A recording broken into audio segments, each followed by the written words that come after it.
Hi, this is Kim Droptiny. I'm reading The Pilgrim's Progress by John Bunyan. So, this first section I've titled Pilgrim, Pliable, and Obstinate. Under the Similitude of a Dream. As I walked through the wilderness of this world, I lighted on a certain place where there was a den, and I laid me down in that place to sleep. And as I slept, I dreamed a dream. I dreamed, and behold, I saw a man clothed with rags, standing in a certain place, with his face from his own house, a book in his hand, and a great burden upon his back. I looked, and saw him open the book and read therein. And as he read, he wept and trembled, and not being able longer to contain, he brake out with a lamentable cry, saying, "What shall I do?" In this plight, therefore, he went home and refrained himself as long as he could, that his wife and children should not perceive his distress. But he could not be silent long, because that his trouble increased. Wherefore, at length, he brake his mind to his wife and children, and thus he began to talk to them. "O my dear wife," said he, "and you, the children of my bowels, I, your dear friend, am in myself undone by reason of a burden that lieth hard upon me. Moreover, I am for certain informed that this our city will be burned with fire from heaven, in which fearful overthrow both myself with thee, my wife, and you, my sweet babes, shall miserably come to ruin, except, the which I see not, some way of escape can be found, whereby we may be delivered." At this, his relations were sore amazed, not for that they believed that what he had said to them was true, but because they thought that some frenzy distemper had got into his head. Therefore, it drawing towards night, and they hoping that sleep might settle his brains, with all haste they got him to bed. But the night was as troublesome to him as the day. Wherefore, instead of sleeping, he spent it in sighs and tears.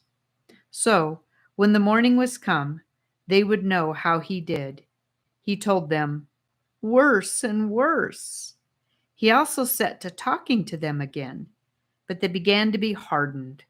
They also thought to drive away his distemper by harsh and surly carriages to him.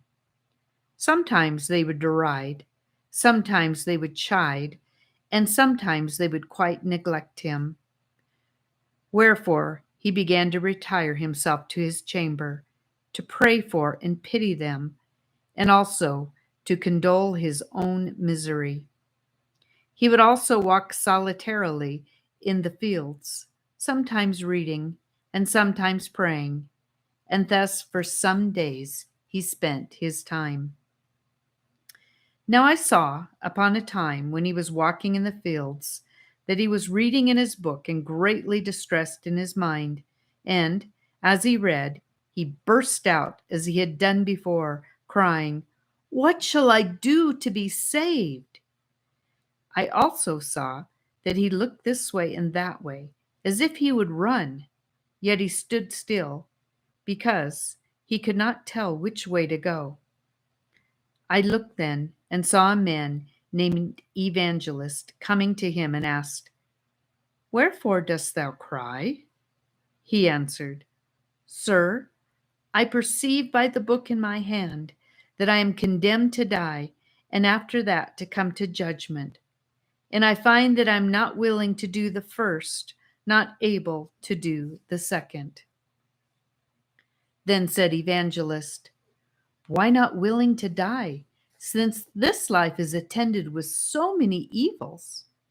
The man answered, "Because I fear that this burden that is upon my back will sink me lower than the grave, and I shall fall into Tophet, which means burning. And, sir, if I be not fit to go to prison, I am not fit, I am sure, to go to judgment, and from thence to execution. and the thoughts of these things make me cry." Then said Evangelist, "If this be thy condition, why standest thou still?" He answered, "Because I know not whither to go." Then he gave him a parchment roll, and there was written within, "Fly from the wrath to come." The man therefore read it, and looking upon Evangelist, very carefully said, "Whither must I fly?" Then said Evangelist, pointing with his finger over a very wide field, "Do you see yonder wicket gate?" The man said, "No." Then the other said, "Do you see yonder shining light?" He said, "I think I do." Then said Evangelist, "Keep that light in your eye, and go up directly thereto, so shalt thou see the gate, at which, when thou knockest, it shall be told thee what thou shalt do."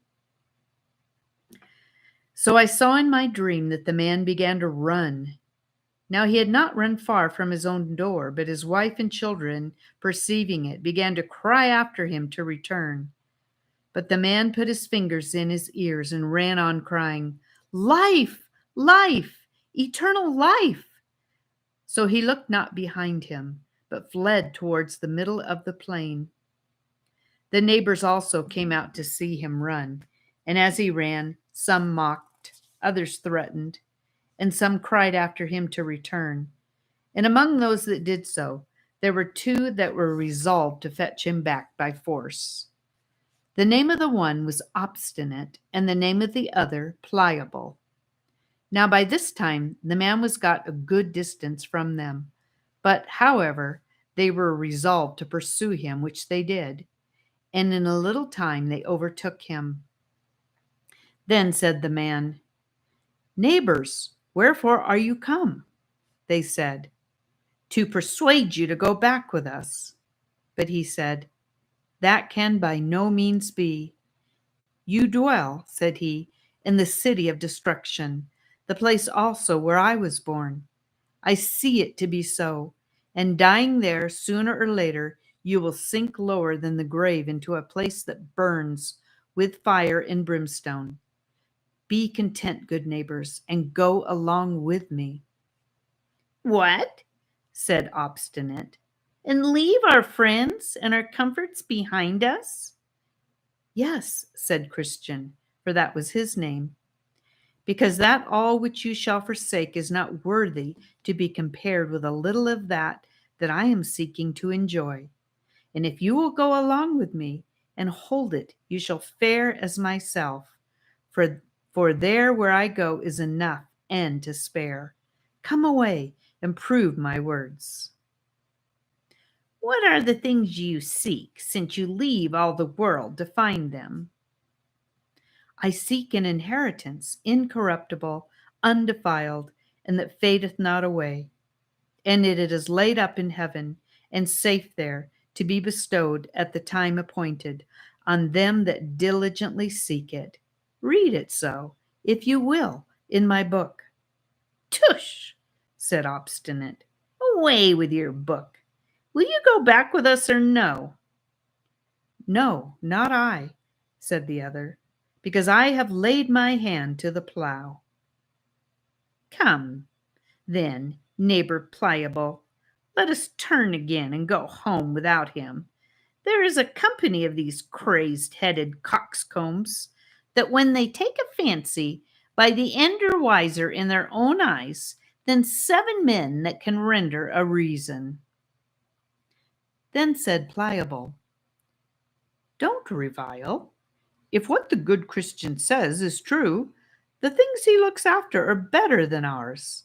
My heart inclines to go with my neighbor." "What? More fools still. Be ruled by me and go back. Who knows whither such a brain-sick fellow will lead you? Go back, and be wise." "Nay, but do thou come with thy neighbor Pliable. There are such things to be had which I spoke of, and many more glories besides. If you believe not me, read here in this book. and for the truth of what is expressed therein. Behold, all is confirmed by the blood of him that made it. Well, neighbor Obstinate, said Pliable, I begin to come to a point. I intend to go along with this good man, and to cast in my lot with him. But, my good companion, do you know the way to this desired place? I am directed by a man whose name is Evangelist to speed me to a little gate that is before us, where we shall receive instructions about the way. Come, then, good neighbor, let us be going. Then they both went together. And I will go back to my place, said Obstinate. I will be no companion of such missile fantastical fellows. Now I saw in my dream that when Obstinate was gone back, Christian and Pliable went talking over the plain, and thus they began their discourse.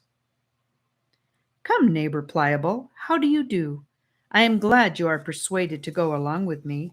Had even Obstinate himself but felt what I have felt of the powers and terrors of what is yet unseen, he would not thus lightly have given us the back.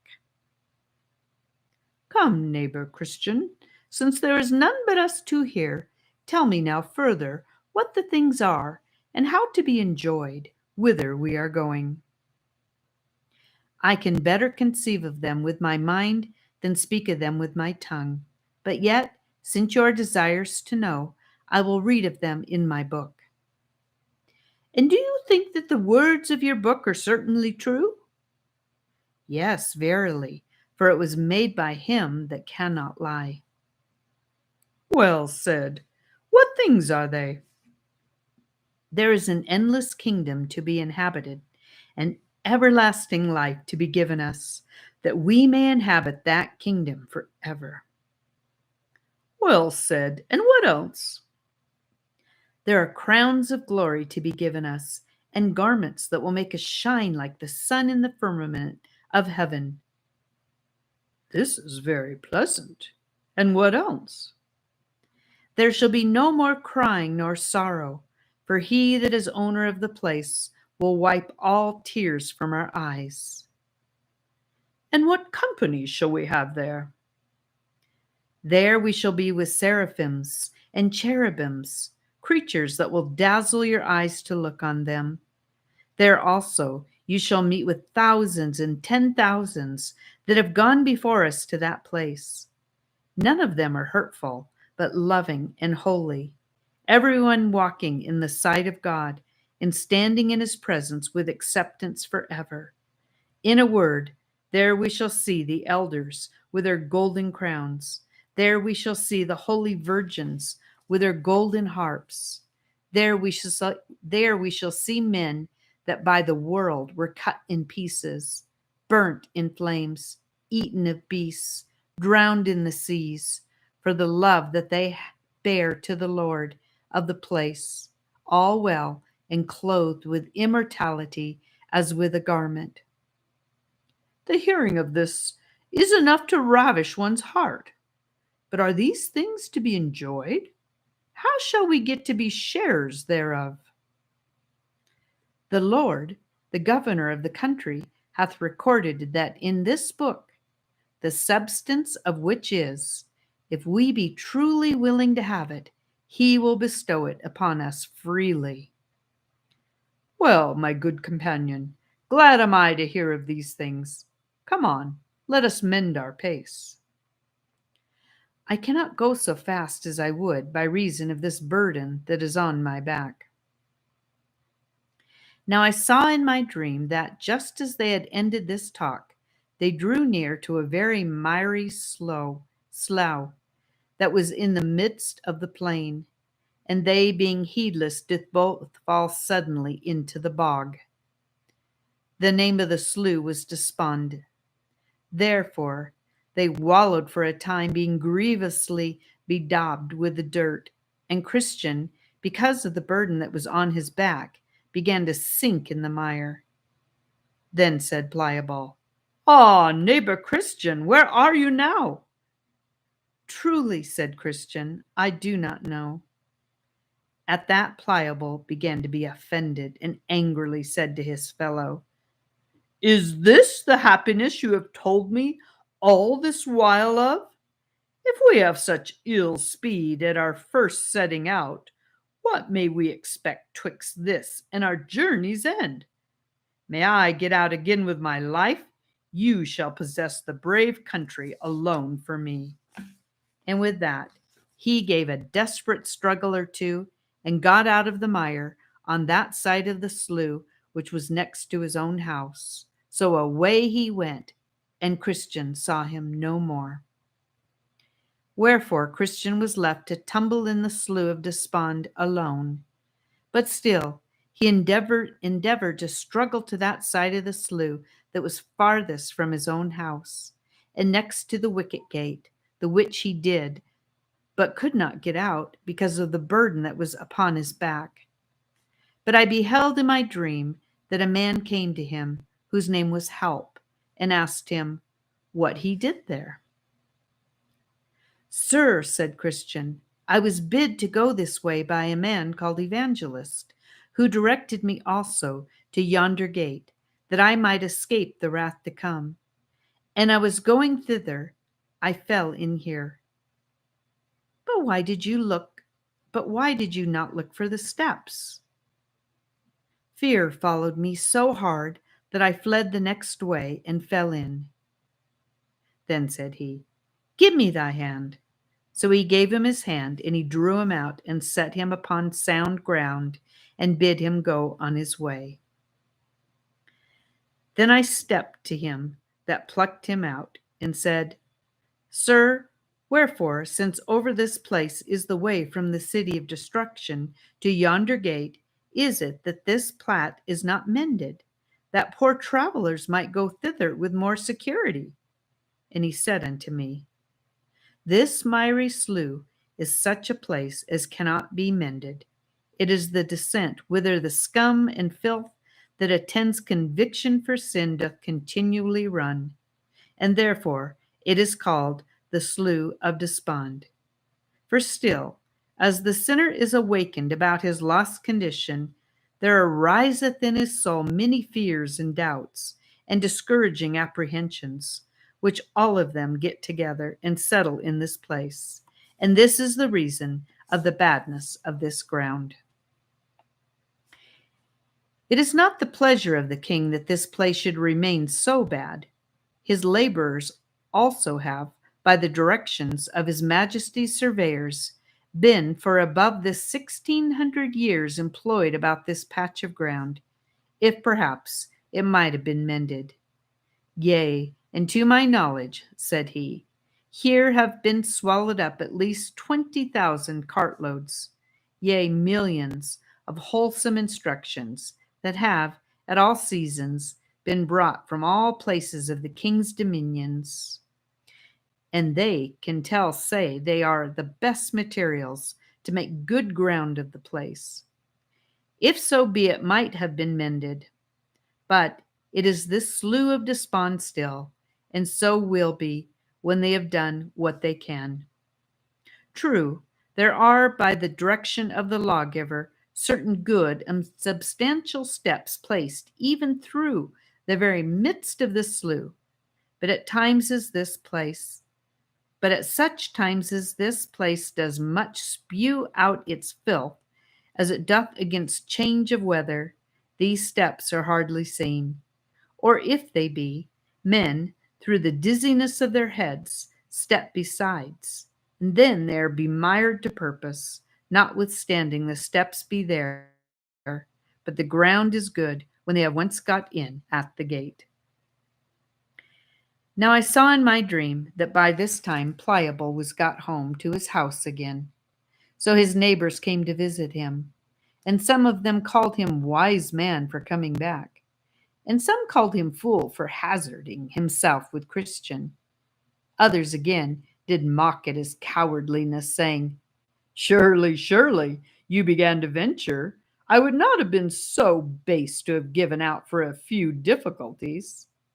So Pliable sat sneaking among them. But at last he got more confidence. And then they all turned their tails and began to deride poor Christian behind his back. And thus much concerning Pliable. Part 2, The Worldly Wisemen. Now, as Christian was walking solitarily by himself, he spied one afar off crossing over the field to meet him, and their hap was to meet just as they were crossing the way of each other. The gentleman's name that met him was Mr. Worldly Wiseman. He dwelt in the town of Carnal Policy, a very great town, and also hard by, from whence Christians came. This man, then, meeting with Christian, and having some inkling of him, for Christian's setting forth from the city of destruction was much noised abroad, not only in the town where he dwelt, but also it began to be the town talk in some other places. Master Worldly Wiseman, therefore, having some guess of him, by beholding his laborious going, by observing his sighs and groans and the like, began thus to enter into some talk with Christian. How now, good fellow? Whither away after this burden manner? A burden manner indeed, as ever, I think, poor creature had. And whereas you ask me whither away, I tell you, sir, I am going to yonder wicket gate before me, for there, as I am informed, I shall be put into a way to be rid of my heavy burden. Hast thou a wife and children? Yes, but I am so laden with this burden that I cannot take that pleasure in them as formerly. Methinks I am as if I had not. Wilt thou hearken to me, if I give thee counsel? If it be good, I will, for I stand in need of good counsel. I would advise thee, then, that thou with all speed get thyself rid of thy burden, for thou wilt never be settled in thy mind till then, nor canst thou enjoy the benefits of the blessing which God hath bestowed upon thee till then. That is that which I seek, for even to be rid of this heavy burden, but get it off myself, I cannot, nor is there any man in our country that can take it off my shoulders.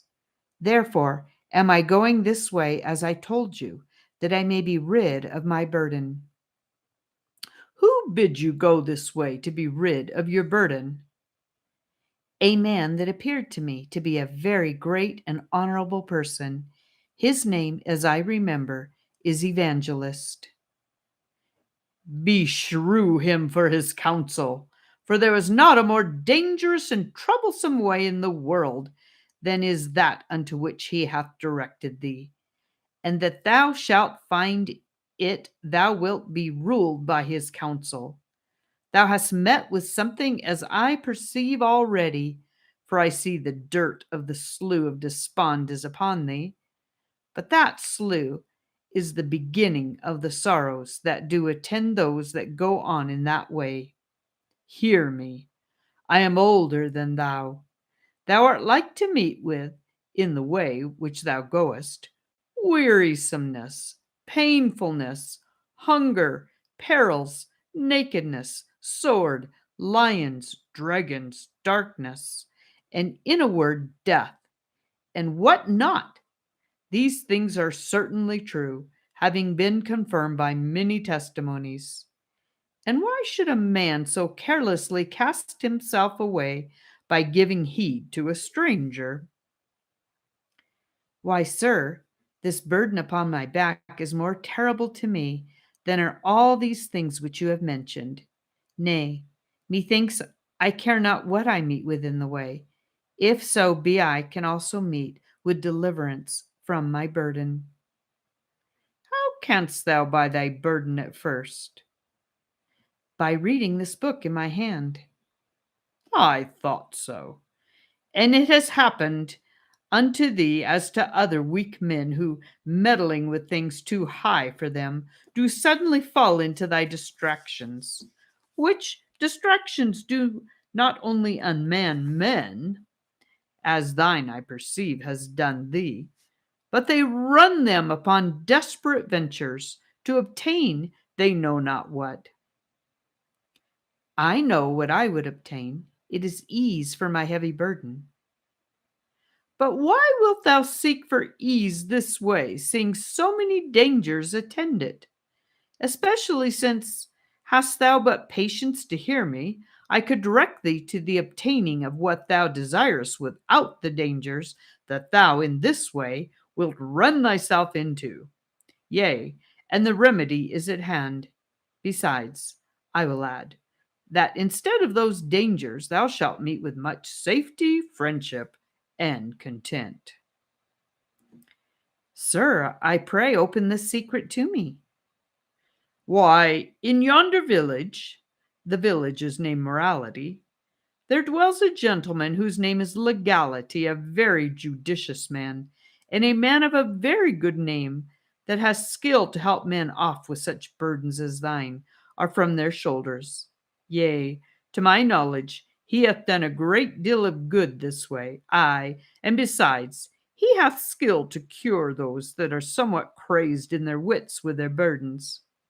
To him, as I said, thou mayest go, and be helped presently. His house is not quite a mile from this place, and if he should not be at home himself, he hath a pretty young man to his son, whose name is Civility, that can do it to speak on, as well as the old gentleman himself. There, I say, thou mayest be eased of thy burden, and if thou art not minded to go back to thy former habitation, as indeed I would not wish thee, thou mayest send for thy wife and children to thee to this village, where there are houses now stand empty, one of which thou mayest have at reasonable rates. Provision is there also cheap and good, and that which will make thy life the more happy is, to be sure there that shalt live by honest neighbors in credit and good fashion. Now was Christian somewhat at a stand, but presently he concluded, if this be true which this gentleman hath said, my wisest course is to take his advice. And with that he thus further spoke. Sir, which is my way to this honest man's house? Do you see yonder hill? Yes, very well. By that hill you must go, and the first house you come at is his. So Christian turned out of his way to go to Mr. Legality's house for help. But behold, when he was got now hard by the hill, it seemed so high, and also that side of it that was next the wayside did hang so much over, that Christian was afraid to venture further, lest the hill should fall on his head. Wherefore there he stood still, and wotted not what to do. Also his burden now seemed heavier to him than while he was in his way. There came also flashes of fire out of the hill, that made Christian afraid that he should be burned. Here, therefore, he sweat and did quake for fear. And now he began to be sorry that he had taken Mr. Worldly Wiseman's counsel.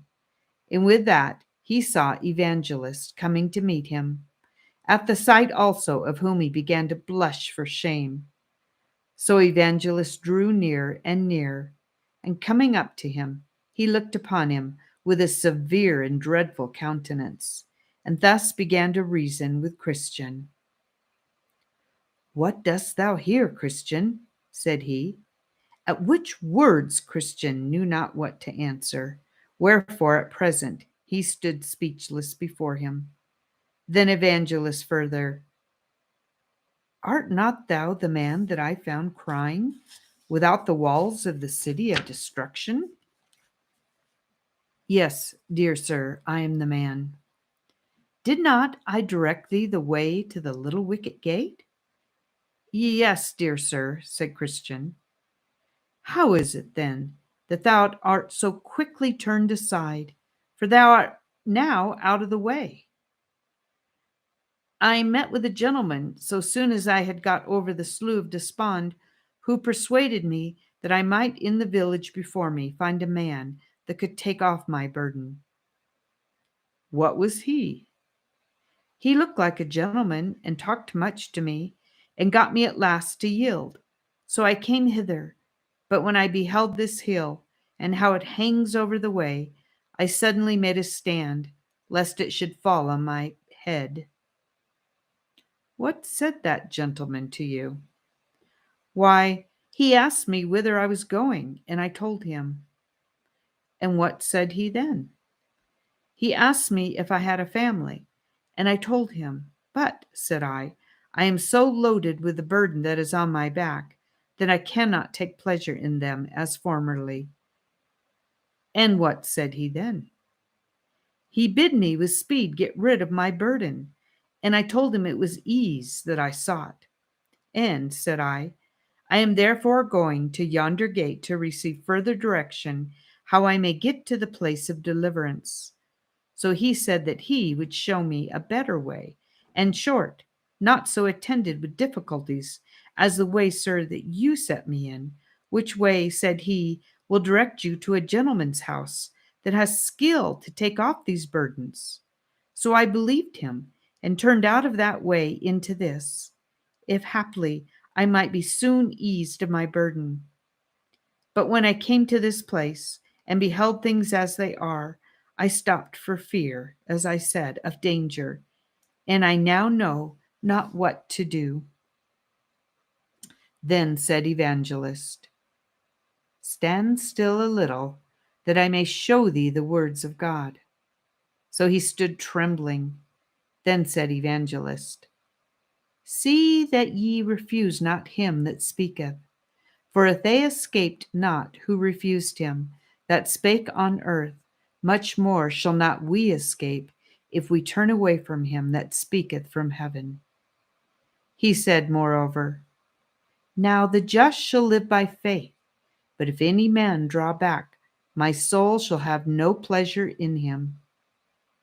He also did thus apply them. Thou art the man that art running into this misery. Thou hast begun to reject the counsel of the Most High, and to draw back thy foot from the way of peace, even almost to the hazarding of thy perdition. Then Christian fell down at his foot as dead, crying, woe is me, for I am undone. At the sight of which Evangelist caught him by the right hand, saying, all manner of sin and blasphemies shall be forgiven unto men. Be not faithless, but believing. Then did Christian again a little revive, and stood up trembling, as at first, before Evangelist. Then Evangelist proceeded, saying, give more earnest heed to the things that I shall tell thee of. I will now show thee who it was that deluded thee, and who it was also to whom he was sent thee. The man that met thee is one worldly Wiseman, and rightly is he called, partly because he savoreth only the doctrine of this world. Therefore he always goes to the town of morality to church, and partly because he loveth that doctrine best, for it saveth him from the cross. And because he is of this carnal temper, therefore he seeketh to pervert my ways, though right. Now, there are 3 things in this man's counsel that thou must utterly abhor. Number 1, his turning thee out of the way. Number 2, his laboring to render the cross odious to thee. Number 3, and his setting thy feet in that way which leadeth unto the administration of death. First, thou must abhor his turning thee out of the way, yea, and thine own consenting thereto, because this is to reject the counsel of God for the sake of the counsel of a worldly wise man. The Lord says, strive to enter at the strait gate, the gate to which I sent thee. For strait is the gate that leadeth unto life, and few there be that find it. From this little wicket gate, and from the way thereto, hath this wicked man turned thee, to the bringing of thee almost to destruction. Hate, therefore, his turning thee out of the way, and abhor thyself for hearkening to him. Secondly, thou must abhor his laboring to render the cross odious to thee, for thou art to prefer it before the treasures in Egypt. Besides, the King of glory hath told thee that he that will save his life shall lose it, and he that comes after him and hates not his father and mother and wife and children and brethren and sisters, yea, and his own life also, he cannot be my disciple. I say therefore for man to labor to persuade thee that that shall be thy death, without which the truth hath said, thou canst not have eternal life. This doctrine thou must abhor. Thirdly, thou must hate his setting of thy feet in the way that leadeth to the ministration of death. And for this thou must consider to whom he sent thee, and also how unable that person was to deliver thee from thy burden. He to whom thou wast sent for ease, being by name Legality, is the son of the bondwoman, which now is, and is in bondage with her children, and is, in a mystery, this Mount Sinai, which thou hast feared will fall on thy head. Now, if she with her children are in bondage, how canst thou expect by them to be made free? This legality, therefore, is not able to set thee free from thy burden. No man was as yet ever rid of his burden by him, nor never ever is like to be. Ye cannot be justified by the works of the law, for by the deeds of the law no man living can be rid of his burden. Therefore, Mr. Worldly Wiseman is an alien, and Mr. Legality is a cheat. And for his son Civility, notwithstanding his simpering looks, he is but an hypocrite, and cannot help thee. Believe me, there is nothing in all this noise that thou hast heard of these sottish men, but a design to beguile thee of thy salvation, by turning thee from the way in which I have set thee. After this, Evangelist called aloud to the heavens for confirmation of what he had said. And with that there came words and fire out of the mountain under which poor Christian stood, that made the hair of his flesh stand up. The words were thus pronounced: As many as are of the works of the law are under the curse. For it is written, Cursed is everyone that continueth not in all things which are written in the book of the law to do them. Now Christian looked for nothing but death, and began to cry out lamentably, even cursing the time in which he met with Mr. Worldly Wiseman, still calling himself 1,000 fools for hearkening to his counsel.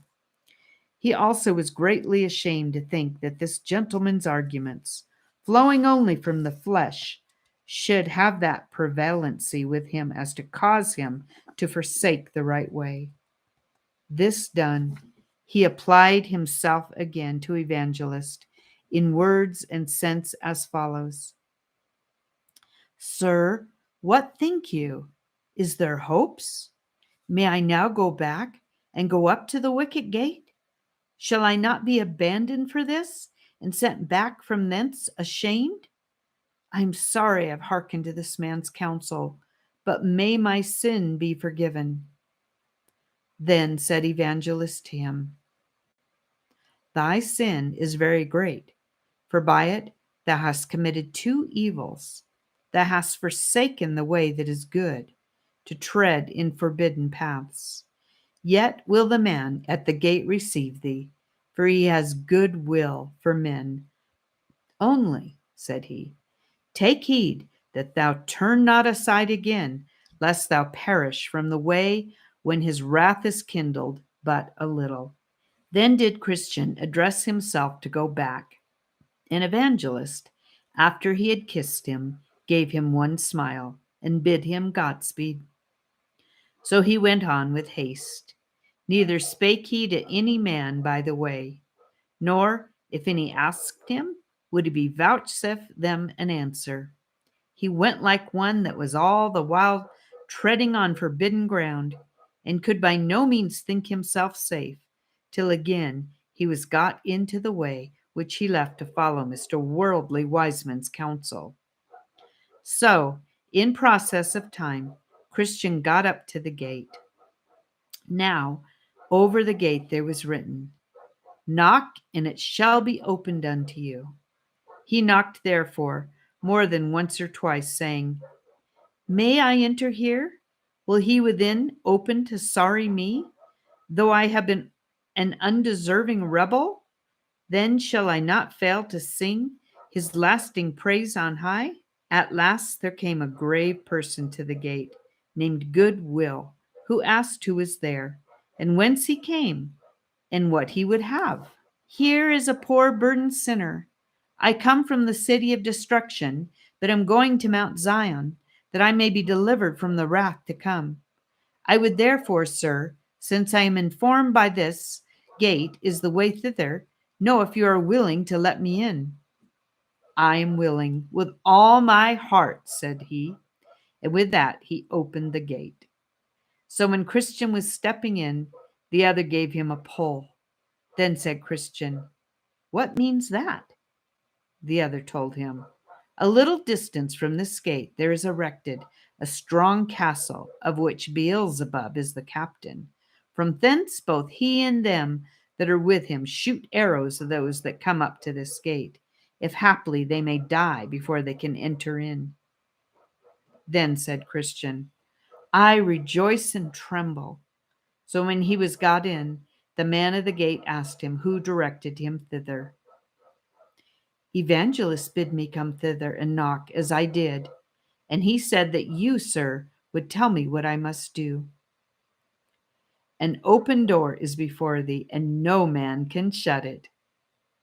Now I begin to reap the benefits of my hazards. But how is it that you came alone? Because none of my neighbors saw their danger as I saw mine. Did any of them know of your coming? Yes, my wife and children saw me at the first and called after me to turn again. Also, some of my neighbors stood crying and calling after me to return, but I put my fingers in my ears and so came on my way. But did none of them follow you to persuade you to go back? Yes, both Obstinant and Pliable. But when they saw that they could not prevail, Obstinate went railing back, but Pliable came with me a little way. But why did he not come through?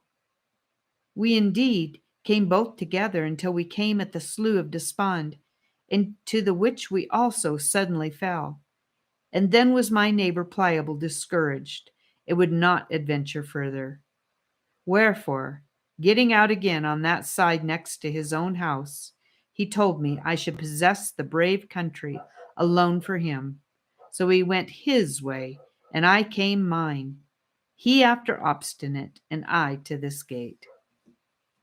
Then said Goodwill, Alas, poor man, is the celestial glory of so small esteem with him that he counteth it not worth running the hazard of a few difficulties to obtain it. Truly, said Christian, I have said the truth of Pliable, and I should also say all the truth of myself. It will appear there is no betterment twixt him and myself. 'Tis true he went back to his own house, but I also turned aside to go in the way of death, being persuaded, therefore, by the carnal arguments of one Mr. Worldly Wiseman. Oh, did he light upon you? What, he would have had you have sought for ease at the hands of Mr. Legality? They are both of them a very cheat. But did you take his counsel? Yes, as far as I durst. I went to find out Mr. Legality until I thought that the mountain that stands by his house would have fallen upon my head. Wherefore, there I was forced to stop. That mountain has been the death of many, and will be the death of many more. 'Tis well you escape being by it dashed in pieces. Why, truly, I do not know what had become of me there, had not Evangelist happily met me again as I was musing in the midst of my dumps. But 'twas God's mercy that he came to me again, for else I had never come hither. But now I am come, such a one as I am, more fit indeed for death by that mountain than this to stand talking with my Lord. But oh, what a favor is this to me, that yet I am admitted entrance here. We make no objections against any, notwithstanding all that they have done before they come hither. They in no wise are cast out. And therefore, good Christian, come a little way with me, and I will teach thee about the way thou must go. Look before thee. Dost thou see this narrow way? That is the way thou must go. It was cast up by the patriarchs, prophets, Christ, and his apostles, and it is as straight as a rule can make it. This is the way thou must go. But, said Christian, is there no turnings nor windings by which a stranger may lose his way? Yes, there are many ways, but down upon this, and they are crooked and wide. But thus thou mayest distinguish the right from the wrong, the right only being straight and narrow. Then I saw in my dream that Christian asked him further if he could not help him off with his burden that was upon his back. For as yet he had not got rid thereof, nor could he by any means get it off without help. He told him, As to thy burden, be content to bear it until thou comest to the place of deliverance, for there it will fall from thy back of itself. Then Christian began to gird up his loins and to address himself to his journey. So the other told him that by that he was gone some distance from the gate, he would come at the house of the interpreter, at whose door he should knock, and he would show him excellent things. Then Christian took his leave of his friend, and he again bid him Godspeed. Then he went on till he came at the house of the interpreter, where he knocked over and over. At last one came to the door and asked who was there. Part 3, Christian and the Interpreter. Sir, here is a traveler who was bid by an acquaintance of the good man of the house to call here for my profit. I would therefore speak with the master of the house. So he called for the master of the house, who, after a little time, came to Christian and asked him what he would have. Sir, said Christian, I am a man that am come from the city of destruction, and am going to Mount Zion. And I was told by the man that stands at the gate at the head of this way, that if I called here, you would show me excellent things, such as would be an help to me in my journey.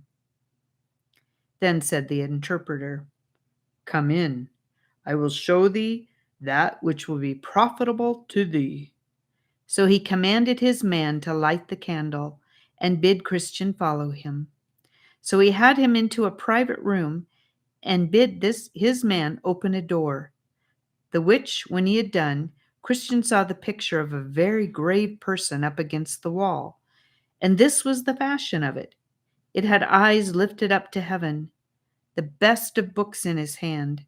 The law of truth was written upon his lips. The world was behind his back.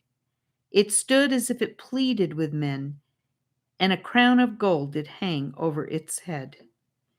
Then said Christian, What meaneth this? The man, whose picture this is one of 1,000. He can beget children, travail in birth with children, and nurse them himself when they are born. And whereas thou seest him with his eyes lift up to heaven, the best of books in his hand, and the law of truth writ on his lips, it is to show thee that his work is to know and unfold dark things to sinners, even as also thou seest him stand as if he pleaded with men, and whereas thou seest the world as cast behind him, and that a crown hangs over his head. That is to show thee that, slighting and despising the things that are present, for the love that he hath to his master's service, he is sure in the world that comes next to have glory for his reward. Now, said the interpreter, I have showed thee this picture first, because the man whose picture this is the only man whom the Lord of the place whither thou art going hath authorized to be thy guide in all difficult places thou mayest meet with in the way. Wherefore, take good heed to what I have showed thee, and bear well in thy mind what thou hast seen, lest in thy journey thou meet with some that pretend to lead thee right, but their way goes down to death. Then he took him by the hand and led him into a very large parlor that was full of dust, because never swept, the which, after he had reviewed a little while, the interpreter called for a man to sweep. Now when he began to sweep, the dust began so abundantly to fly about that Christian had almost therewith been choked. Then said the interpreter to a damsel that stood by, Bring hither the water and sprinkle the room. The which, when she had done, it was swept and cleansed with pleasure. Then said Christian, What means this? The interpreter answered, This parlor is the heart of a man that was never sanctified by the sweet grace of the gospel. The dust is his original sin and inward corruption, that have defiled the whole man. He that began to sweep at first is the law, but she that brought water and did sprinkle it is the gospel. Now, whereas thou sawest that so soon as the first began to sweep, the dust did so fly about that the room by him could not be cleansed, but that thou wast almost choked therewith. This is to show thee that the law, instead of cleansing the heart by its working from sin, doth revive, put strength into, and increase it in the soul, even as it doth discover and forbid it, for it doth not give power to subdue. Again, as thou sawest, the damsel sprinkle the room with water, upon which it was cleansed with pleasure. This is to show thee that when the gospel comes in the sweet and precious influences thereof to the heart, then, I say, even as thou sawest the damsel lay the dust by sprinkling the floor with water, so is sin vanquished and subdued, and the soul made clean through the faith of it, and consequently fit for the King of glory to inhabit. I saw, moreover, in my dream, that the interpreter took him by the hand and had him into a little room where sat two little children, each one in his chair. The name of the eldest was Passion, and the name of the other Patience. Passion seemed to be much discontented, but Patience was very quiet. Then Christian asked, What is the reason of the discontent of Passion? The interpreter answered, The governor of them would have him stay for his best things till the beginning of the next year.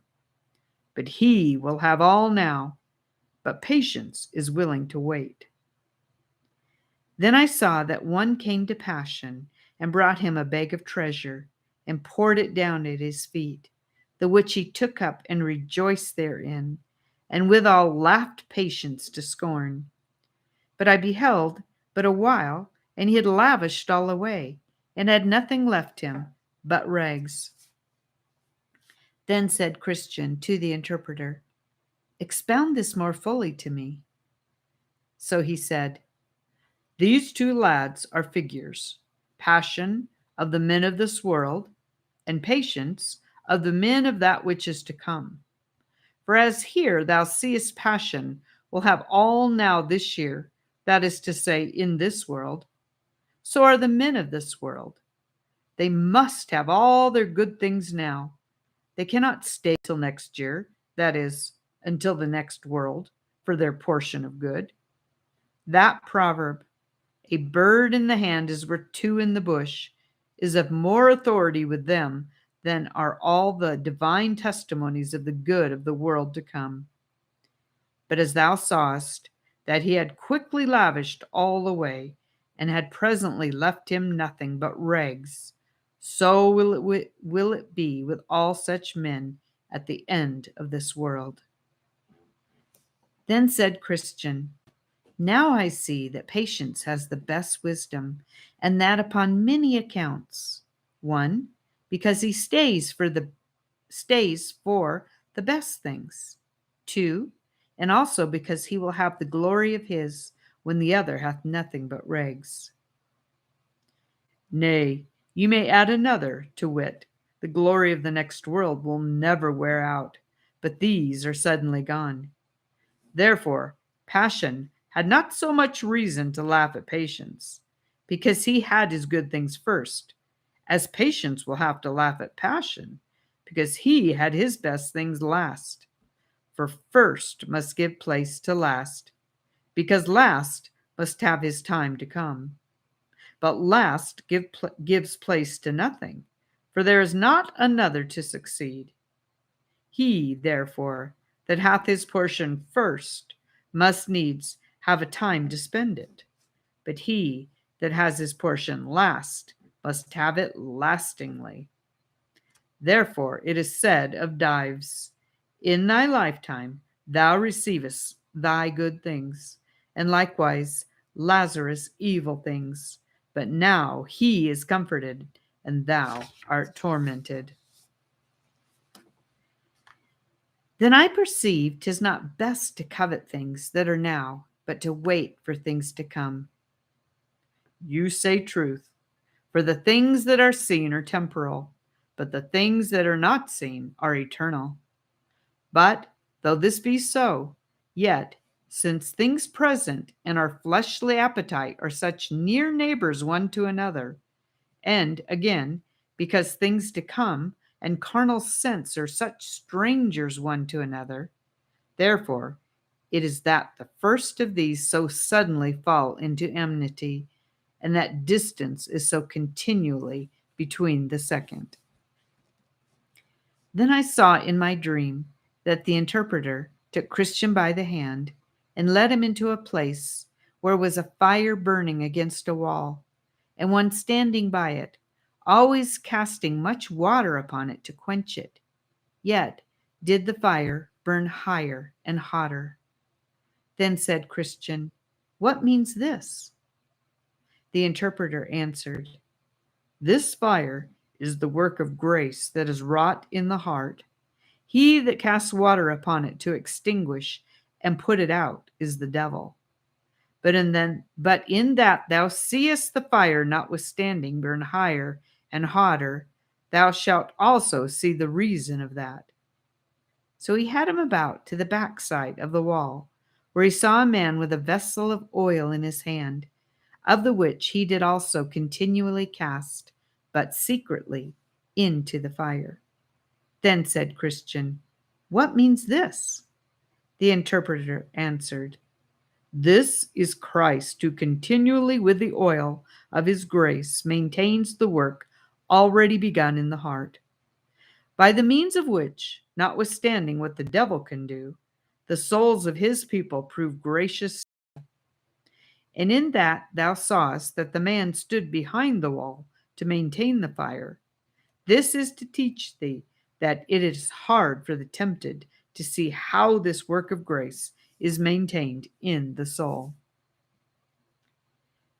I saw also that the interpreter took him again by the hand and led him into a pleasant place, where was builded a stately palace, beautiful to behold, at the sight of which Christian was greatly delighted.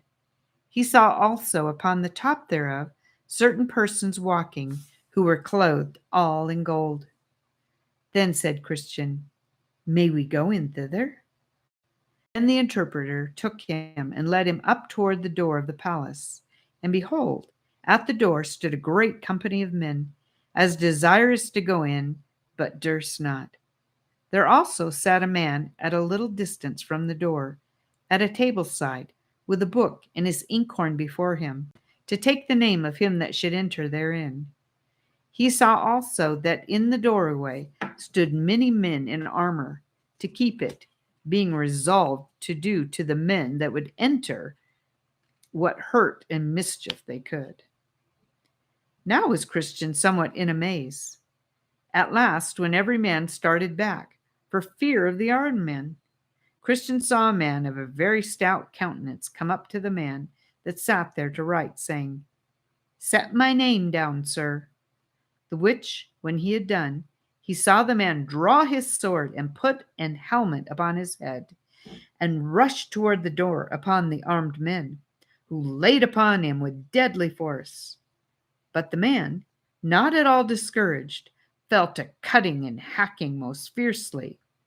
So, after he had received and given many wounds to those that attempted to keep him out, he cut his way through them all and pressed forward into the palace, at which there was a pleasant voice heard from these that were within, even of those that walked upon the top of the palace, saying, come in, eternal glory thou shalt win.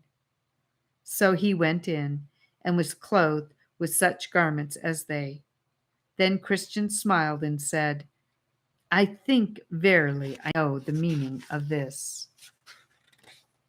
Now, said Christian, let me go hence. Nay, stay, said the interpreter, till I have showed thee a little more, and after that thou shalt go on thy way. So he took him by the hand again, and led him into a very dark room, where there sat a man in an iron cage. Now the man, to look on, seemed very sad. He sat with his eyes looking down to the ground, his hands folded together, and he sighed as if he was break his heart. Then said Christian, What means this? At which the interpreter bid him to talk with the man. Then said Christian to the man, What art thou? The man answered, I am what I was not once. What wast thou once? The man said, I was once a fair and flourishing professor, both in mine own eyes and also in the eyes of others. I once was, as I thought, fair for the celestial city, and had then even joy at the thoughts that I should get thither. Well, but what art thou now? I am a man of despair, and am shut up in it, as in this iron cage. I cannot get out. Oh, now I cannot. But how camest thou in this condition? I left to watch and be sober. I laid the reins upon the neck of my lusts. I sinned against the light of the word and the goodness of God. I have grieved the Spirit, and he is gone. I tempted the devil, and he is to come to me. I have provoked God to anger, and he has left me. I have so hardened my heart that I cannot repent. Then said Christian to the interpreter, But is there no hopes for such a man as this? Ask him, said the interpreter. Then said Christian, Is there no hope, but you must be kept in the iron cage of despair? No, none at all. Why? The Son of the Blessed is very pitiful. I have crucified him to myself afresh. I have despised his person. I have despised his righteousness. I have counted his blood an unholy thing. I have done despite to the Spirit of grace. Therefore, I have shut myself out of all the promises, and there now remains to me nothing but threatenings, dreadful threatenings, fearful threatenings of certain judgment and fiery indignation, which shall devour me as an adversary. For what did you bring yourself into this condition? For the lusts, pleasures, and profits of this world, in the enjoyment of which I did then promise myself much delight. But now every one of those things also bite me and gnaw me like a burning worm. But canst thou not now repent and turn? God hath deemed me God hath denied me repentance. His word gives me no encouragement to believe. Yea, himself hath shut me up in this iron cage, nor can all the men in the world let me out. O eternity, eternity, how shall I grapple with the misery that I must meet with in eternity? Then said the interpreter to Christian, Let this man's misery be remembered by thee, and be an everlasting caution to thee. Well, said Christian, this is fearful. God help me to watch and be sober, and to pray that I may shun the cause of this man's misery. Sir, is it not time for me to go on my way now? Tarry, till I shall show thee one more thing, and then thou shalt go on thy way. So he took Christian by the hand again, and led him into a chamber, where there was one rising out of bed. And as he put on his raiment, he shook and trembled. Then said Christian, Why doth this man thus tremble? The interpreter then bid him to tell Christian the reason of his so doing. So he began and said, This night, as I was in my sleep, I dreamed, and behold, the heavens grew exceeding black. Also it thundered and lightened in most fearful wise, that it put me into an agony. So I looked up in my dream, and saw the clouds rack at an unusual rate, upon which I heard a great sound of a trumpet, and saw also a man sit upon a cloud, attended with the thousands of heaven. They were all in flaming fire. Also the heavens were on a burning flame. I heard then a voice saying, Arise, ye dead, and come to judgment. And with that the rocks rent, the graves opened, and the dead that were therein came forth. Some of them were exceeding glad, and looked upward, and some sought to hide themselves under the mountains. Then I saw the man that sat upon the cloud open the book, and bid the world draw near. Yet there was, by reason of a fierce flame that issued out and came before him, a convenient distance betwixt him and them, as betwixt the judge and the prisoners at the bar. I heard it also proclaimed to them that attended on the man that sat on the cloud, Gather together the tares, the chaff, and the stubble, and cast them into the burning lake. And with that the bottomless pit opened, just whereabout I stood, out of the mouth of which there came in an abundant manner smoke and coals of fire with hideous noises. It was also said to the same persons, Gather my wheat into the garner. And with that I saw many catched up and carried away into the clouds. But I was left behind. I also sought to hide myself, but I could not, for the man that sat upon the cloud still kept his eye upon me. My sins also came into my mind, and my conscience did accuse me on every side. Upon this I awakened from my sleep. But what was it that made you so afraid of this sight? Why, I thought that the day of judgment was come, and that I was not ready for it. But this frightened me most, that the angels gathered up several and left me behind. Also the pit of hell opened her mouth just where I stood. My conscience too afflicted me, and as I thought, the judge had always his eye upon me, showing indignation in his countenance. Then said the interpreter to Christian, Hast thou considered all these things? Yes, and they put me in hope and fear. Well, keep all things so in thy mind, that they may be as a goad in thy sides, to prick thee forward in the way thou must go. Then Christian began to gird up his loins, and to address himself to his journey. Then said the interpreter, The Comforter be always with thee, good Christian, to guide thee in the way that leads to the city. So Christian went on his way, saying, Here I have seen things rare and profitable, things pleasant, dreadful, things to make me stable, in what I have begun to take in hand. Then let me think on them and understand wherefore they showed me were, and let me be thankful, O good interpreter, to thee. Part 4.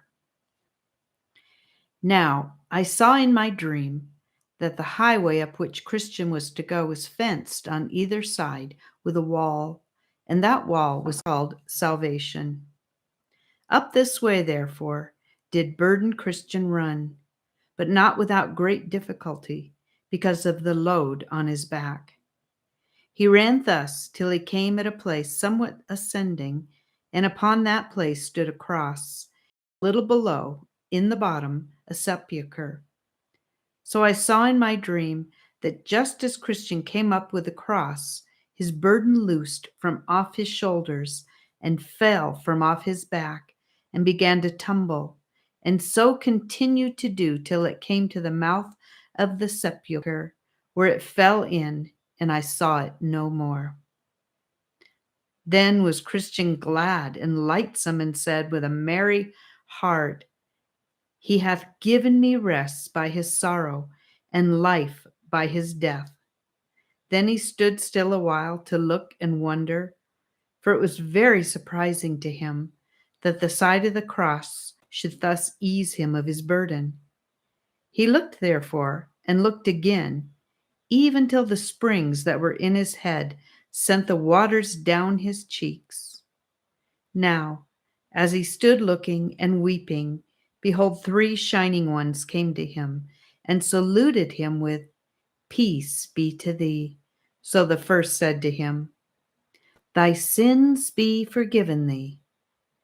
The second stripped him of his rags and clothed him with change of raiment. The third also set a mark in his forehead and gave him a roll with a seal upon it, which he did bid him look on as he ran, and that he should give it in at the celestial gate. So they went their way. Then Christian gave 3 leaps for joy and went on singing, Thus far did I come laden with my sin, nor could aught ease the grief that I was in. Till I came hither, what a place is this? Must here be the beginning of my bliss? Must here the burden fall off my back? Must here the strings that bound it to me crack? Blessed cross, blessed sepulchre, blessed rather be the man that there was put to shame for me. I saw then in my dream that he went on thus even until he came at a bottom, where he saw a little out of the way 3 men fast asleep, with fetters upon their heels.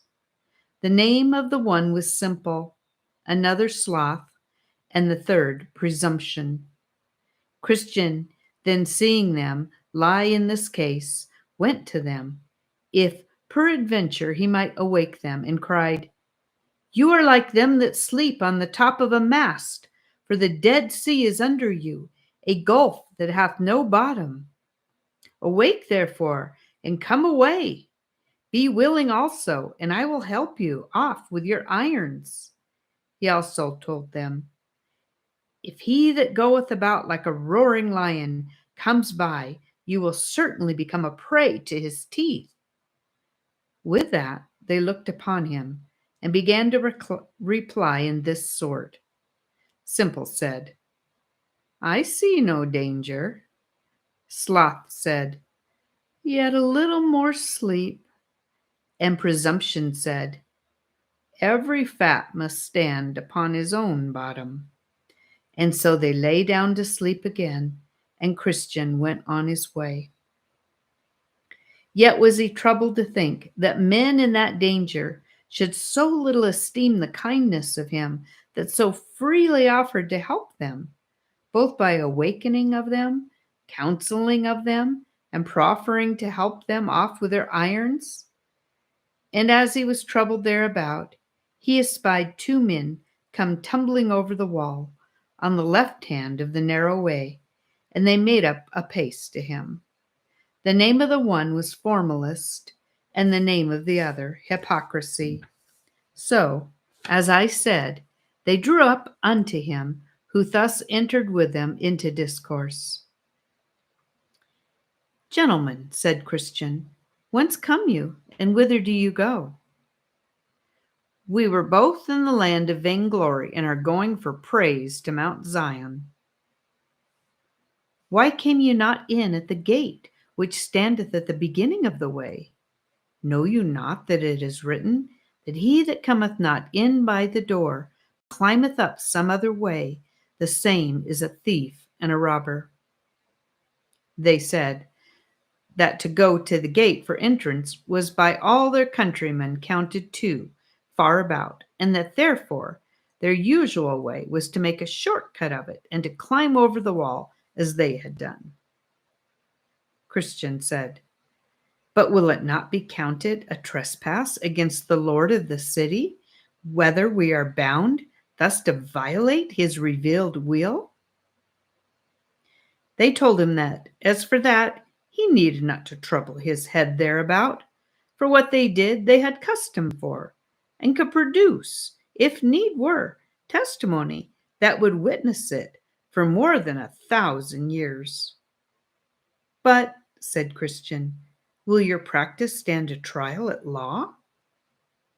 They told him that custom, it being of so long a standing as above 1,000 years, would doubtless now be admitted as a thing legal by any impartial judge. And besides, said they, so be we get into the way, what's matter which way we get in? If we are in, we are in. Thou art but in the way, who, as we perceive, came in at the gate, and we are also in the way that came tumbling over the wall, wherein now is thy condition better than ours. I walk by the rule of my master. You walk by the rude working of your fancies. You are counted thieves already by the Lord of the way. Therefore, I doubt you will not be found true men at the end of the way. You come in by yourselves without his direction, and shall go out by yourselves without his mercy. To this they made him but little answer, only they bid him look to himself. Then I saw that they went on every man in his way, without much conference one with another, save that these two men told Christian, that as to laws and ordinances, they doubted not but they should as conscientiously do them as he. Therefore, said they, we see not wherein thou differest from us, but by the coat that is on thy back, which was, as we trow, given thee by some of thy neighbors to hide the shame of thy nakedness. Christian said, by laws and ordinances you will not be saved, since you came not in by the door. And as for this coat that is on my back, it was given me by the Lord of the place whither I go, and that, as you say, to cover my nakedness with. And I take it as a token of his kindness to me, for I had nothing but rags before. And besides, thus I comfort myself as I go. Surely, think I, when I come to the gate of the city, the Lord thereof will know me for good, since I have his coat on my back, a coat that he gave me freely in the day that he stripped me of my rags. I have, moreover, a mark in my forehead, of which perhaps you have taken no notice, which one of my Lord's most intimate associates fixed there in the day that my burden fell off my shoulders. I will tell you, moreover, that I had then given me a roll sealed, to comfort me by reading as I go in the way. I was also bid to give it in at the celestial gate, in token of my certain going in after it. All which things I doubt you want, and want them because you came not in at the gate. To these things they gave him no answer, only they looked upon each other and laughed. Then I saw that they went on all, save that Christian kept before, who had no more talk but with himself, and that sometimes sighingly, and sometimes comfortably. Also, he would be often reading in the roll that one of the shining ones gave him, by which he was refreshed. I beheld then that they all went on till they came to the foot of the hill Difficulty, at the bottom of it which was a spring. There was also in the same place 2 other ways besides that which came straight from the gate. One turned to the left hand, and the other to the right, at the bottom of the hill. But the narrow way lay right up the hill, and the name of the going up the side of the hill is called Difficulty. Christian now went to the spring, and drank thereof to refresh himself, and then began to go up the hill, saying, This hill, though high, I covet to ascend. The difficulty will not me offend, for I perceive the way to life lies here. Come, pluck up heart, let's neither faint nor fear. Better, though difficult, the right way to go, than wrong, though easy, where the end is woe. The other 2 also came to the foot of the hill, but when they saw that the hill was steep and high, and that there were 2 other ways to go, and supposing also that these 2 ways might meet again with that up which Christian went on the other side of the hill, therefore they were resolved to go in those ways. Now the name of one of those ways was Danger, and the name of the other Destruction. So the one took the way which is called Danger, which led him into a great wood, and the other took directly up the way to Destruction, which led him into a wide field full of dark mountains, where he stumbled and fell and rose no more. I looked then after Christian to see him go up the hill, where I perceived he fell from running to going, and from going to clambering up upon his hands and his knees, because of the steepness of the place. Now about the midway to the top of the hill was a pleasant arbor, made by the Lord of the hill, for the refreshment of weary travelers. Thither therefore Christian got, where also he sat down to rest him. Then he pulled his roll out of his bosom, and read therein to his comfort. He also now began afresh to take a review of the coat or garment that was given him as he stood by the cross. Thus pleasing himself a while, he at last fell into a slumber, and thence into a fast sleep, which detained him in that place until it was almost night, and in his sleep his roll fell out of his hand. Now, as he was sleeping, there came one to him and awakened him, saying, Go to the ant, thou sluggard. Consider her ways and be wise. With that, Christian suddenly started up and sped him on his way, and went apace till he came to the top of the hill. Now when he was got to the top of the hill, there came 2 men running against him amain. The name of the one was Timorous, and the name of the other Mistrust, to whom Christian said, Sirs, what's the matter? You run the wrong way. Timorous answered that they were going to the city of Zion, and had got up that difficult place. But, said he, the farther we go, the more danger we meet with. Wherefore we turned and are going back again. Yes, said Mistrust, for just before us lie a couple of lions in the way, whether sleeping or waking we know not, and we could not think, if we came within reach, that they would presently pull us in pieces. Then said Christian, You make me afraid, but whither shall I fly to be safe? If I go back to mine own country, that is prepared for fire and brimstone, and I shall certainly perish there. If I can go to the celestial city, I am sure to be in safety there. I must venture.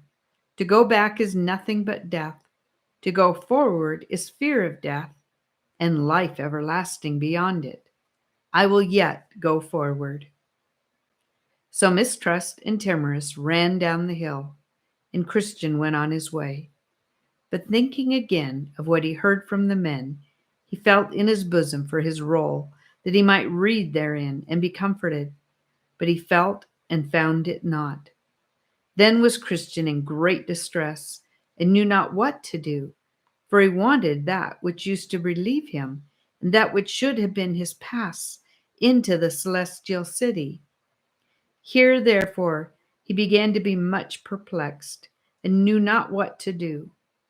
At last he bethought himself that he had slept in the arbor that is on the side of the hill, and falling down upon his knees, he asked God for forgiveness for that his foolish fact, and then went back to look for his roll. But all the way he went back, who can sufficiently set forth the sorrow of Christian's heart? Sometimes he sighed, sometimes he wept, and oftentimes he chid himself for being so foolish to fall asleep in that place, which was erected only for a little refreshment from his weariness. Thus, therefore, he went back, carefully looking on this side and on that, all the way as he went, if happily he might find his roll that had been his comfort so many times in his journey. He went thus till he came again within sight of the arbor, where he sat and slept. But that sight renewed his sorrow the more, by bringing again, even afresh, his evil of sleeping into his mind. Thus, therefore, he now went on bewailing his sinful sleep, saying, "O wretched man that I am, that I should sleep in the daytime, that I should sleep in the midst of difficulty, that I should so indulge the flesh as to use that rest for ease to my flesh, which the Lord of the hill hath erected only for the relief of the spirits of pilgrims. How many steps have I took in vain?" Thus it happened to Israel. For their sin, they were sent back again by the way of the Red Sea. And I am made to tread those steps with sorrow, which I might have trod with delight, had it not been for this sinful sleep. How far might I have been on my way by this time? I am made to tread those steps thrice over, which I needed not to have trod but once. Yet now, also, I am like to be benighted, for the day is almost spent. Oh, that I had not slept! Now by this time he was come to the arbor again, where for a while he sat and wept. But at last, as Christian would have it, looking sorrowfully down under the settle, there he espied his roll, the which he with trembling and haste catched up and put into his bosom. But who can tell how joyful this man was when he had gotten his roll again? For this roll was the assurance of his life and acceptance at the desired haven. Therefore he laid it up in his bosom, gave thanks to God for directing his eye to the place where it lay, and with joy and tears betook himself again to his journey. But oh, how nimbly now did he go up the rest of the hill! Yet before he got up, the sun went down upon Christian, and this made him again recall the vanity of his sleeping to his remembrance, and thus he again began to condole with himself. Oh, that sinful sleep!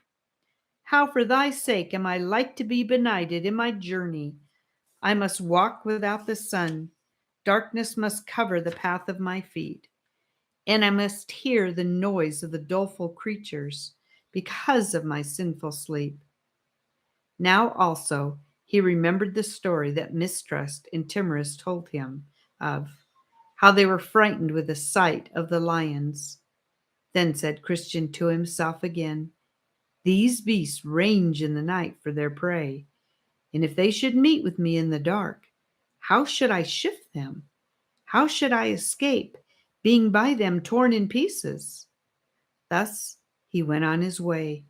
But while he was thus bewailing his unhappy miscarriage, he lifted up his eyes, and behold, there was a very stately palace before him, the name of which was Beautiful, and it stood just by the highway side.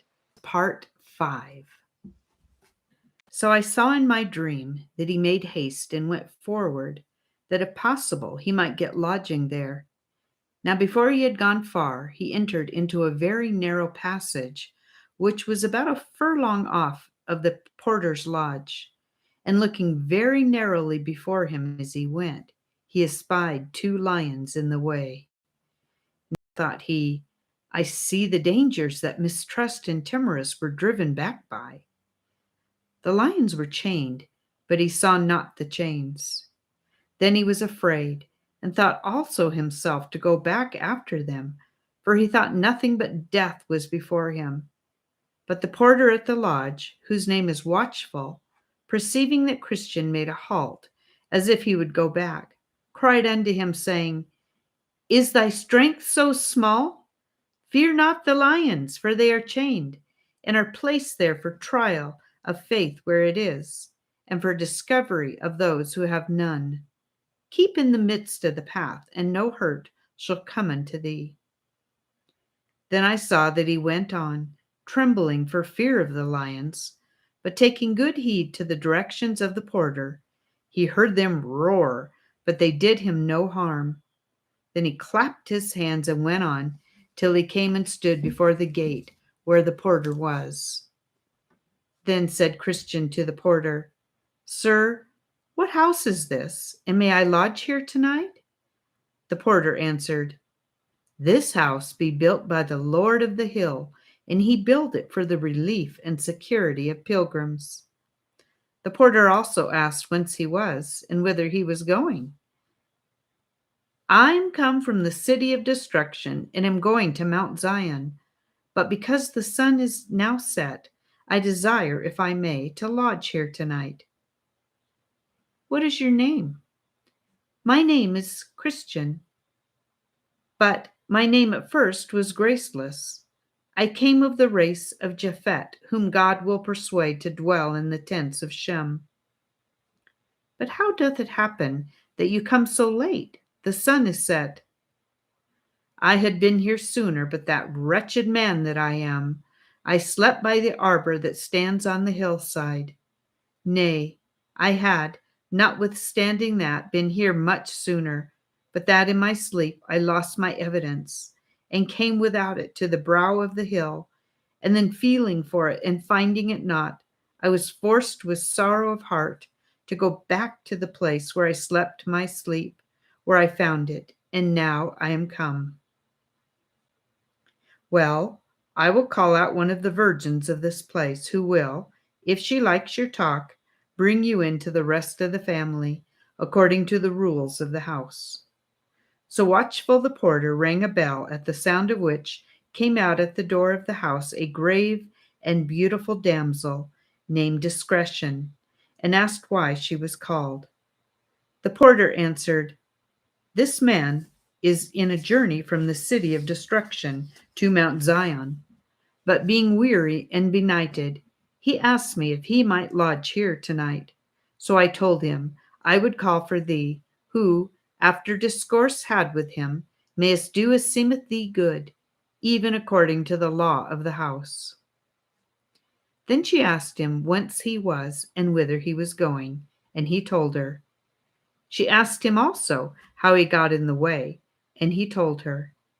Then she asked him what he had seen and met with in the way, and he told her. And last she asked his name, so he said, It is Christian, and I have so much the more desire to lodge here tonight, because by what I perceive, this place was built by the Lord of the hill for the relief and security of pilgrims. So she smiled, but the water stood in her eyes, and after a little pause she said, I will call forth 2 or 3 more of the family. So she ran to the door and called out Prudence, Piety, and Charity, who after a little more discourse with him, had him into the family, and many of them meeting him at the threshold of the house said, Come in, thou blessed of the Lord. This house was built by the Lord of the hill on purpose to entertain such pilgrims in. Then he bowed his head and followed them into the house. So when he was come in and sat down, they gave him something to drink, and consented together that until supper was ready, some of them should have some particular discourse with Christian, for the best improvement of time, and the appointed Piety and Prudence and Charity to discourse with him. And thus they began. Piety said, "Come, good Christian, since we have been so loving to you to receive you into our house this night, let us, if perhaps we may better ourselves thereby, talk with you of all things that have happened to you in your pilgrimage." "With a very good will," said Christian, "and I am glad that you are so well disposed. What moved you at first to betake yourself to a pilgrim's life?" "I was driven out of my native country by a dreadful sound that was in mine ears, to wit, that unavoidable destruction did attend me if I abode in that place where I was." Piety. "But how did it happen that you came out of your country this way?" "It was as God would have it, for when I was under the fears of destruction, I did not know whither to go. But by chance there came a man, even to me, as I was trembling and weeping, whose name is Evangelist, and he directed me to the wicket gate, which else I should never have found, and so set me into the way that hath led me directly to this house." "But did you not come by the house of the interpreter?" "Yes, and did we see such things there, the remembrance of which will stick by me as long as I live, especially three things, to wit, how Christ, in despite of Satan, maintains his work of grace in the heart; how the man had sinned himself quite out of hopes of God's mercy; and also the dream of him that thought in his sleep the day of judgment was come." "Why? Did you hear him tell his dream?" "Yes, and a dreadful one it was, I thought. It made my heart ache as he was telling of it, but yet I am glad I heard it." "Was that all that you saw at the house of the interpreter?" "No. He took me and had me where he showed me a stately palace, and how the people were clad in gold that were in it, and how there came a venturous man and cut his way through the armed men that stood in the door to keep him out, and how he was bid to come in and win eternal glory. Methought those things did ravish my heart. I could have stayed at that good man's house a twelvemonth, but that I knew I had further to go." "And what saw you else in the way?" "Saw? Why, I went but a little further, and I saw one, as I thought in my mind, hang bleeding upon the tree, and the very sight of him made my burden fall off my back, for I groaned under a weary burden, but then it fell down from off me. 'Twas a strange thing to me, for I never saw such a thing before. Yes, and while I stood looking up, for then I could not forbear looking, three shining ones came to me. One of them testified that my sins were forgiven me. Another stripped me of my rags and gave me this broidered coat which you see, and the third set the mark which you see in my forehead and gave me this sealed roll, and with that he plucked it out of his bosom." "But you saw more than this, did you not?" "The things that I have told you were the best. Yet some other small matters I saw, as namely, I saw three men, Simple, Sloth, and Presumption, he asleep a little out of the way as I came, with irons upon their heels. But do you think I could awake them? I saw also Formalist and Hypocrisy come tumbling over the wall to go, as they pretended, to Zion, but they were quickly lost, even as I myself did tell them, but they would not believe. But above all, I found it hard work to get up the hill, and as hard to come by the lions' mouths.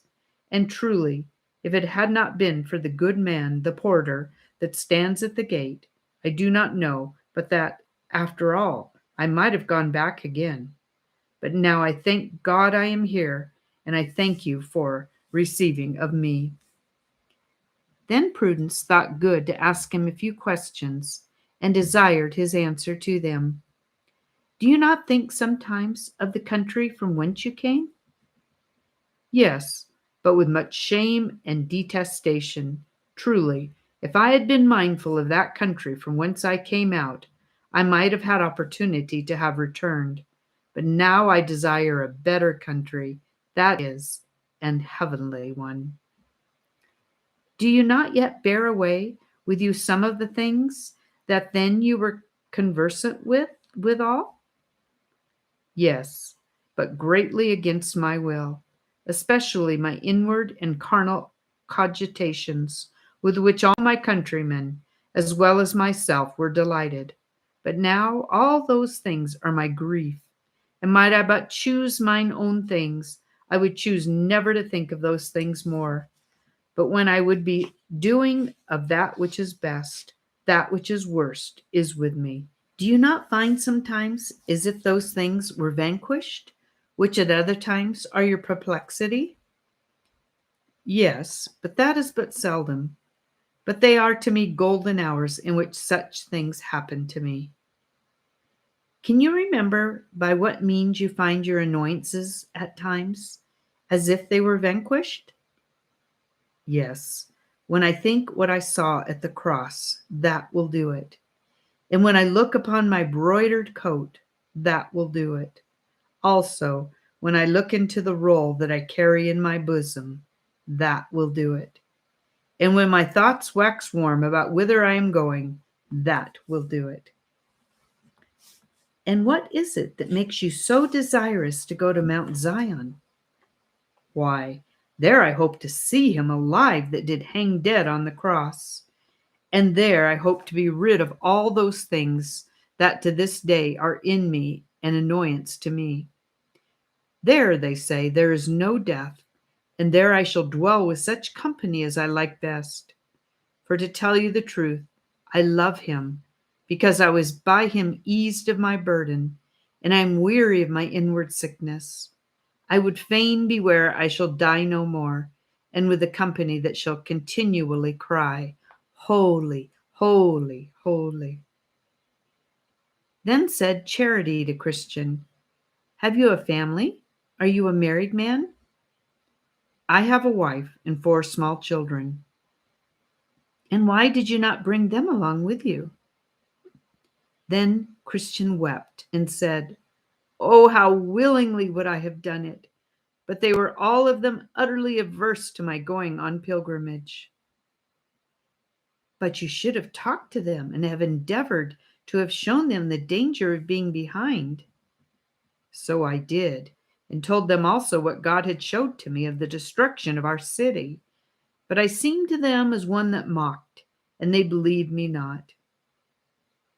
And did you pray to God that he would bless your counsel to them? Yes, and that with much affection, for you must think that my wife and poor children were very dear to me. But did you tell them of your own sorrow and fear of destruction? For I suppose that destruction was visible enough to you. Yes, over and over and over. They might also see my fears in my countenance, in my tears, and also in my trembling under the apprehension of the judgment that did hang over our heads. But all was not sufficient to prevail with them to come with me. But what could they say for themselves? Why they came not? Why, my wife was afraid of losing this world, and my children were given to the foolish delights of youth.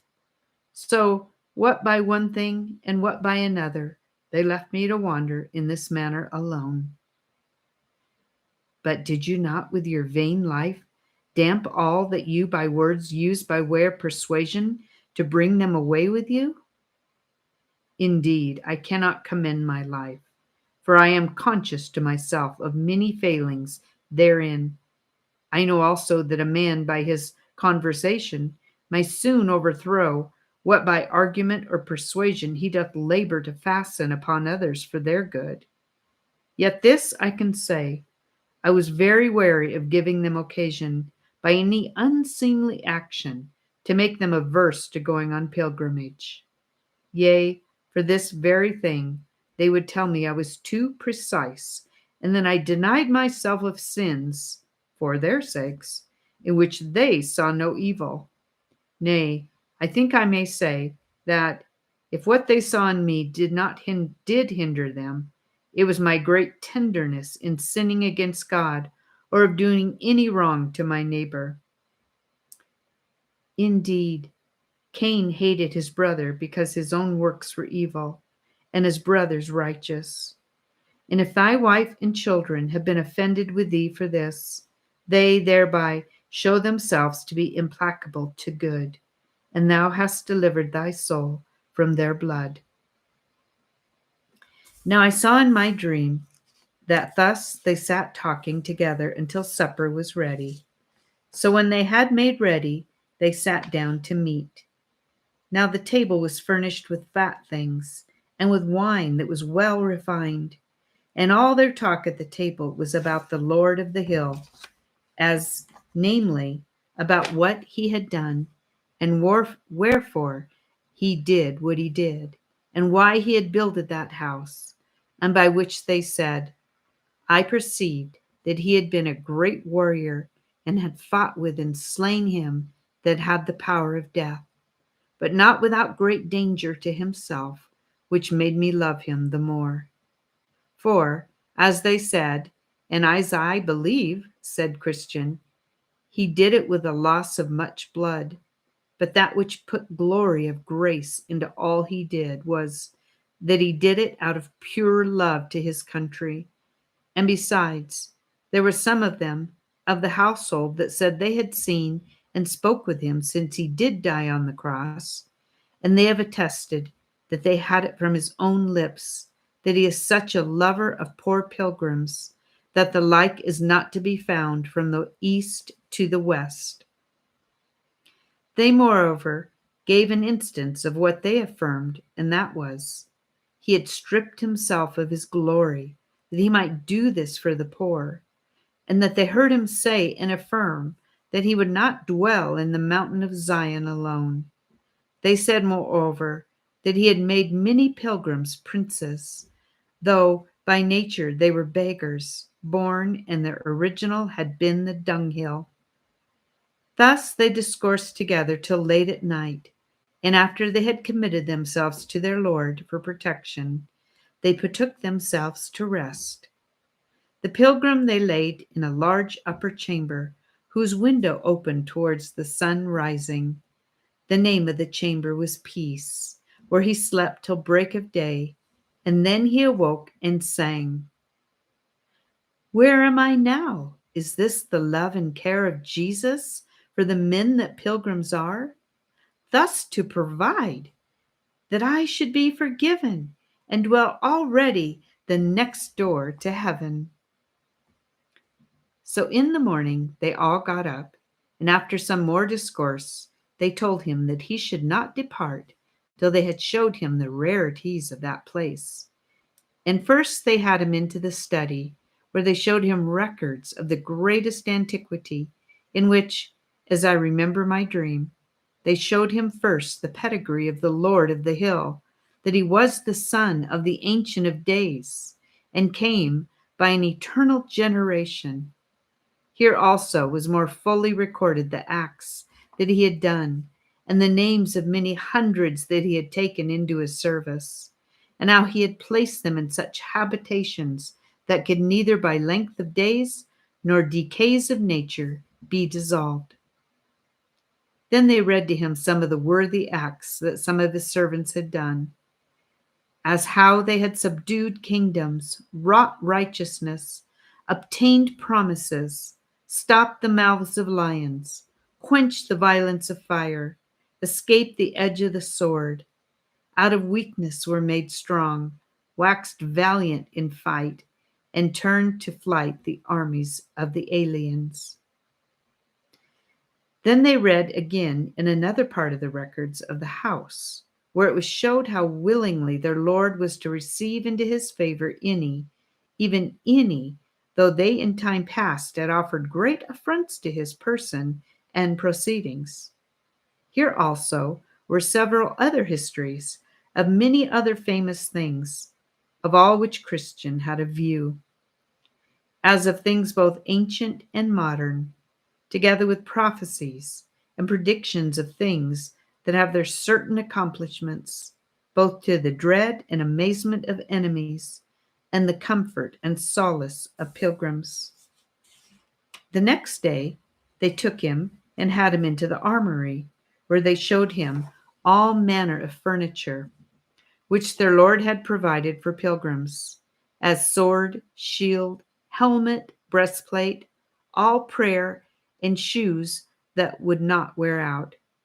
And there was here enough of this to harness out as many men for the service of their Lord as there be stars in the heavens for multitude. They also showed him some of the engines with which some of his servants had done wonderful things. They showed him Moses' rod, the hammer and nail with which Jael slew Sisera, the pitchers, trumpets, and lamps too, with which Gideon put to flight the armies of Midian. Then they showed him the ox's goad, wherewith Shengmar slew 600 men. They showed him also the jawbone, with which Samson did such mighty feats. They showed him, moreover, the sling and stone, with which David slew Goliath of Gath, and the sword also, with which their Lord will kill the man of sin, in the day that he shall rise up to the prey. They showed him besides many excellent things, with which Christian was much delighted. This done, they went to their rest again. Then I saw in my dream that on the morrow he got up to go forwards. But they desired him to stay till the next day also.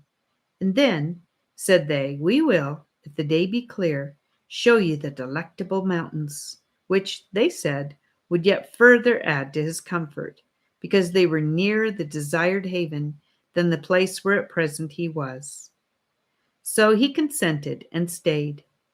When the morning was up, they had him to the top of the house, and bid him look south. So he did. And behold, at a great distance he saw a most pleasant mountainous country, beautified with woods, vineyards, fruits of all sorts, flowers also, with springs and fountains, very delectable to behold. Then he asked the name of the country. They said it was Emmanuel's land. And it is as common, said they, as this hill is, to and for all the pilgrims. And when thou comest there, from thence, said they, thou mayest see to the gate of the celestial city, as the shepherds that live there will make appear. Now he bethought himself of setting forward, and they were willing he should. But first, said they, let us go again into the armory. So they did, and when he came there, they harnessed him from head to foot, with what was of proof, test, lest perhaps he should meet with assaults in the way. He, being therefore thus accrued, walketh out with his friends to the gate. And there he asked the porter if he saw any pilgrims pass by. Then the porter answered, Yes. Pray, did you know him? Said he. I asked him his name, and he told me it was Faithful. Oh, said Christian, I know him. He is my townsman, my near neighbor. He comes from the place where I was born. How far do you think he may be before? He has got by this time below the hill. Well, said Christian, good porter, the Lord be with thee, and add to all thy blessings much increase for the kindness that thou hast showed to me. Then he began to go forward, but discretion, piety, charity, and prudence would accompany him down to the foot of the hill. So they went on together, reiterating their former discourses, till they came to go down the hill. Then said Christian, As it was difficult coming up, so far as I can see, it is dangerous going down. Yes, said Prudence, so it is, for it is a hard matter for a man to go down into the valley of humiliation, as thou art now, and to catch no slip by the way. Therefore, said they, are we come out to accompany down the hill. So he began to go down, but very warily. Yet he caught a slip or two.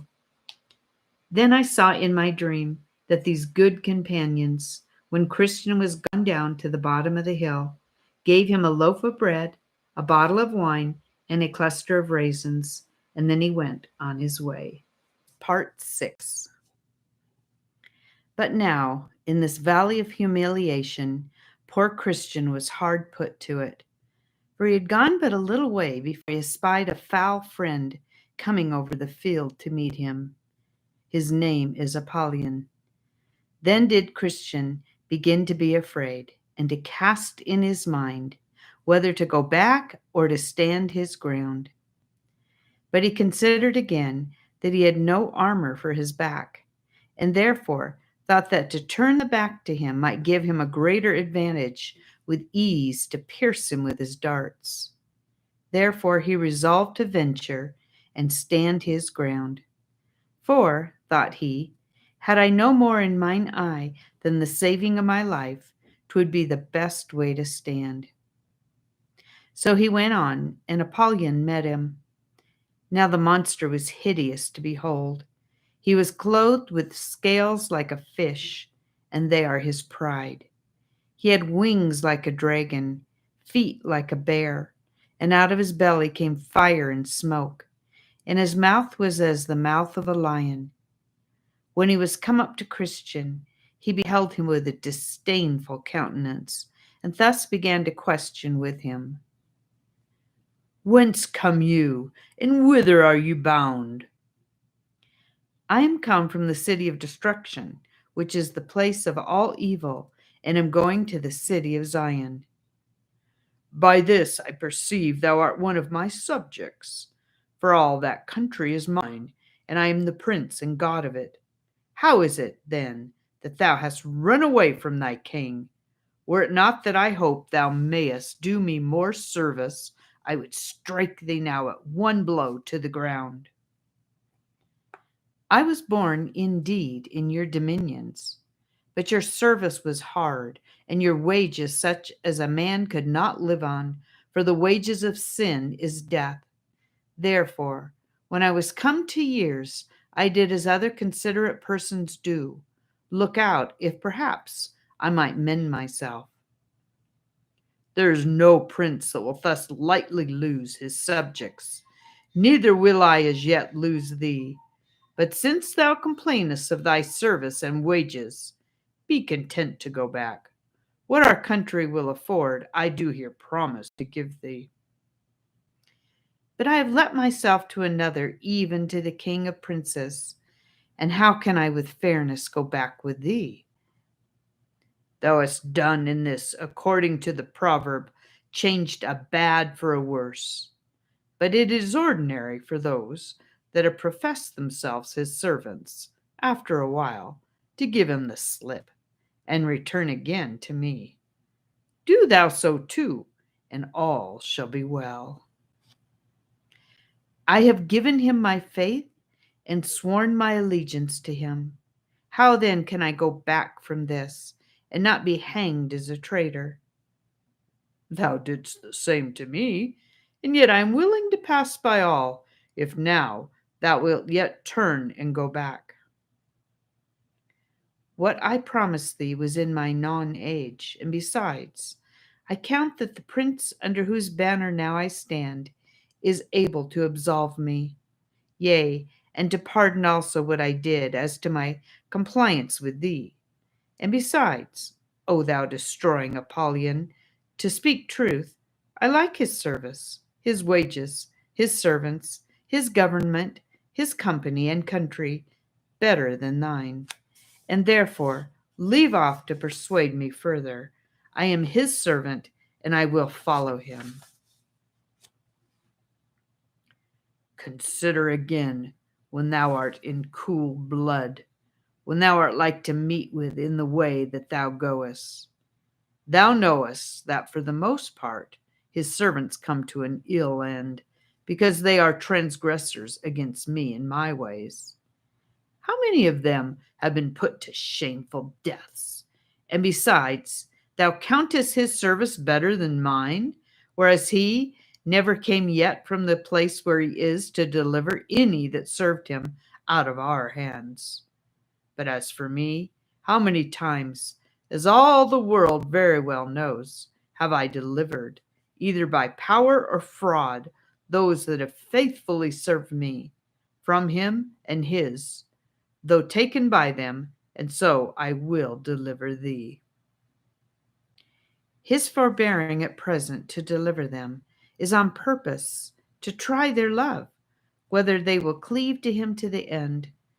And as for the ill end thou sayest they come to, that is most glorious in their account.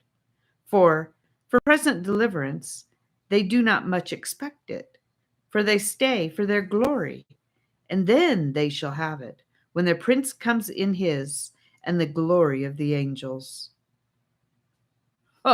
Thou hast already been unfaithful in thy service to him, and how dost thou think to receive wages from him? Wherein, O Apollyon, have I been unfaithful to him? Thou didst faint at first setting out, when thou wast almost choked in the gulf of despond. Thou didst attempt wrong ways to be rid of thy burden, whereas thou should have stayed till thy prince had taken it off. Thou didst sinfully sleep and lose thy choice thing. Thou wast also almost persuaded to go back at the sight of the lions. And when thou talkest of thy journey and of what thou hast heard and seen, thou art inwardly desirous of vain glory in all that thou sayest or doest. All this is true and much more, which thou hast left out. But the prince whom I serve and honor is merciful and ready to forgive. But besides, these infirmities possess me in thy country, for there I sucked them in, and I have groaned under them, been sorry for them, and have obtained pardon of my prince. Then Apollyon broke out into a grievous rage, saying, I am an enemy to this prince. I hate his person, his laws, and people. I am come out on purpose to withstand thee.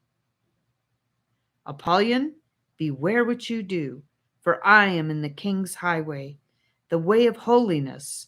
Therefore take heed to yourself. Then Apollyon straddled quite over the whole breadth of the way and said, I am void of fear in this matter. Prepare thyself to die, for I swear by my infernal den that thou shalt go no farther. Here will I spill thy soul. And with that he threw a flaming dart at his heart. But Christian had a shield in his hand, with which he caught it, and so prevented the danger of that. Then did Christian draw, for he saw 'twas time to bestir him, and Apollyon as fast made at him, throwing darts as thick as hail, by the which, notwithstanding all that Christian could do to avoid it, Apollyon wounded him in his head, his hand, and foot. This made Christian give a little back. Apollyon therefore followed his work amain, and Christian again took courage, and resisted as manfully as he could. This sore combat lasted for about half a day, even till Christian was almost quite spent. For you must know that Christian, by reason of his wounds, must needs grow weaker and weaker. Then Apollyon, espying his opportunity, began to gather up close to Christian, and wrestling with him, gave him a dreadful fall. And with that Christian's sword flew out of his hand. Then said Apollyon, I am sure of thee now. And with that he had almost pressed him to death, so that Christian began to despair of life. But as God would have it, while Apollyon was fetching of his last blow, thereby to make a full end of this good man, Christian nimbly reached out his hand for his sword and caught it, saying, Rejoice not against me, O mine enemy. When I fall, I shall arise. And with that, gave him a deadly thrust, which made him give back as one that had received his mortal wound. Christian, perceiving that, made at him again, saying, Nay, in all these things we are more than conquerors through him that loved us. And with that, Apollyon spread forth his dragon wings and sped him away, that Christian, for a season, saw him no more. In this combat, no man can imagine, unless he had seen and heard as I did, what yelling and hideous roaring Apollyon made all the time of the fight. He spake like a dragon, and on the other side, what sighs and groans burst from Christian's heart. I never saw him all the while give so much as one pleasant look, till he perceived he had wounded Apollyon with his two-edged sword. Then, indeed, he did smile and look upward, but 'twas the dreadfulest sight that ever I saw. So when the battle was over, Christian said, I will here give thanks to him that hath delivered me out of the mouth of the lion, to him that did help me against Apollyon. And so he did, saying, Great Beelzebub, the captain of this feud, deigned my ruin, therefore to this end he sent him harnessed out, and he with rage that hellish was, did fiercely me engage. But blessed Michael helped me, and I, by dint of sword, did quickly make him fly. Therefore to him let me give lasting praise and thanks, and bless his holy name always. Then there came to him a hand with some of the leaves of the tree of life, the which Christian took and applied to his wounds that he had received in the battle, and was healed immediately. He also sat down in that place to eat bread and to drink of the bottle that was given him a little before. So, being refreshed, he addressed himself to his journey with his sword drawn in his hand, for he said, I know not but some other enemy may be at hand. But he met with no other affront from Apollyon quite through this valley. Now at the end of this valley was another called the Valley of the Shadow of Death, and Christian must needs go through it, because the way to the celestial city lay through the midst of it. Now this valley is a very solitary place. The prophet Jeremiah thus describes it, a wilderness, a land of deserts and of pits, a land of drought and of thy shadow of death, a land that no man but a Christian passeth through, and where no man dwelt. Now here Christian was worse put to it than in his fight with Apollyon, as by the sequel you shall see.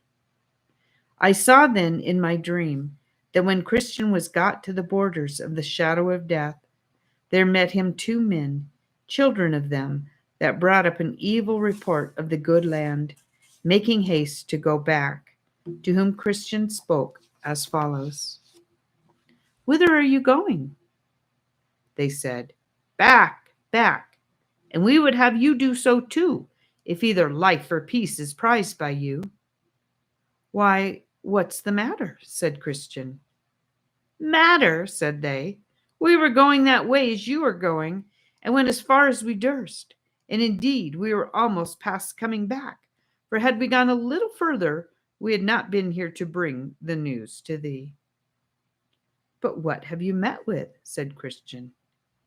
Why, we were almost in the valley of the shadow of death, but that by good hap we looked before us, and saw the danger before we came to it. But what have you seen? Said Christian. Seen? Why, the valley itself, which is as dark in pitch. We also saw there the hobgoblins, satyrs, and dragons of the pit. We heard also in that valley a continual howling and yelling as of a people under unutterable misery, who there sat bound in affliction in irons. And over that valley hangs the discouraging clouds of confusion. Death also doth always spread its wings over it. In a word, it is every whit dreadful, being utterly without order. Then said Christian, I perceive not yet by what you have said, but that this is my way to the desired haven. Be it thy way, we will not choose it for ours. So they parted, and Christian went on his way, but still with his sword drawn in his hand, for fear lest he should be assaulted. I saw then in my dream, so far as this valley reached, there was on the right hand a very deep ditch, that ditch as it into which the blind have led the blind in all ages, and have both there miserably perished. Again, behold, on the left hand there was a very dangerous quag, into which if even a good man falls, he can find no bottom for his foot to stand on. Into that quag King David once did fall, and had no doubt therein been smothered, had not he that is able plucked him out. The pathway was here also exceeding narrow, and therefore good Christian was the more put to it. For when he sought in the dark to shun the ditch on the one hand, he was ready to tip over into the mire on the other. Also, when he sought to escape the mire without great carefulness, he would be ready to fall into the ditch. Thus he went on, and I heard him here sigh bitterly, for besides the dangers mentioned above, the pathway here was so dark that ofttimes, when he lifted up his foot to set forward, he knew not where or upon what he should set it next. About the midst of this valley I perceived the mouth of hell to be, and it stood also hard by the wayside. Now, thought Christian, what shall I do? And ever and anon the flame and smoke would come out in such abundance, with sparks and hideous noises, things that cared not for Christian's sword, as did Apollyon before, that he was forced to put up his sword and betake himself to another weapon called all prayer.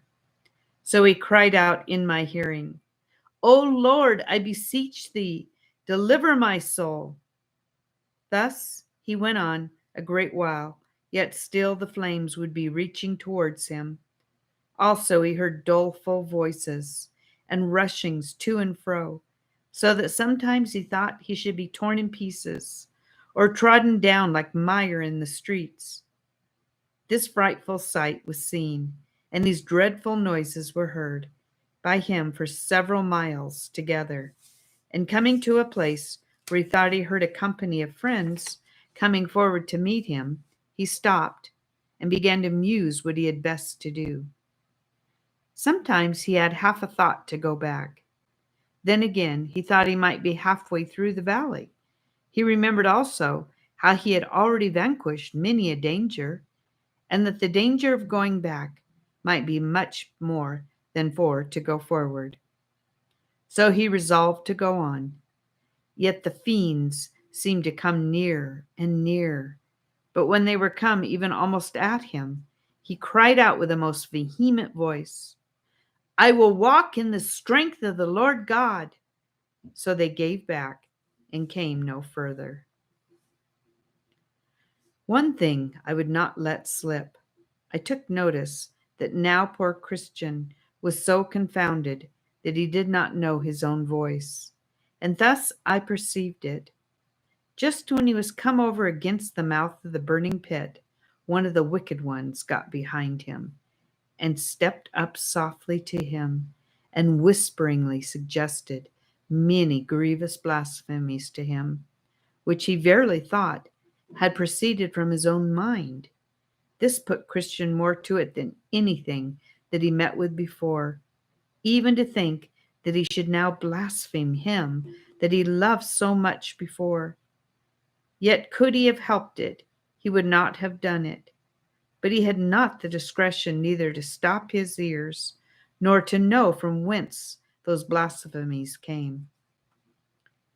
When Christian had traveled in this disconsolate condition some considerable time, he thought he heard the voice of a man, as going before him, saying, Though I walk through the valley of the shadow of death, I will fear none ill, for thou art with me. Then he was glad, and that for these reasons. First, because he gathered from thence that some who feared God were in this valley as well as himself. Secondly, for that he perceived God was with them, though in that dark and dismal state. And why not, thought he, with me, though by reason of the impediment that attends this place, I cannot perceive it. Thirdly, for that he hoped, could he overtake them, to have company by and by. So he went on and called to him that was before, but he knew not what to answer, for that he also thought himself to be alone. And by the day broke. Then said Christian, he hath turned the shadow of death into the morning. Now, morning being come, he looked back, not out of desire to return, but to see by the light of the day what hazards he had gone through in the dark. So he saw more perfectly the ditch that was on the one hand, and the quag that was on the other. Also how narrow the way was which lay betwixt them both. But also now he saw the hobgoblins and satyrs and dragons of the pit, but all afar off, for after break of day they came not nigh. Yet they were discovered to him, according to that which is written. He discovereth deep things out of darkness, and bringeth out to light the shadow of death. Job 12:22. Now was Christian much affected with his deliverance from all the dangers of his solitary way, which dangers, though he feared them more before, yet he saw them more clearly now, because the light of the day made them conspicuous to him. And about this time the sun was rising, and this was another mercy to Christian. For you must note that, though the first part of the valley of the shadow of death was dangerous, yet the second part, which he was yet to go, was, if possible, far more dangerous. For from the place where he now stood, even to the end of the valley, the way was all along set so full of snares, traps, gins, and nets here, and so full of pits, pitfalls, deep holes, and shelvings down there, that had it now been dark, as it was when he came the first part of the way, had he 1,000 souls, they had in reason been cast away.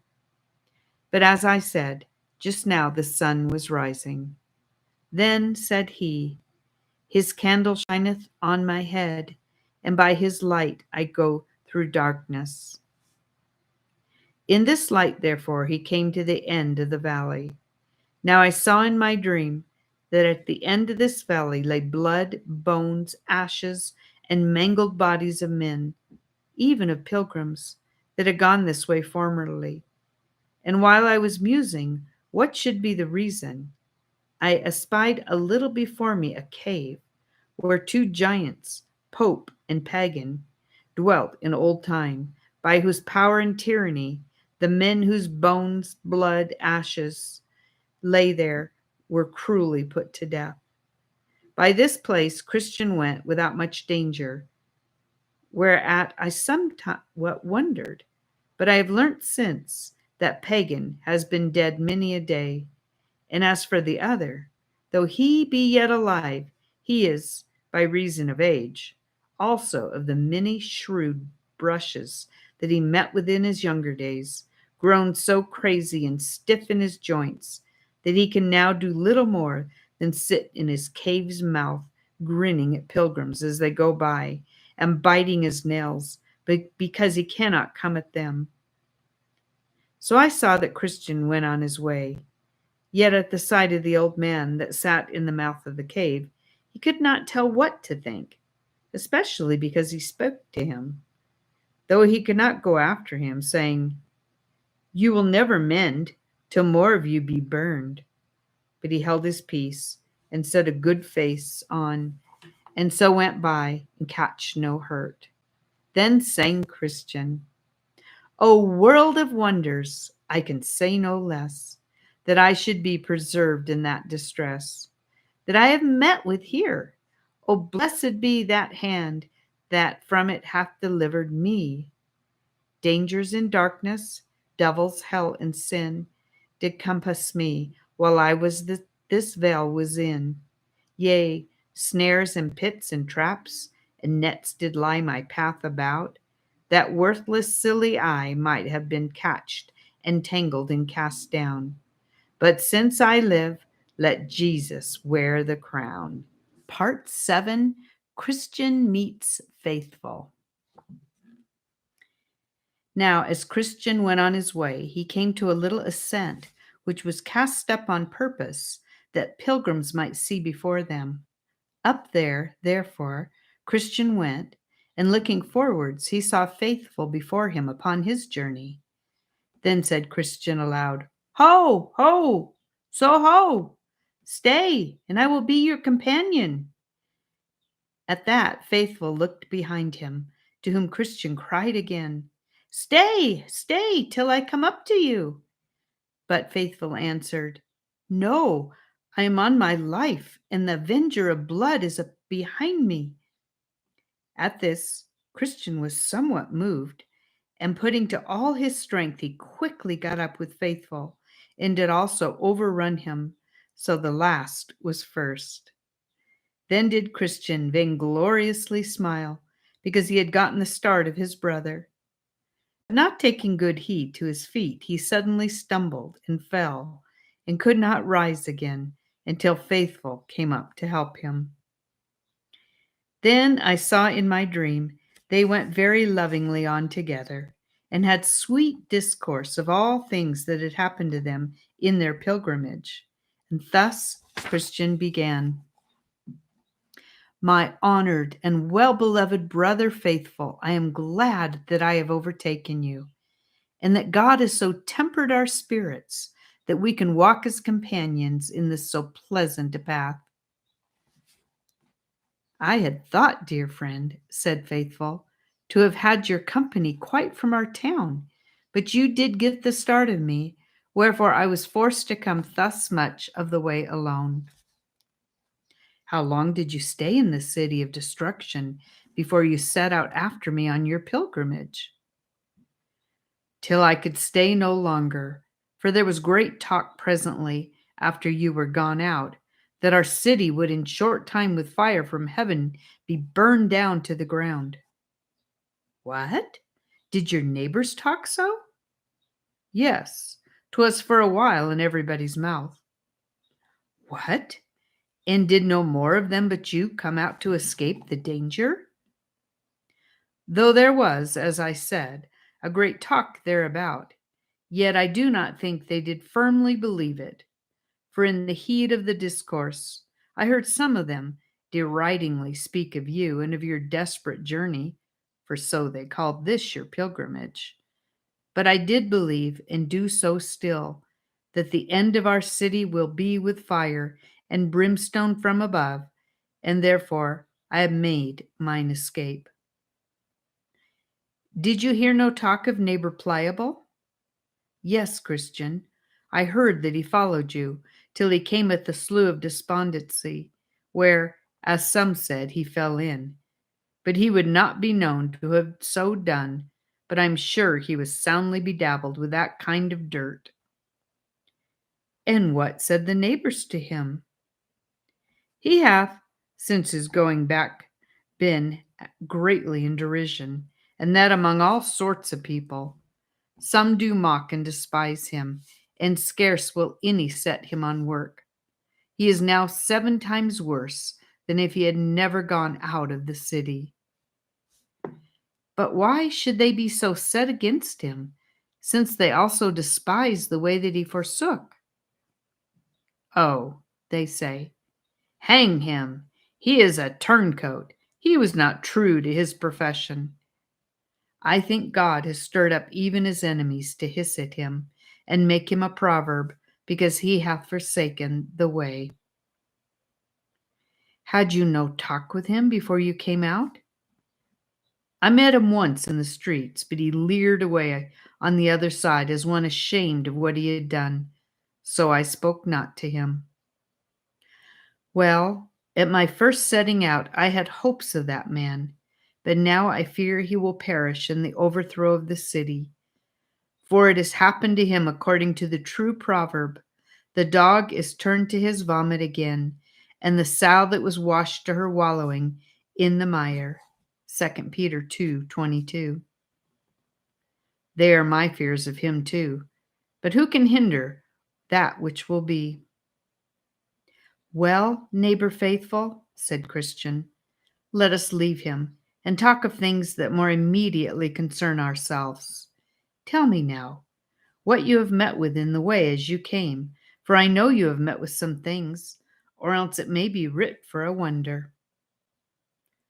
I escaped the slough that I perceive you fell into, and got up to the gate without that danger. Only I met with one whose name was Wanton, that had like to have done me a mischief. 'Twas well you escaped her net. Joseph was hard put to it by her, and he escaped her as you did. But it had like to have cost him his life. But what did she do to you? You cannot think, but that you know something. What a flattering tongue she had. She lay at me hard to turn aside with her, promising me all manner of content. Nay, she did not promise you the content of a good conscience. You know what I mean, all carnal and fleshly content. Thank God you have escaped her. The abhorred of the Lord shall fall into her ditch. Nay, I know not whether I did wholly escape her or no. Why, I trow you did not consent to her desires. No, not to defile myself, for I remembered an old writing that I had seen, which saith, her steps take hold of hell. So I shut mine eyes, because I would not be bewitched with her looks. Then she railed on me, and I went on my way. Did you meet with no other assault as you came? When I came to the foot of the hill called Difficulty, I met with a very aged man who asked me what I was and whither bound. I told him that I was a pilgrim going to the celestial city. Then said the old man, Thou lookest like an honest fellow. Wilt thou be content to dwell with me for the wages that I shall give thee? Then I asked him his name and where he dwelt. He said his name was Adam the first, and that he dwelt in the town of Deceit. I asked him then what was his work and what the wages that he would give. He told me that his work was many delights, and his wages that I should be his heir at last. I further asked him what house he kept and what other servants he had. So he told me that his house was maintained with all the dainties in the world, and that his servants were those of his own begetting. Then I asked how many children he had. He said that he had but 3 daughters, the lust of the flesh, the lust of the eyes, and the pride of life, and that I should marry them all if I would. Then I asked how long time he would have me to live with him, and he told me as long as he lived himself. Well, and what conclusion came the old man and you to at last? Why, at first I found myself somewhat inclinable to go with the man, for I thought he spake very fair. But looking in his forehead as I talked with him, I saw there written, Put off the old man with his deeds. And how then?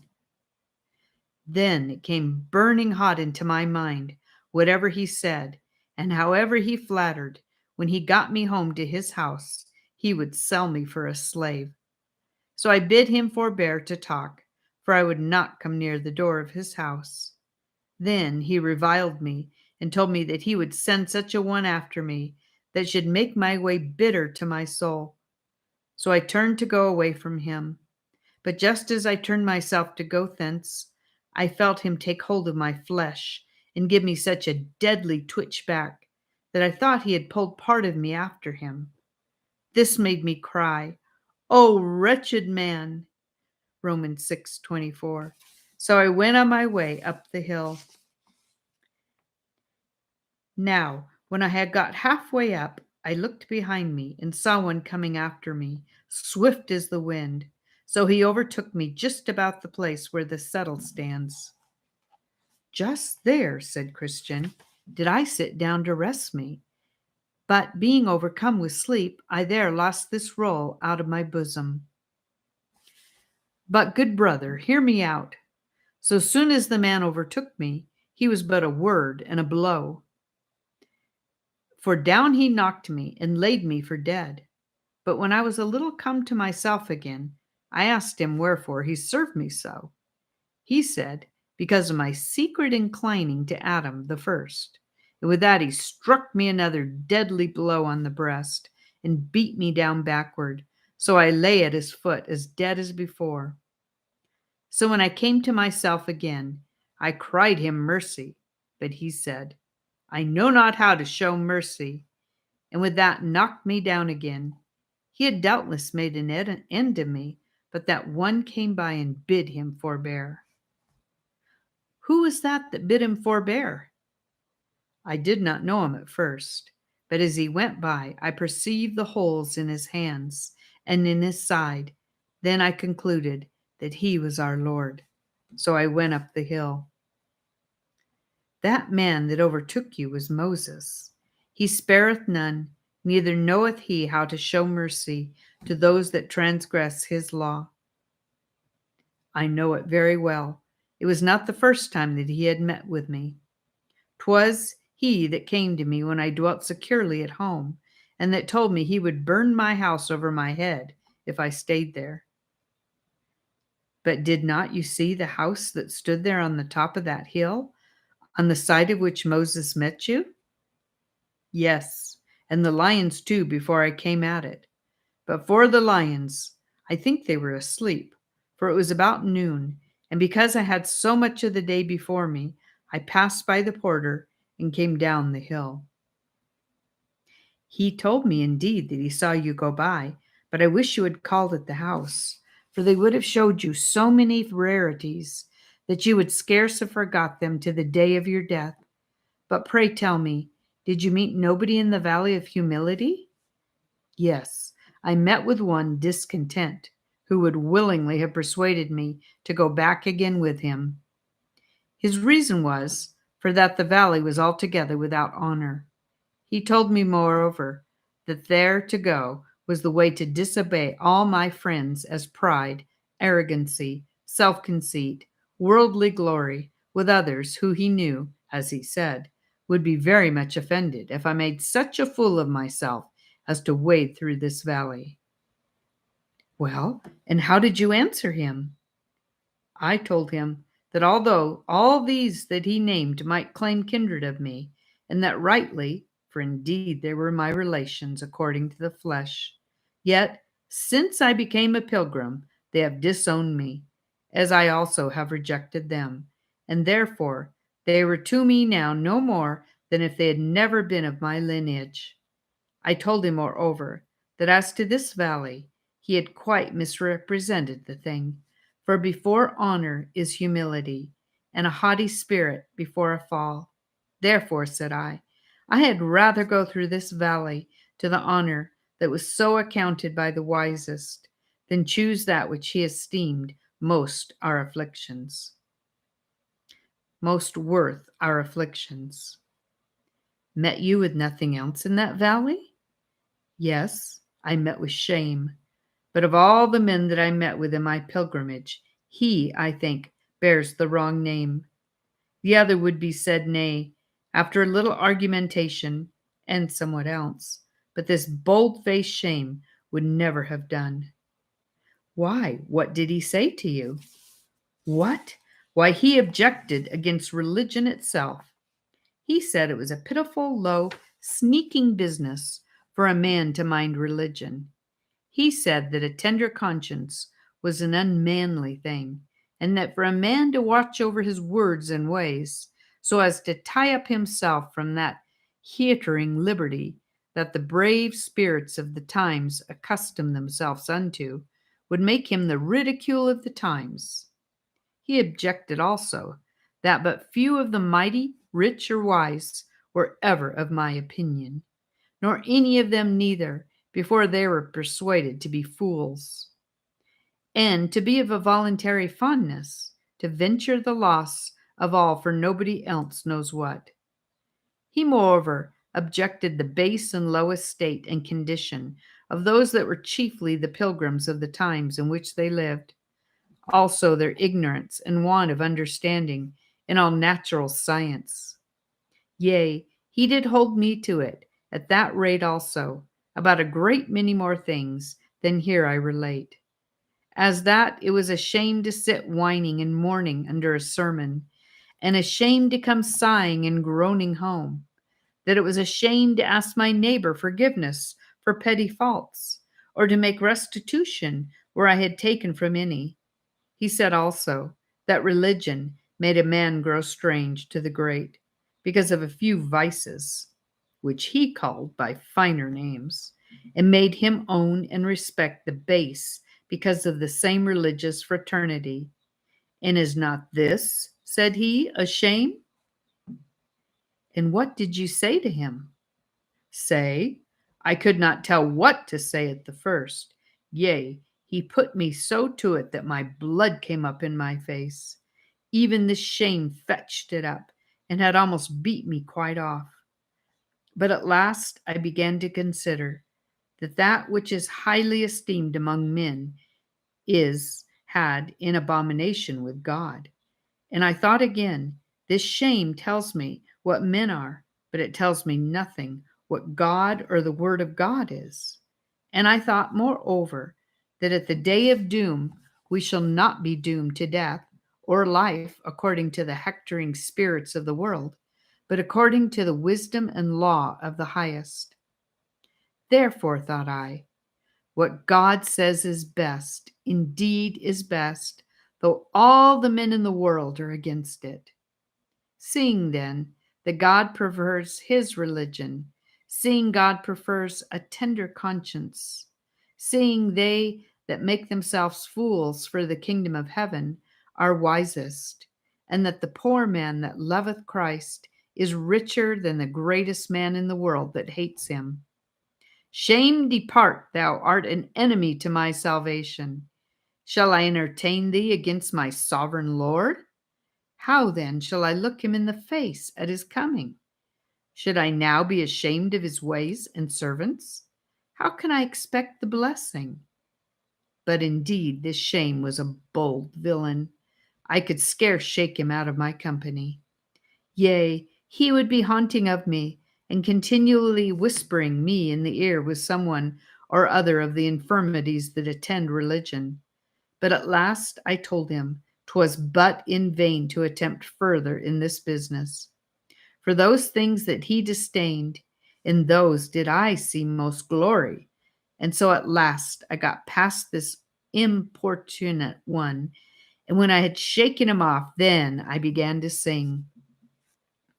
The trials that those men do meet withal, that are obedient to the heavenly call, are manifold and suited to the flesh, and come, and come, and come afresh, that now, or sometimes else, we by them may be taken, overcome, and cast away. Oh, let the pilgrims then be vigilant and quit themselves like men. I am glad, my brother, said Christian, that thou didst withstand this villain so bravely. For of all, as thou sayest, I think he has the wrong name. For he is so bold as to follow us in the streets, and to attempt to put us to shame before all men, that is, to make us ashamed of that which is good. But if he was not himself audacious, he would never attempt to do as he does. But let us still resist him, for notwithstanding all his bravadoes, he promoteth the fool and none else. The wise shall inherit glory, said Solomon, but shame shall be the promotion of fools. I think we must cry to him for help against shame. That would have us to be valiant for the truth upon the earth, said Faithful. You say true, but did you meet nobody else in that valley? No, not I, for I had sunshine all the rest of the way through that, and also through the valley of the shadow of death. 'Twas well for you. I am sure it fared far otherwise with me. I had for a long season, as soon almost as I entered in that valley, a dreadful combat with that foul fiend Apollyon. Yea, I thought verily he would have killed me, especially when he got me down and crushed me under him, as if he would have crushed me to pieces. But as he threw me, my sword flew out of my hand. Nay, he told me he was sure of me. But I cried to God, and he heard me and delivered me out of all my troubles. Then I entered into the valley of the shadow of death, and had no light for almost half the way through it. I thought I should have been killed there over and over. But at last daybreak and the sun rose, and I went through that which was behind with far more ease and quiet. Part 8. Moreover, I saw in my dream that as they went on, faithful, as he chanced to look on one side, saw a man whose name was Talkative, walking at a distance beside them, for in this place there was room enough for them all to walk. He was a tall man, and something more comely at a distance than at hand. To this man Faithful addressed himself in this manner: Friend, whither away? Are you going to the heavenly country? I'm going to that same place. That is well. Then I hope we may have your good company. With a very good will I be your companion. Come on then, and let us go together, and let us spend our time in discoursing of things that are profitable. To talk of things that are good to me is very acceptable with you or with any other, and I am glad that I have met with those that incline to so good a work. For to speak the truth, there are but few that care thus to spend their time, as they are in their travels, but choose much rather to be speaking of things to no profit, and this hath been a trouble to me. That is indeed a thing to be lamented. For what things so worthy of the use of the tongue and mouth of men on earth, as are the things of the God of heaven? I like you wonderful well, for your saying is full of conviction. And I will add, what thing is so pleasant and what so profitable as to talk of the things of God? What things so pleasant? That is, if a man hath any delight in things that are wonderful, for instance, if a man doth delight to talk of the history or the mystery of things, or if a man doth love to talk of miracles, wonders, or signs, where shall he find things recorded so delightful and so sweetly penned as in the Holy Scripture? That's true. But to be profited by such things in our talk should be that which we design. That is that I said. For to talk of such things is most profitable. For by so doing, a man may get knowledge of many things, as of the vanity of earthly things, and the benefit of things above, thus in general. But more particularly, by this a man may learn the necessity of the new birth, the insufficiency of our works, the need of Christ's righteousness, and besides, by this a man may learn what it is to repent, to believe, to pray, to suffer, or the like. By this also a man may learn what are the great promises and consolations of the gospel to his own comfort. Further, by this a man may learn to refute false opinions, to vindicate the truth, and also to instruct the ignorant. All this is true, and glad I am to hear these things from you. Alas, the want of this is the cause that so few understand the need of faith and the necessity of a work of grace in their soul, in order to eternal life, but ignorantly live in the works of the law, by which a man can by no means obtain the kingdom of heaven. But, by your leave, heavenly knowledge of these is the gift of God. No man attaineth to them by human industry, or only by the talk of them. All this I know very well, for a man can receive nothing except it be given him from heaven. all is of grace, not of works. I could give you 100 scriptures for the confirmation of this. Well then, said Faithful, what is that one thing that we shall at this time found our discourse upon? What you will. I will talk of things heavenly, or things earthly, things moral, or things evangelical, things sacred, or things profane, things past, or things to come, things foreign, or things at home, things more essential, or things circumstantial, provided that all be done to our profit. Now did Faithful begin to wonder, and stepping to Christian, for he walked all this while by himself, he said to him, but softly, what a brave companion have we got! Surely this man will make a very excellent pilgrim. At this, Christian modestly smiled and said, this man with whom you are so taken will beguile with his tongue of his 20 of them that know him not. Do you know him then? Know him? Yes, better than he knows himself.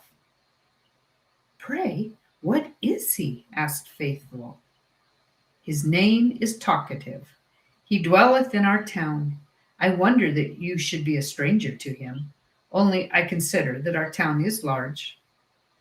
Whose son is he, and whereabout doth he dwell? He is the son of one Saywell. He dwelt in Prating Row, and he is known of all that are acquainted with him by the name of Talkative in Prating Row. And notwithstanding his fine tongue, he is but a sorry fellow. Well, he seems to be a very pretty man. That is to them that have not thorough acquaintance with him. For he is best abroad, near home he is ugly enough. Your saying that he is a pretty man brings to my mind what I have observed in the work of the painter, whose picture showed best at a distance, but very near, more unpleasing. But I am ready to think you do but jest, because you smiled. God forbid that I should jest, though I smiled, in this matter, or that I should accuse any falsely. I will give you a further discovery of him. This man is for any company and for any talk. As he talketh now with you, so will he talk when he is on the alabench.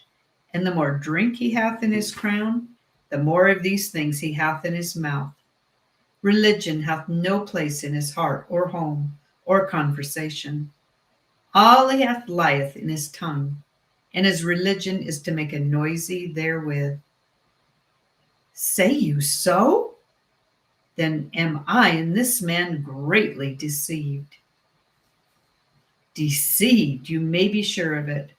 Remember the proverb, they say and do not, but the kingdom of God is not in word, but in power. He talketh of prayer, of repentance, of faith, and of the new birth, but he knows but only to talk of them. I have been in his family, and have observed him both at home and abroad, and I know what I say of him is the truth. His house is as empty of religion as the white of an egg is of savor. There is there neither prayer nor sign of repentance for sin. Yea, the brute in his kind serves God far better than he. He is the very stain, reproach, and shame of religion to all that know him. It can hardly have a good word in all that end of the town where he dwells through him. Thus say the common people that know him, a saint abroad and a devil at home. His poor family finds it so. He is such a curl, such a railer at, and so unreasonable with his servants, that they neither know how to do or speak to him. Men that have any dealings with him say 'tis better to deal with a Turk than with him, for fair dealing they shall have at their hands. This Talkative, if it be possible, will go beyond them, defraud, beguile, and overreach them. Besides, he brings up his sons to follow his steps. And if he findeth in any of them a foolish timorousness, for so he calls the first appearance of a tender conscience. He calls them fools and blockheads, and by no means will employ them in much, or speak to their commendations before others. For my part, I am of opinion that he has by his wicked life caused many to stumble and fall, and will be, if God prevent not, the ruin of many more. Well, my brother, said Faithful, I am bound to believe you, not only because you say you know him, but also because, like a Christian, you may make your reports of men. For I cannot think that you speak these things of ill will, but because it is even so, as you say. Had I known him no more than you, I might perhaps have thought of him as at the first you did. Yea, had he received this report at their hands only, that are enemies to religion, I should have thought it had been a slander, a lot that often falls from bad men's mouths upon good men's names and professions. But all these things, yea, and a great many more, as bad, of my own knowledge, I can prove him guilty of. Besides, good men are ashamed of him. They can neither call him brother nor friend. The very naming of him among them makes them blush, if they know him. Well, said Faithful, I see that saying and doing are two things, and hereafter I shall better observe this distinction. They are two things indeed, and are as diverse as are the soul and the body. For as the body without the soul is but a dead carcass, so saying, if it be alone, is but a dead carcass also. The soul of religion is the practical part. Pure religion and undefiled before God and the Father is this, to visit the fatherless and widows in their affliction, and to keep himself unspotted from the world. This Talkative is not aware of. He thinks that hearing and saying will make a good Christian, and thus he deceiveth his own soul. Hearing is but as the sowing of the seed. Talking is not sufficient to prove that fruit is indeed in the heart and life. And let us assure ourselves that at the day of doom men shall be judged according to their fruits. It will not be said to them, did you believe? But were you doers or talkers only? And accordingly shall they be judged. The end of the world is compared to our harvest, and you know men at harvest regard nothing but fruit. Not that anything can be accepted that is not of faith, but I speak this to show you how insignificant the profession of Talkative will be at that day. This brings to my mind that of Moses, said Faithful, by which he describeth the beast that is clean. He is such a one that parteth the hoof and cheweth the cud, not that parteth the hoof only, or that cheweth the cud only. The hare cheweth the cud, but yet is unclean, because he parteth not the hoof. And this truly resembleth Talkative. He cheweth the cud, he seeketh knowledge, he cheweth upon the word, but he divideth not the hoof. He parteth not with the way of sinners. But as the hare, he retaineth the foot of a dog or bear, and therefore is unclean. You have spoken, said Christian, for I know the true gospel sense of those texts. And I will add another thing. Paul calleth some men, yea, and those great talkers too, sounding brass and tinkling cymbals.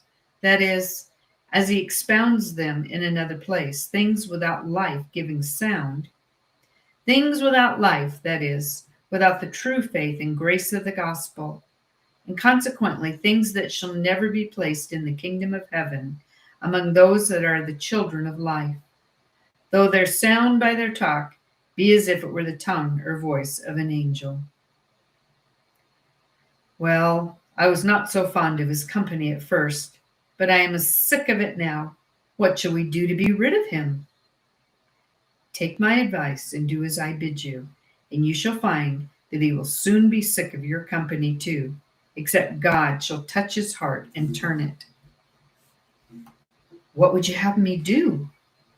Why, go to him and enter into some serious discourse about the power of religion, and ask him plainly, when he has approved of it, for that he will, whether this thing be set up in his heart, house, or conversation. Then Faithful stepped forward again and said to Talkative, Come, what cheer? How is it now? Talkative said, Thank you. Well, I thought we should have had a great deal of talk by this time. Well, if you will, we will fall to it now. And since you left it with me to state the question, let it be this. How doth the saving grace of God discover itself when it is in the heart of man? I perceive then that our talk must be about the power of things. Well, 'tis a very good question, and I shall be willing to answer you, and take my answer in brief thus. First, where the grace of God is in the heart, it causeth there a great outcry against sin. Secondly, Nay, hold, said Faithful. Let us consider of one at once. I think you should rather say it shows itself by inclining the soul to abhor its sin. Why, what difference is there between crying out against and abhorring of sin?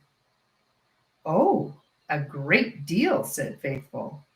A man may cry out against sin of policy, but he cannot abhor it but by virtue of a godly antipathy against it. I have heard many cry out against sin in the pulpit, yet who can abide it well enough in the heart and house and conversation? Joseph's mistress cried out with a loud voice, as if she had been very holy, but she would willingly, notwithstanding that, have committed uncleanness with him. Some cry out against sin, even as the mother cries out against her child in her lap, when she calleth it slut and naughty girl, and then falls to hugging and kissing it. You lie at the catch, I perceive. No, not I. I am only for setting things right.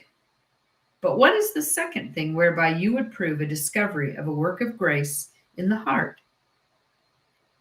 Great knowledge of gospel mysteries, said Talkative. This sign should have been first, but first or last, it is also false. For knowledge, great knowledge, may be obtained in the mysteries of the gospel, and yet no work of grace in the soul. Yea, if a man have all knowledge, he may yet be nothing, and so consequently be no child of God. When Christ said, Do you know all these things? And the disciples had answered, Yes, yes, he added, Blessed are ye if you do them. He doth not lay the blessing in the knowing of them, but in the doing of them. For there is a knowledge that is not attended with doing. He that knoweth his master's will, and doeth it not. A man may know like an angel, and yet be no Christian. Therefore your sign of it is not true. Indeed, to know is a thing that pleaseth talkers and boasters, but to do is that which pleaseth God. Not that the heart can be good without knowledge, for without that the heart is not. There is therefore knowledge and knowledge. Knowledge that resteth in the bare speculation of things, and knowledge that is accompanied with the grace of faith and love, which puts a man upon doing even the will of God from the heart. The first of these will serve the talker, but without the other the true Christian is not content. Give me understanding, and I shall keep thy law. Yea, I shall observe it with my whole heart. You lie at the catch again. This is not for edification. Well, if you please, propound another sign how this work of grace discovereth itself where it is. Not I, for we shall not agree, I see.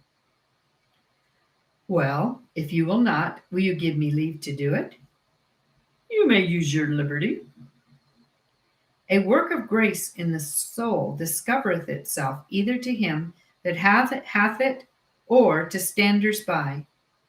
To him that hath it thus, it gives him conviction of sin, especially of the defilement of his nature, and the sin of unbelief, for the sake of which he is sure to be damned, if he findeth not mercy at God's hand by faith in Jesus Christ. This sight and sense of things worketh in him sorrow and shame for sin. He findeth, moreover, revealed in him the Savior of the world, and the absolute necessity of closing with him for life, at the which he findeth hungerings and thirstings after him, to which hungerings and the promise is made. Now, according to the strength or weakness of his faith in his Savior, so is his joy and peace, so is his love to holiness, so are his desires to know him more, and also to serve him in this world. But though I say it discovereth itself thus unto him, yet it is but seldom that he is able to conclude that this is a work of grace, because his corruptions now, and his abused reason, make his mind to misjudge in this matter. Therefore, in him that hath this work there is required a very sound judgment, before he can stand with steadiness conclude that this is a work of grace. To others it is thus discovered, number one, by an experimental confession of his faith in Christ. 2, by a life answerable to that confession, to wit, a life of holiness, heart holiness, family holiness, if he hath a family, and by conversation holiness in the world, which in the general teacheth him inwardly to abhor his sin, and himself for that in secret, to suppress it in his family, and to promote holiness in the world. Not by talk only, as an hypocrite or talkative person may do, but by a practical subjection in faith and love to the power of the word. And now, sir, as to this brief description of the work of grace, and also the discovery of it, if you have aught to object, object. If not, then give me leave to propound to you a second question. Nay, my part is not now to object, but to hear. Let me therefore have your second question. It is this: do you experience the first part of this description of it? And doth your life and conversation testify the same? Or standeth your religion in word or in tongue, and not in deed and truth? Pray, if you incline to answer me in this way, say no more than you know the God above will say amen to, and also nothing but what your conscience can justify you in. For not he that commendeth himself is approved, but whom the Lord commendeth.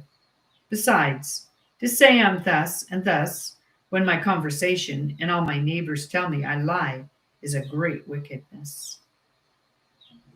Then Talkative at first began to blush, but recovering himself, thus he replied, You come now to experience, to conscience and God, and to appeal to him for justification of what is spoken. This kind of discourse I did not expect, nor am I disposed to give an answer to such questions, because I count not myself bound thereto, unless you take upon you to be a catechizer. And though you should so do, yet I may refuse to make you my judge. But I pray, will you tell me why you ask me such questions? Because I saw you forward to talk, because I knew not that you had aught else but a notion. Besides, to tell you all the truth, I have heard of you, that you are a man whose religion lies in talk, and that your conversation gives this your mouth profession the lie. They say you are a spot among Christians, and that religion fareth the worse for your ungodly conversation, that some already have stumbled at your wicked ways, and that more are in danger of being destroyed thereby. Your religion, and in alehouse, and covetousness, and uncleanness, and swearing, and lying, and vain company keeping, and etc., will stand together. The proverb is true of you, which is said of a whore, to wit, that she is a shame to all women, so you are a shame to all professors. Since you are ready to take up reports, and to judge so rashly as you do, I cannot but conclude you are some peevish or melancholy man not fit to be discoursed with, and so adieu. Then came up Christian and said to his brother, I told you how it would happen. Your words and his lusts could not agree. He had rather leave your company than reform his life. But he is gone, as I said. Let him go. The loss is no man's but his own. He has saved us the trouble of going from him. For he continuing, as I suppose he will do, as he is, he would have been but a blot in our company. Besides, the apostle says, from such withdraw thyself. But I am glad we had this little discourse with him, Christian. It may happen that he will think of it again. However, I have dealt plainly with him, and so am clear of his blood if he perisheth. You did well to talk so plainly to him as you did. There is but little of this faithful dealing with men nowadays, and that makes religion to stink in the nostrils of many, as it doth. For they are these talkative fools whose religion is only in word, and are debauched and vain in their conversation, that, being so much admitted into the fellowship of the godly, do stumble the world, blemish Christianity, and grieve the sincere. I wish that all men would deal with such as you have done. Then should they either be made more conformable to religion, or the company of saints would be too hot for them. Then did Evangelist say, How Talkative at first lifts up his plumes! How bravely doth he speak! How he presumes to drive down all before him! But so soon as Faithful talks of heart work, like the moon that's past the full, into the wane he goes. And so will all but he that heart work knows. Thus they went on, talking of what they had seen by the way, and so made that way easy, which would otherwise, no doubt, have been tedious to them, for that now they went through a wilderness. Now, when they were got almost quite out of this wilderness, Faithful chanced to cast his eye back, and espied one coming after them, and he knew him. Oh, said Faithful to his brother, who comes yonder? Then Christian looked and said, It is my good friend Evangelist. Aye, and my good friend too, said Faithful, for 'twas he that set me the way to the gate. Now was Evangelist come up unto them, and thus saluted them. Part 9, Vanity Fair. Now was Evangelist come up to them, and thus saluted them. Peace be with you, dearly beloved, and peace be to your helpers. Welcome, welcome, my good Evangelist, said Christian. The sight of thy countenance brings to my remembrance thy ancient kindness and unwearied laboring for my eternal good. And 1,000 times welcome, said good Faithful.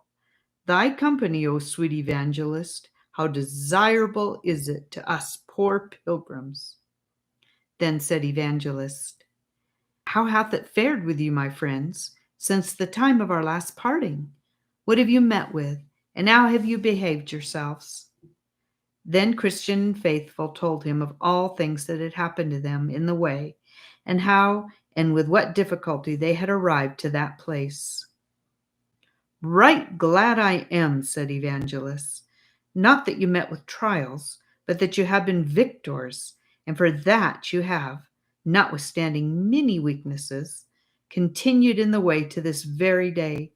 I say, right glad I am of this thing, and that for mine own sake and yours. I have sowed, and you have reaped, and the day is coming when both he that sowed and they that reaped shall rejoice together. That is, if you hold out. For in due time you shall reap, if you faint not. The crown is before you, and it is an incorruptible one, so run that you may obtain it. Some there be that set out for this crown, and after they have gone far for it, another comes in and takes it from them. Hold fast, therefore, that you have. Let no man take your crown. You are not yet out of the gunshot of the devil. You have not resisted unto blood, striving against sin. Let the kingdom be always before you, and believe steadfastly concerning things that are invisible. Let nothing that is on this side of the other world get within you. And above all, look well to your own hearts and to the lusts thereof, for they are deceitful above all things and desperately wicked. Set your faces like a flint. You have all power in heaven and earth on your side. Then Christian thanked him for his exhortation, but told him withal that they would have him speak further to them for their help the rest of the way, and the rather, for that they well knew that he was a prophet, and could tell them of things that might happen unto them, and also how they might resist and overcome them. To which request Faithful also consented. So Evangelist began as followeth. My sons, you have heard in the words of the truth of the gospel, that you must through many tribulations enter into the kingdom of heaven. And again, that in every city bonds and affections abide on you, and therefore you cannot expect that you should go long on your pilgrimage without them in some sort or other. You have found something of the truth of these testimonies upon you already, and more will immediately follow. For now, as you see, you are almost out of this wilderness, and therefore you will soon come into a town that you will by and by see before you. And in that town you will be hardly beset with enemies, who will strain hard, but they will kill you. And be you sure that one or both of you must seal the testimony which you hold with blood. But be you faithful unto death, and the king will give you a crown of life. He that shall die there, although his death will be unnatural, and his pain perhaps great, he will yet have the better of his fellow, not only because he will be arrived at the celestial city soonest, but because he will escape many miseries that the other will meet with in the rest of his journey. But when you are come to the town, and shall find fulfilled what I have here related, then remember your friend, and quit yourselves like men, and commit the keeping of your souls to your God in well-doing, as unto a faithful Creator. Then I saw in my dream that when they were got out of the wilderness, they presently saw a town before them, and the name of that town is Vanity. And at the town there is a fair kept, called Vanity Fair. It is kept all the year long. It beareth the name of Vanity Fair, because the town where 'tis kept is lighter than vanity, and also because all that is there sold, or that cometh thither, is vanity. As is the saying of the wise, all that cometh is vanity. This fair is no new erected business, but a thing of ancient standing. I will show you the original of it. Almost 5,000 years agone, there were pilgrims walking to the celestial city, as these two honest persons are. And Beelzebub, Apollyon, and Legion were their companions. Perceiving by the path that the pilgrims made that their way to the city lay through this town of Vanity, they contrived here to set up a fair wherein should be sold of all sorts of vanity, and that it should last all the year long. Therefore, at this fair are all such merchandise sold as houses, lands, trades, places, honors, preferments, titles, countries, kingdoms, lusts, pleasures, and delights of all sorts, as wars, bawds, wives, husbands, children, masters, servants, lives, blood, bodies, souls, silver, gold, pearls, precious stones, and what not. And moreover, at this fair, there is at all times to be seen jugglings, cheats, games, plays, fools, apes, knaves, and rogues, and that of every kind. Here are to be seen too, and that for nothing, thefts, murders, adulteries, false swears, and that of a blood-red color. And as in other fairs of less moment, there are the several rows and streets, under their proper names, where such and such wares are vended. So here likewise you have the proper places, rows, streets, countries, and kingdoms, where the wares of this fair are soonest to be found. Here is the Briton row, the French row, the Italian row, the Spanish row, the German row, where several sorts of vanities are to be sold. But as in other fairs, some one commodity is as the chief of all the fair. So the ware of Rome and her merchandise is greatly promoted in this fair. Only our English nation, with some others, have taken a dislike thereat. Now, as I said, the way to the celestial city lies just through this town, where this lusty fair is kept. And he that will go to the city, and yet not go through this town, must needs go out of the world. The Prince of Princes himself, and when here, went through this town to his own country, and that upon a fair day too. Yea, and as I think, it was Beelzebub, the chief lord of this fair, that invited him to buy of its vanities. Yes, would have made him lord of the fair, would he have done him reverence as he went through the town. Yea, because he was such a person of honor, Beelzebub had him from street to street, and showed him all the kingdoms of the world in a little time, that he might, if possible, allure that blessed one to cheapen and buy some of his vanities. But he had no mind to the merchandise, and therefore left the town without laying out so much as 1 farthing upon these vanities. This fair, therefore, is an ancient thing, of long standing, and a very great fair. Now these pilgrims, as I said, must needs go through this fair. Well, so they did. But behold, even as they entered into the fair, all the people in the fair were moved, and the town itself, as it were, in a hubbub about them, and that for several reasons. For, first, the pilgrims were clothed with such kind of raiment as was diverse from the raiment of any that traded in that fair. The people, therefore, of the fair made a great gazing upon them. Some said they were fools, some said they were bedlams, and some they are outlandish men. Secondly, and as they wondered at their apparel, so they did likewise at their speech, for few could understand what they said. They naturally spoke the language of Canaan, but they that kept the fair were the men of this world, so that from one end of the fair to the other, they seemed barbarians each to the other. Thirdly, but that which did not a little amuse the merchandisers was, that these pilgrims set very light by all their wares. They cared not so much as to look upon them, and if they called upon them to buy, they would put their fingers up in their ears and cry, "Turn away mine eyes from beholding vanity," and look upwards, signifying that their trade and traffic was in heaven. One chanced mockingly, beholding the carriages of the men, to say unto them, "What will ye buy?" But they, looking gravely upon him, said, "We buy the truth." At that there was an occasion taken to despise the men the more, some mocking, some taunting, some speaking reproachfully, and some calling upon others to smite them. At last things came to a hubbub and great stir in the fair, insomuch that all order was confounded.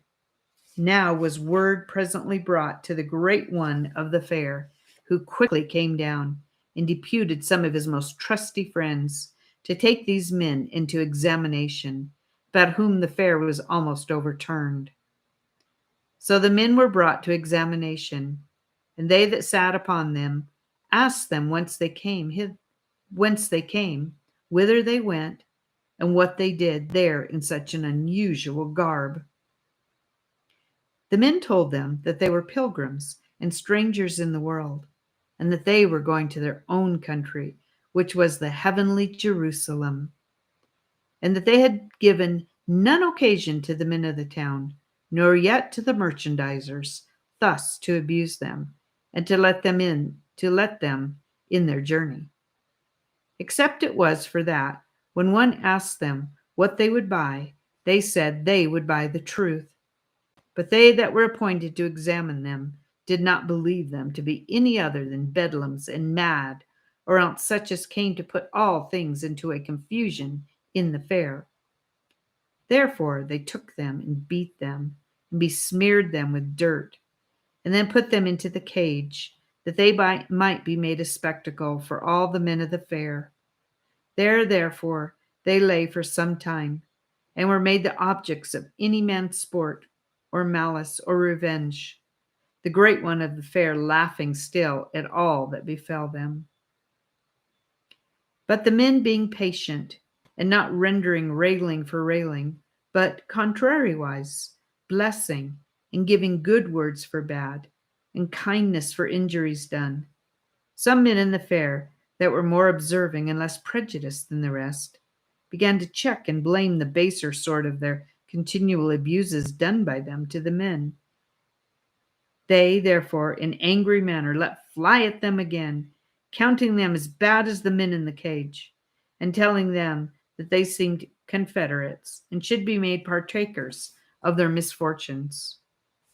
The other replied, that for aught they could see, the men were quiet and sober, and intended nobody any harm, and that there were many that traded in their fair that were more worthy to be put into the cage, yea, and pilloried too, than were the men that they had abused.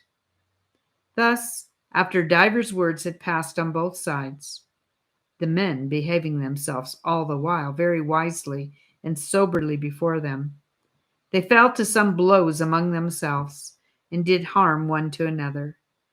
Then were these two poor men brought before their examiners again, and they're charged as being guilty of the late hubbub that had been in the fair. So they beat them pitifully, and hanged irons upon them, and led them in chains up and down the fair for an example and a terror to others, lest any should further speak in their behalf, or join themselves unto them. But Christian and Faithful behaved themselves yet more wisely, and received the ignominy and shame that was cast upon them with so much meekness and patience, that it won to their side, though but few in comparison of the rest, several of the men in the fair. This put the other party yet into a greater rage, insomuch that they concluded the death of these two men. Wherefore they threatened that the cage nor irons should serve their turn, but that they should die for the abuse they had done, and for deluding the men of the fair. Then were they remanded to the cage again, until further order should be taken with them. So they put them in, and made their feet fast in the stocks. Here, therefore, they called again to mind what they had heard from their faithful friend Evangelist, and were the more confirmed in their way and sufferings by what he told them would happen to them. They also now comforted each other, that whose lot it was to suffer, even he should have the best on't. Therefore, each man secretly wished that he might have that preferment, but committing themselves to the all-wise dispose of him that ruleth all things, with much content, they abode in the condition in which they were, until they should be otherwise disposed of. Then, a convenient time being appointed, they brought them forth to their trial, in order to their condemnation. When the time was come, they were brought before their enemies and arraigned. The judge's name was Lord hate good. Their indictment was one and the same in substance, though somewhat varying in form. The contents thereof was this, that they were enemies to and disturbers of their trade, that they had made commotions and divisions in the town, and had won a party to their own most dangerous opinions, in contempt of the law of their prince. Then Faithful began to answer that he had only set himself against that which had set itself against him that is higher than the highest. And, said he, as for disturbances, I make none, being myself a man of peace. The parties that were won to us were won by beholding our truth and innocence, and they are only turned from the worse to the better. And as to the king you talk of, since he is Beelzebub, the enemy of our Lord, I defy him and all his angels. Then proclamation was made that they that had aught to say for their lord the king against the prisoner at the bar should forthwith appear and give in their evidence.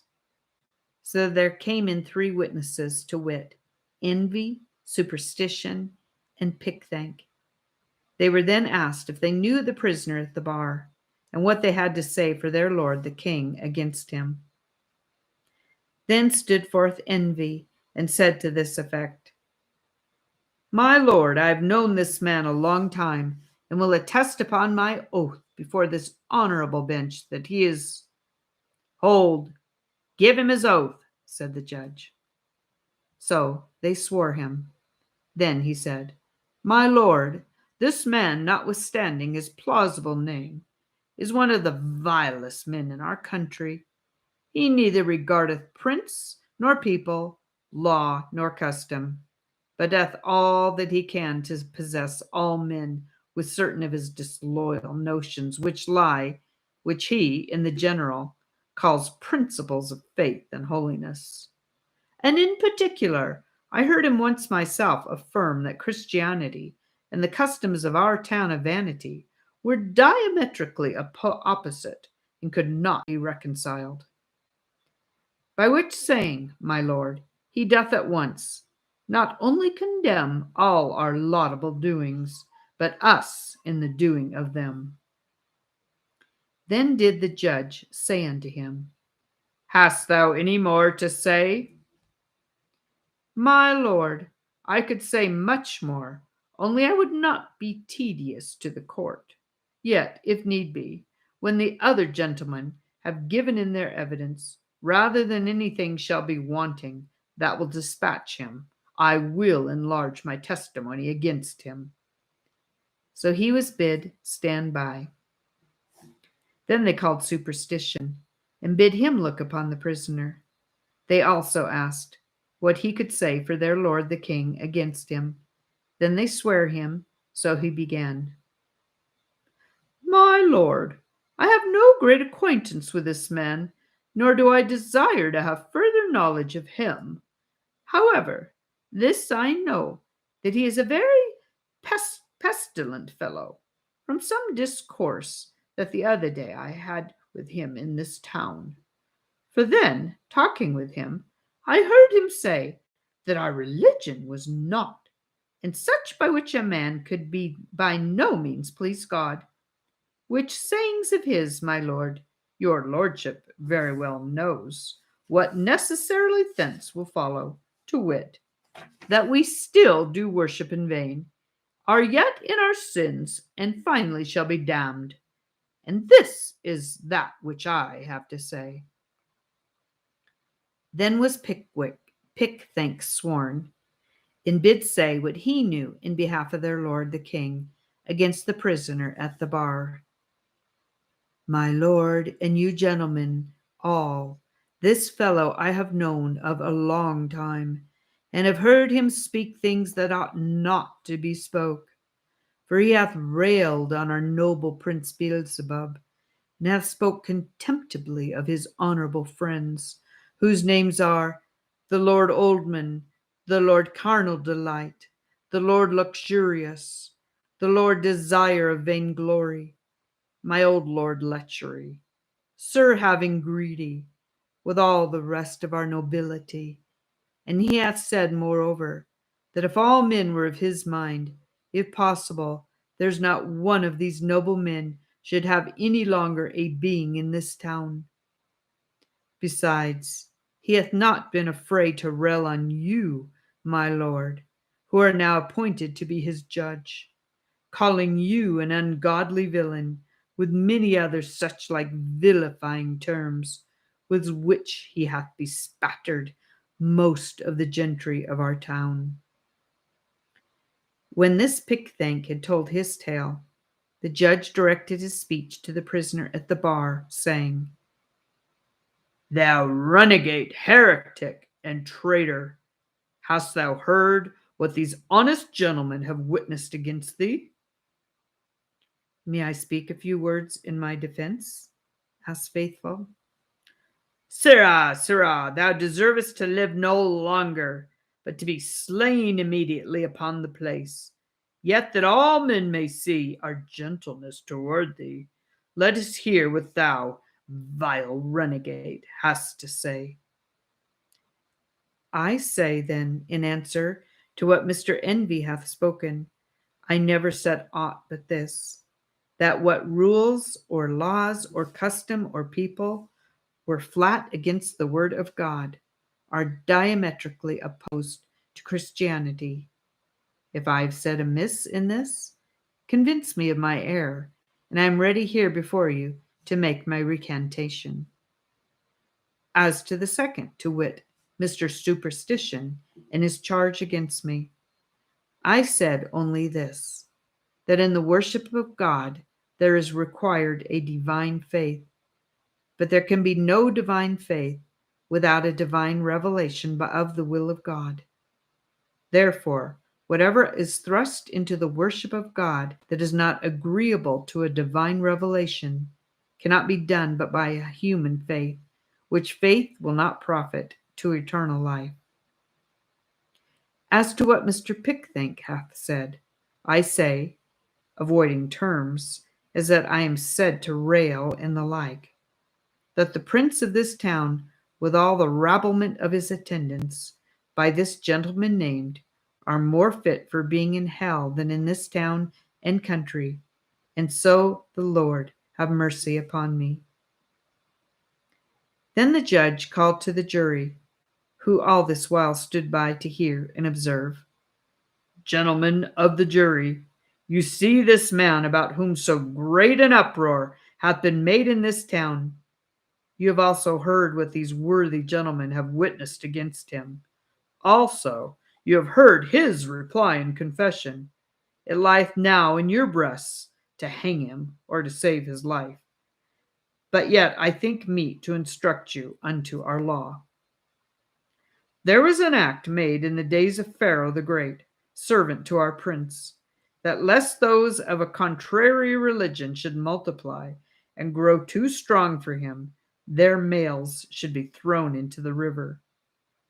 There was also an act made in the days of Nebuchadnezzar the Great, another of his servants, that whoever would not fall down and worship his golden image should be thrown into a fiery furnace.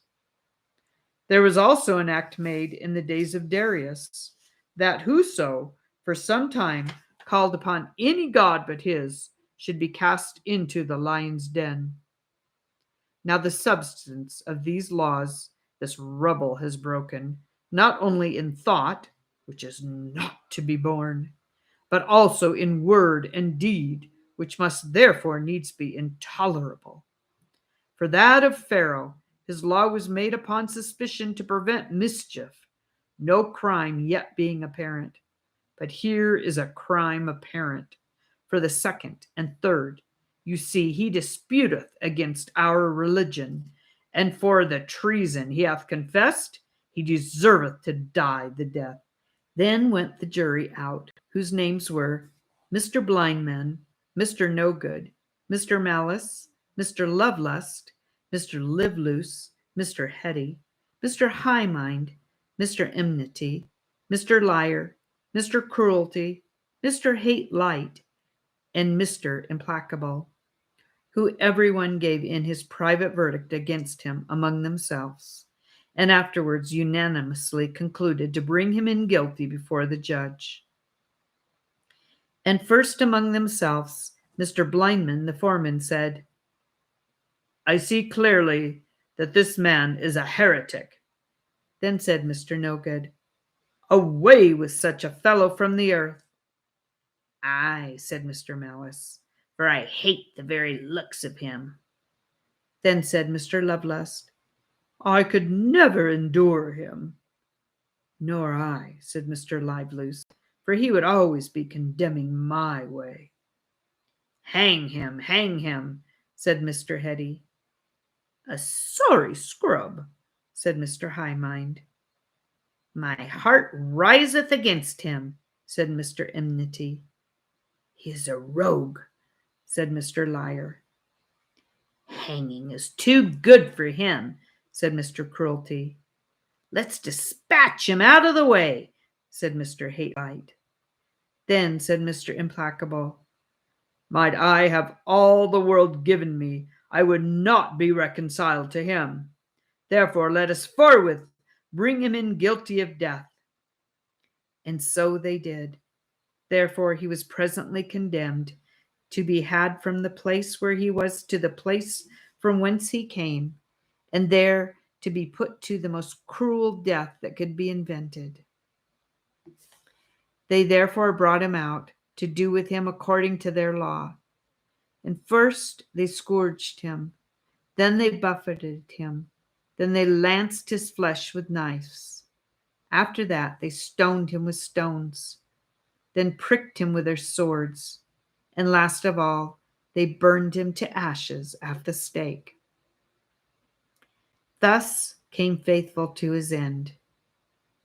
Now I saw that there stood behind the multitude a chariot, and a couple of horses waiting for Faithful, who, so soon as his adversaries had dispatched him, was taken up into it, and straightway was carried up through the clouds, with sound of trumpet, the nearest way to the celestial gate.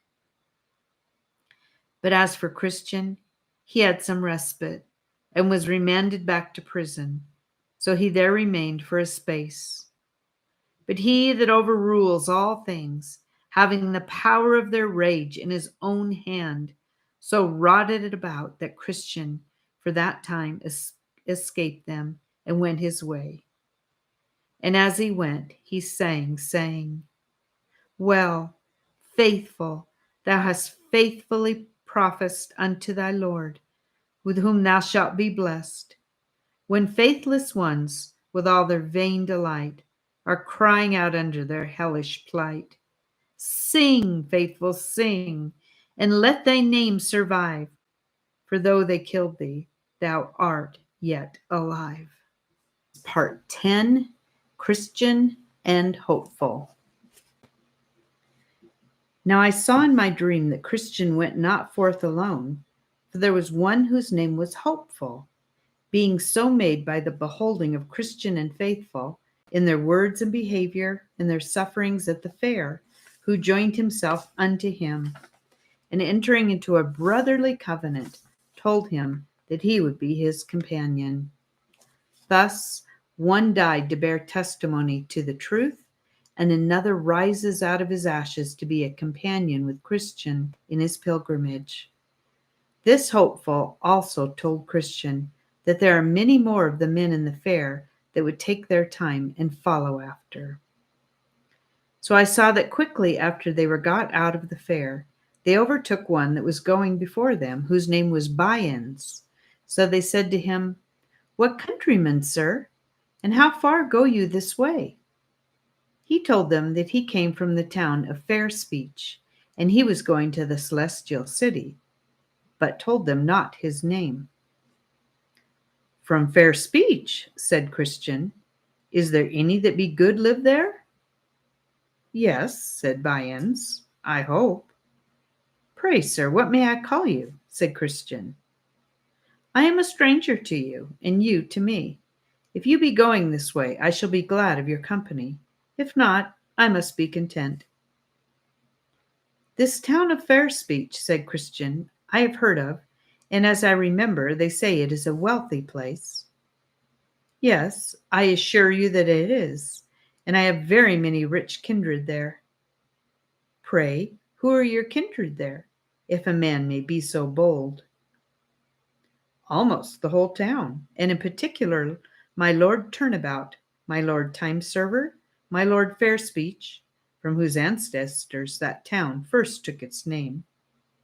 Also Mr. Smoothman, Mr. Facing Both Ways, Mr. Anything, and the parson of our parish, Mr. Two Tongues, was my mother's own brother by father's side.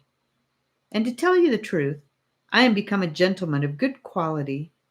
Yet my great-grandfather was but a waterman, looking one way and rowing another, and I got most of my estate by the same occupation. Are you a married man? Yes, and my wife is a very virtuous woman, the daughter of a virtuous woman. She was my Lady Faining's daughter. Therefore she came of a very honorable family, and has arrived to such a pitch of breeding that she knows how to carry to all, even to prince and peasant. 'Tis true we somewhat differ in religion from those of the stricter sort, yet but in two small points. First, we never strive against wind and tide.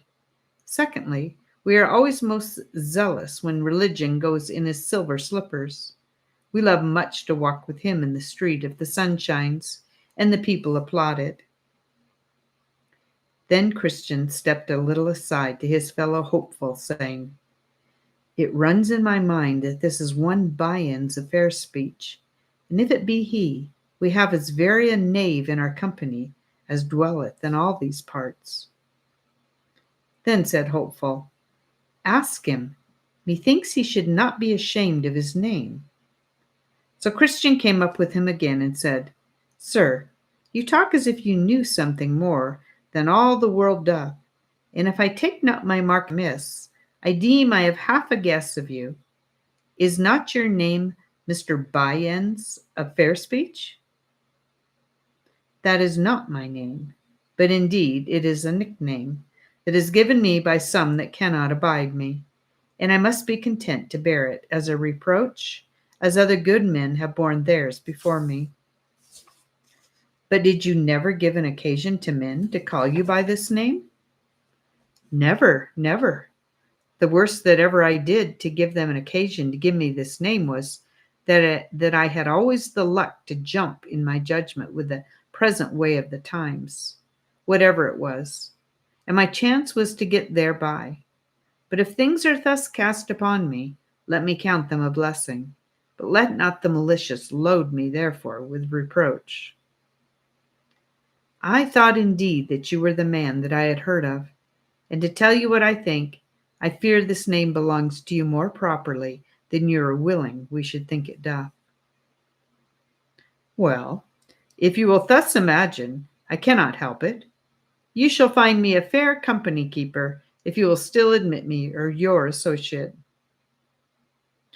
If you will go with us, you must go against wind and tide, the which I perceive is against your opinion.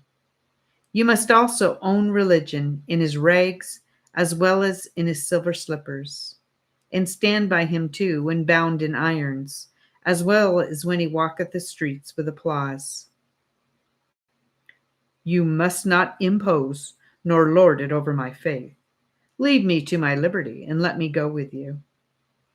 Not a step further unless you will do and what I propound as we. Then said Bunyan's, I shall never desert my old principles, since they are harmless and profitable. If I may not go with you, I must do as I did before you overtook me, even go by myself, until some overtake me that will be glad of my company. Now I saw in my dream that Christian and Hopeful forsook him, and kept their distance before him. But one of them, looking back, saw 3 men following Mr. Bunyan's, and behold, as they came up with him, he made them a very low conge, and they also gave him a compliment. The men's names were Mr. Hold the World, Mr. Moneylove, and Mr. Savall, men that Mr. Byans had formerly been acquainted with, for in their minority they were schoolfellows, and were taught by one Mr. Greatman, a schoolmaster in Lovegain, which is a market town in the country of coveting in the north. This schoolmaster taught them the art of getting, either by violence, costinage, flattery, lying, or by putting on a guise of a religion. And these four gentlemen had attained much of the art of their master, so that they could each of them have kept such a school themselves. Well, when they had, as I said, thus saluted each other, Mr. Moneylove said to Mr. Byans, "Who are they upon the road before us?" For Christian and Hopeful were yet within view. Mr. Byans said, "They are a couple of far countrymen that, after their mode, are going on pilgrimage." Moneylove said, "Alas, why did they not stay, that we might have had their good company? For they and we and you, sir, I hope, are all going on a pilgrimage." "We are so indeed," said Byans, "but the men before us are so rigid, and love so much their own notions, and do also so highly esteem the opinions of others, that let a man be never so godly, yet, if he jumps not with them in all things, they thrust him quite out of their company." "That's bad," said Mr. Savall, "but we read of some that are righteous overmuch. And such men's rigidness prevails with them to judge and condemn all but themselves. But I pray what and how many were the things wherein you differed?" "Why, they after their headstrong manner conclude that it is their duty to rush on their journey all weathers, and I am for waiting for wind and tide. They are for hazarding all for God at a clap, and I am for taking all advantages to secure my life and estate. They are for holding their notions, though all other men be against them. And I am for religion, in what and so far as the times and my safety will bear it. They are for religion in rags and contempt, but I am for him when he walks in his golden slippers in the sunshine and with applause." Mr. Hold the World said, "Aye, and hold you there still, good Mr. Byans, for my part, I count him but a fool, that having the liberty to keep what he has, shall be so unwise as to lose it. Let us be wise as serpents. 'Tis best to make hay when the sun shines. You see how the bee lieth still all winter, and bestirs her only when she can have profit with pleasure. God sends sometimes rain and sometimes sunshine. If they be such fools to go through the first, yet let us be content to take fair weather along with us. For my part, I like that religion best that will stand with the security of God's good blessings unto us. For who can imagine that is ruled by his reason, since God has bestowed upon us the good things of this life, but that he would have us keep them for his sake? Abraham and Solomon grew rich in religion, and Job says that a good man shall lay up gold as dust. But he must not be such as the men before us, if they be as you have described them." Mr. Savall said, "I think that we are all agreed in this matter, and therefore there needs no more words about it." "No, there needs no more words about this matter indeed," said Mr. Moneylove, "for he that believeth neither scripture nor reason, and you see we have both on our side, neither knows his own liberty nor seeks his own safety." "My brethren," said Mr. Byans, "we are, as you see, going all on pilgrimage, and for our better diversion from things that are bad, give me leave to propound unto you this question. Suppose a man, a minister, or a tradesman, etc., should have an advantage lie before him to get the good blessings of this life, yet so as that he can by no means come by them except, in appearance at least, he becomes extraordinary zealous in some points of religion that he meddled not with before. May he not use this means to attain his end, and yet be a right honest man?" Mr. Moneylove said, I see the bottom of your question, and, with these gentlemen's good leave, I will endeavor to shape you an answer. And first, to speak to your question as it concerns a minister himself. Suppose a minister, a worthy man, possessed but of a very small benefice, and has in his eye a greater, more fat and plump, by far. He has also now an opportunity of getting of it, yet so as by being more studious, by preaching more frequently and zealously, and because the temper of the people requires it, by altering of some of his principles. For my part, I see no reason but a man may do this, provided he has a call. Aye, and more a great deal besides, and yet be an honest man. For why? Number 1, his desire of a greater benefice is lawful. This cannot be contradicted, since 'tis set before him by providence. So then he may get it if he can, making no question for conscience sake. 2. Besides, his desire after that benefice makes him more studious, a more zealous preacher, etc., and so makes him a better man, yea, makes him better, improve his parts, which is according to the mind of God. 3.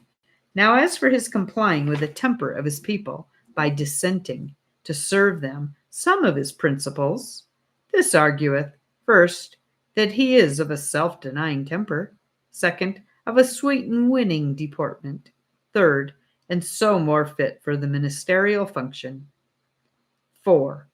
I conclude then that a minister that changes a small for a great should not for so doing be judged as covetous, but rather, since he is improved in his parts and industry, thereby be counted as one that pursues his call and the opportunity put into his hand to do good. And now to the second part of the question, which concerns the tradesman you mentioned. Suppose such an one to have but a poor employ in the world, but by becoming religious he may mend his market. Perhaps he get a rich wife, or more, and far better customers to his shop. For my part, I see no reason but that this may be lawfully done. For why? Number 1, to become religious is a virtue by what means soever a man becomes so. Number 2, nor is it unlawful to get a rich wife, or more custom, to my shop. Number 3, perhaps the man that gets these by becoming religious gets that which is good of them that are good by becoming good himself. So then, here is a good wife, and good customers, and good gain, and all these by becoming religious, which is good. Therefore, to become religious, to get all these, is a good and profitable design. This answer, thus made by this Mr. Moneylove to Mr. Bunyan's question, was highly applauded by them all. Wherefore, they concluded upon the whole that it was most wholesome and advantageous. And because, as they thought, no man was able to contradict it, and because Christian and Hopeful were yet within call, they joyfully agreed to assault them with a question as soon as they overtook them, and the rather because they had opposed Mr. Bunyan's before. So they called after them, and they stopped and stood still till they came up to them. But they concluded as they went that not Mr. Bunyan's but Mr. Hold the World should propound the question to them, because, as they supposed, their answer to him would be without the remainder of that heat that was kindled betwixt Mr. Bunyan's and them at their parting a little before. So they came up to each other, and after a short salutation, Mr. Hold the World propounded the question to Christian and his fellow, and bid them to answer it if they could. Then said Christian, even a babe in religion may answer 10,000 such questions. For if it be unlawful to follow Christ for loaves, as it is, how much more abominable is it to make of him and religion a stalking horse to get and enjoy the world? Nor do we find any other than heathens, hypocrites, devils, and witches that are of this opinion. Number 1, heathens. For when Hamor and Shechem had a mind to the daughter and cattle of Jacob, and saw that there was no ways for them to come at them but by becoming circumcised, they say to their companions, "If every male of us be circumcised as they are circumcised, shall not their cattle and their substance and every beast of theirs be ours?" Their daughters and their cattle were that which they sought to obtain, and their religion the stalking horse they made use of to come at them. Read the whole story in Genesis. Number 2, the hypocritical Pharisees were also of this religion. Long prayers were their pretense, but to get widows' houses were their intent, and greater damnation was from God, their judgment. Number 3, Judas, the devil, was also of this religion. He was religious for the bag, that he might be possessed of what was therein. But he was lost, cast away, and the very son of perdition. 4, Simon the witch was of this religion too, for he would have had the Holy Ghost, that he might have got more money therewith, and his sentence from Peter's mouth was according. Number 5, neither will it out of my mind, but that man that takes up religion for the world will throw away a religion for the world. For so surely as Judas designed the world in becoming religious, so surely did he also sell religion and his master for the same. To answer the question, therefore, affirmatively, as I perceive you have done, and to accept of us as authentic such answer, is both heathenish, hypocritical, and devilish, and your reward will be according to your works. Then they stood staring, up one upon another, but had not wherewith to answer Christian. Hopeful also approved of the soundness of Christian's answer, so there was a great silence among them. Mr. Byans and his company also staggered and kept behind, that Christian and Hopeful might outgo them. Then said Christian to his fellow, "If these men cannot stand before the sentence of men, what will they do with the sentence of God? And if they are mute when dealt with by vessels of clay, what will they do when they shall be rebuked by the flames of a devouring fire?" Then Christian and Hopeful outwent them again, and went till they came at a delicate plain called Ease, where they went with much content. But that plain was but narrow, so they were quickly got over it. Now at the further side of that plain was a little hill called Lucre, and in that hill a silver mine, which some of them that had formerly gone that way, because of the rarity of it, had turned aside to see. But going too near the brink of the pit, the ground being deceitful under them, broke, and they were slain. Some also had been maimed there, and could not do their dying day be their own men again. Then I saw in my dream that a little off the road, over against the silver mine, stood Demas, gentleman-like, to call to passengers to come and see, who said to Christian and his fellow, "Ho! Turn aside hither, and I will show you a thing." "What thing so deserving as to turn us out of our way to see it?" asked Christian. "Here is a silver mine, and some digging in it for treasure. If you will come with a little pains, you may richly provide for yourselves." Then said Hopeful, "Let us go see." "Not I," said Christian. "I have heard of this place before now, and how many have been slain. And besides, that treasure is a snare to those that seek it, for it hindereth them in their pilgrimage." Then Christian called to Demas, saying, "Is not the place dangerous? Hath it not hindered many in their pilgrimage?" "Not very dangerous, except to those that are careless, but withal," he blushed as he spoke. Then said Christian to Hopeful, "Let us not stir a step, but still keep on our way. I will warrant you, when Byans comes up, if he hath the same invitation as we, he will turn in thither to see it." "No doubt thereof, for his principles lead him that way, and 100 to 1, but he dies there." Then Demas called again, saying, "But will you not come over and see?" Then Christian roundly answered, saying, Demas, thou art an enemy to the right ways of the Lord of this way, and hast been already condemned for thine own turning aside by one of his majesty's judges. And why seekest thou to bring us into the like condemnation? Besides, if we at all turn aside, our lord the king will certainly hear thereof, and will there put us to shame, where we would stand with boldness before him. Demas cried again, that he also was one of their fraternity, and that if they would tarry a little, he also himself would walk with them. Then said Christian, What is thy name? Is it not the same by which I have called thee? Yes, my name is Demas. I am the son of Abraham. I know you. Gehazi was your great-grandfather, and Judas your father, and you have trod their steps. It is but a devilish prank that thou usest. Thy father was hanged for a traitor, and thou deservest no better reward.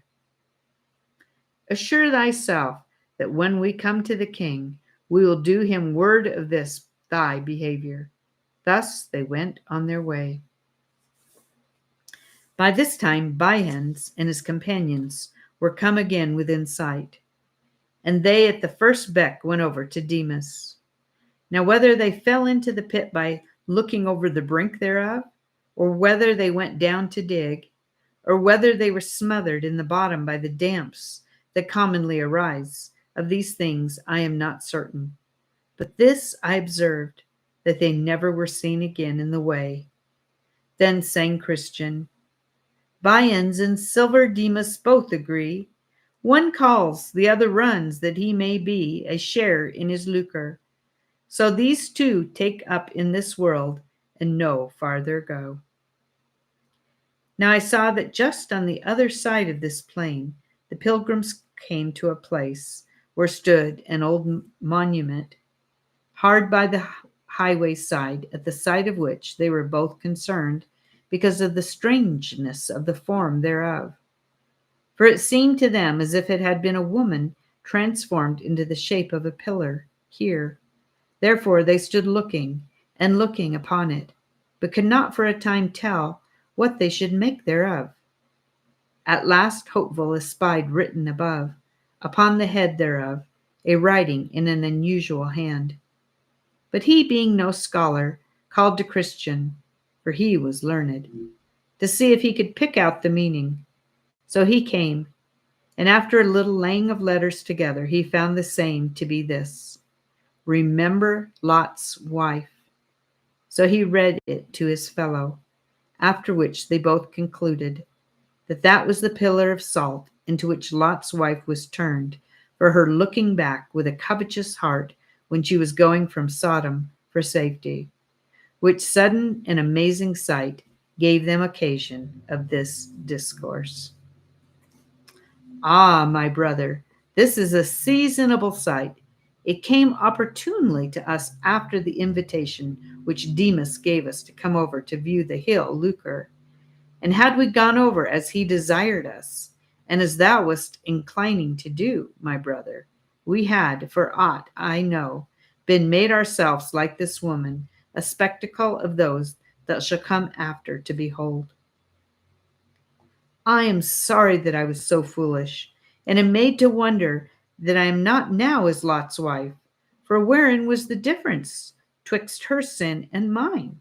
She only looked back, and I had a desire to go see. Let grace be adored, and let me be ashamed that ever such a thing should be in mine heart.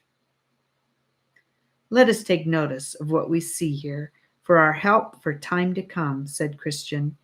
This woman escaped one judgment, for she fell not by the destruction of Sodom, yet she was destroyed by another. As we see, she is turned into a pillar of salt. True, said Hopeful, and she may be to us both caution and example. Caution that we should shun her sin, or a sign of what judgment will overtake such as shall not be prevented by this caution. So Korah, Dathan, and Abiram, with the 250 men that perished in their sin, did also become a sign or example to others to beware. Numbers 26, 9, and 10. But above all, I muse at one thing, to wit, how Demas and his fellows can stand so confidently yonder to look for that treasure, which this woman, but for looking behind her, after, for we read not that she stepped 1 foot out of the way, was turned into a pillar of salt, especially since the judgment which overtook her did make her an example within sight of where they are. For they cannot choose but see her, but they did lift up their eyes. It is a thing to be wondered at, said Christian, and it argueth that their hearts are grown desperate in the case. And I cannot tell who to compare them to so fitly as to them that picks pockets in the presence of the judge, or that will cut purses under the gallows. It is said of the men of Sodom that they were sinners exceedingly, because they were sinners before the Lord, that is, in his eyesight, and notwithstanding the kindnesses that he had showed them. For the land of Sodom was now like the Garden of Eden heretofore. This, therefore, provoked him the more to jealousy, and made their plague as hot as the fire of the Lord out of heaven could make it. And it is most rationally to be concluded that such, even such as these are, that shall sin in the sight, yea, and that too in despite of such examples that are set continually before them, to caution them to the contrary, must be partakers of severest judgments. Doubtless thou hast said the truth, said Hopeful, but what a mercy is it that neither thou, but especially I, am not made myself this example. This ministereth occasion to us to thank God, to fear before him, and always to remember Lot's wife. Part 11, Giant Despair. I saw then that they went on their way to a pleasant river, which David the king called the river of God, but John the river of life. Now their way lay just upon the bank of the river. Here, therefore, Christian and his companion walked with great delight. They drank also of the water of the river, which was pleasant and enlivening to their weary spirits. Besides, on the banks of this river on either side were green trees that bore all manner of fruit, and the leaves of the trees were good for medicine. With the fruit of these trees they were also much delighted, and the leaves they eat to prevent surfeits and other diseases that are incident to those that heat their blood by travels. On either side of the river was also a meadow, curiously beautified with lilies, and it was green all the year long. In this meadow they lay down and slept, for here they might lay down safely. When they awoke, they gathered again of the fruits of the trees, and drank again of the water of the river, and then lay down again to sleep. Thus they did for several days and nights. Then they sang, Behold ye, how these crystal streams do glide to comfort pilgrims by the highway side. The meadows green, besides their fragrant smell, yield dainties for them. And he that can tell what pleasant fruit, yea, leaves, these trees do yield, will soon sell all that he may buy this field. So when they were disposed to go on, for they were not as yet at their journey's end, they eat and drank and departed. Now I beheld in my dream that they had not journeyed far, but the river and the way for a time parted, at which they were not a little sorry, yet they durst not go out of the way. Now the way from the river was rough, and their feet tender by reason of their travels. So the souls of the pilgrims were much discouraged because of the way. Wherefore, still, as they went on, they wished for better way. Now a little before them there was on the left hand of the road a meadow, and a stile to go over into it, and that meadow is called Bypath Meadow.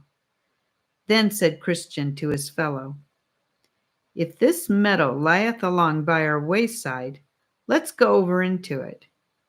Then he went to the stile to see, and behold, a path lay along by the way on the other side of the fence. "'Tis according to my wish," said Christian. "Here is the easiest going. Come, good hopeful, and let us go over." "But how if this path should lead us out of the way?" "That's not like," said the other. "Look, doth it not go along by the wayside?"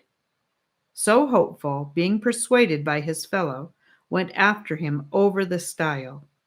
When they were gone over, and were got into the path, they found it very easy for their feet.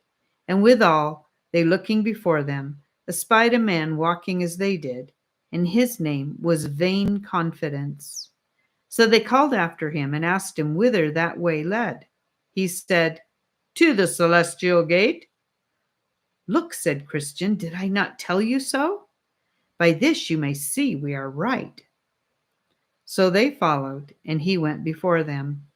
But behold, the night came on, and it grew very dark, so that they were behind lost the sight of him that went before. He therefore that went before, Vain Confidence by the name, not seeing the way before him, fell into a deep pit, which was on purpose there made by the prince of those grounds, to catch vainglorious fools withal, and was dashed in pieces with his fall. Now Christian and his fellow heard him fall, so they called to know the matter, but there was none to answer, only they heard a groaning. Then said Hopeful, "Where are we now?" Then was his fellow silent, as mistrusting that he had led him out of the way. And now it began to rain and thunder and lighten in a very dreadful manner, and the water rose amain. Then Hopeful groaned in himself, saying, "Oh, that I had kept on my way!" "Who could have thought that this path should have led us out of the way?" said Christian. "I was afraid on't at the very first, and therefore gave you that gentle caution. I would have spoken plainer, but that you are older than I." "Good brother," said Christian, "be not offended. I am sorry I have brought thee out of the way, and that I have put thee into such imminent danger. Pray, my brother, forgive me. I did not do it of an evil intent." "Be comforted, my brother, for I forgive thee, and believe too that this shall be for our good." "I'm glad I have with me a merciful brother, but we must not stand thus. Let's try to go back again." "But, good brother, let me go before." "No, if you please, let me go first, that if there be any danger, I may be first therein, because by my means we are both gone out of the way." "No," said Hopeful, "you shall not go first, for your mind being troubled may lead you out of the way again." Then, for their encouragement, they heard the voice of one saying, "Let thine heart be towards the highway, even the way that thou wentest. Turn again." But by this time the waters were greatly risen, by reason of which the way of going back was very dangerous. Then I thought that it is easier going out of the way when we are in than going in when we are out. Yet they had ventured to go back, but it was so dark, and the flood so high, that in their going back they had like to have been drowned 9 or 10 times. Neither could they, with all the skill they had, get again to the stile that night. Wherefore, at last, lighting under a little shelter, they sat down there till the day brake, but being weary, they fell asleep. Now there was not far from the place where they lay a castle called Doubting Castle, the owner whereof was Giant Despair, and it was in his grounds they now were sleeping. Wherefore, he getting up in the morning early, and walking up and down in his fields, caught Christian and Hopeful asleep in his grounds. Then with a grim and surly voice he bid them awake, and asked them whence they were, and what they did in his grounds. They told him they were pilgrims, and that they had lost their way. Then said the giant, You have this night trespassed on me by trampling in and lying on my grounds, and therefore you must go along with me. So they were forced to go, because he was stronger than they. They also had but little to say, for they knew themselves in a fault. Then Giant, therefore, drove them before him, and put them into his castle, into a very dark dungeon, nasty and stinking to the spirit of these two men. Here then they lay, from Wednesday morning until Saturday night, without one bit of bread, or drop of drink, or any light, or any to ask how they did. They were therefore here in evil case, and were far from friends and acquaintance. Now in this place Christian had double sorrow, because 'twas through his unadvised counsel that they were brought into this distress. Now Giant Despair had a wife, and her name was Diffidence. So when he was gone to bed, he told his wife what he had done, to wit, that he had taken a couple of prisoners, and cast them into his dungeon for trespassing on his grounds. Then he asked her also what he had best to do further to them. So she asked him what they were, whence they came, and whither they were bound, and he told her. Then she counselled him that when he arose in the morning he should beat them without any mercy. So when he arose, he getteth him a grievous crabtree cudgel, and goes down into the dungeon to them, and there first falls to rating of them as if they were dogs, although they gave him never a word of distaste. Then he falls upon them and beats them fearfully, in such sort that they were not able to help themselves, or to turn them upon the floor. This done, he withdraws, and leaves them, there to condole their misery, and to mourn under their distress. So all that day they spent the time in nothing but sighs and bitter lamentations. The next night, she talking with her husband about them further, and understanding that they were yet alive, did advise him to counsel them to make away themselves. So when morning was come, he goes to them in a surly manner as before, and perceiving them to be very sore with the stripes that he had given them the day before, he told them that since they were never like to come out of that place, their only way would be forthwith to make an end of themselves, either with knife, halter, or poison. For why, said he, should you choose life, seeing it is attended with so much bitterness? But they desired him to let them go. With that he looked ugly upon them, and rushing to them, had doubtless made an end of them himself, but that he fell into one of his fits. For he sometimes, in sunshine weather, fell into fits, and lost, for a time, the use of his hand. Wherefore he withdrew and left them, as before, to consider what to do. Then did the prisoners consult between themselves whether 'twas best to take his counsel or no, and thus they began to discourse. Brother, said Christian, what shall we do? The life that we now live is miserable. For my part, I know not whether is best, to live thus or to die out of hand. My soul chooses strangling rather than life, and the grave is more easy for me than this dungeon. Shall we be ruled by the giant? Indeed, our present condition is dreadful, said Hopeful, and death would be far more welcome to me than thus forever to abide. But yet let us consider, the Lord of the country to which we are going hath said, Thou shalt do no murder, no, not to another man's person. Much more, then, are we forbidden to take his counsel to kill ourselves. Besides, he that kills another can but commit murder upon his body. But for one to kill himself is to kill body and soul at once. And moreover, my brother, thou talkest of ease in the grave. But hast thou forgotten the hell, whither for certain the murderers go? For no murderer hath eternal life, etc. And let us consider again that all the law is not in the hand of Giant Despair. Others, so far as I can understand, have been taken by him as well as we, and yet have escaped out of his hand. Who knows but that God that made the world may cause that giant despair to die, or that at some time or other he may forget to lock us in, but he may in a short time have another of his fits before us, and may lose the use of his limbs, and if ever that should come to pass again, for my part I am resolved to pluck up the heart of a man, and to try my utmost to get from under his hand. I was a fool that I did not try to do it before. But however, my brother, let's be patient and endure a while.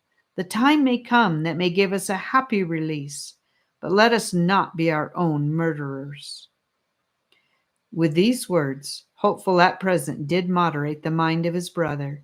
So they continued together in the dark that day in their sad and doleful condition. Well, towards evening, the giant goes down into the dungeon again to see if his prisoners had taken his counsel. But when he came there, he found them alive, and truly alive was all. For now, what for want of bread and water, and by reason of the wounds they received when he beat them, they could do little but breathe. But, I say, he found them alive. At which he fell into a grievous rage, and told them that, seeing they had disobeyed his counsel, it should be worse with them than if they had never been born. At this they trembled greatly, and I think that Christian fell into a swound. But coming a little to himself again, they renewed their discourse about the giant's counsel, and whether they had best to take it or no. Now Christian again seemed to be for doing it, but Hopeful made his second reply as follows. My brother, said he, rememberest thou not how valiant thou hast been heretofore?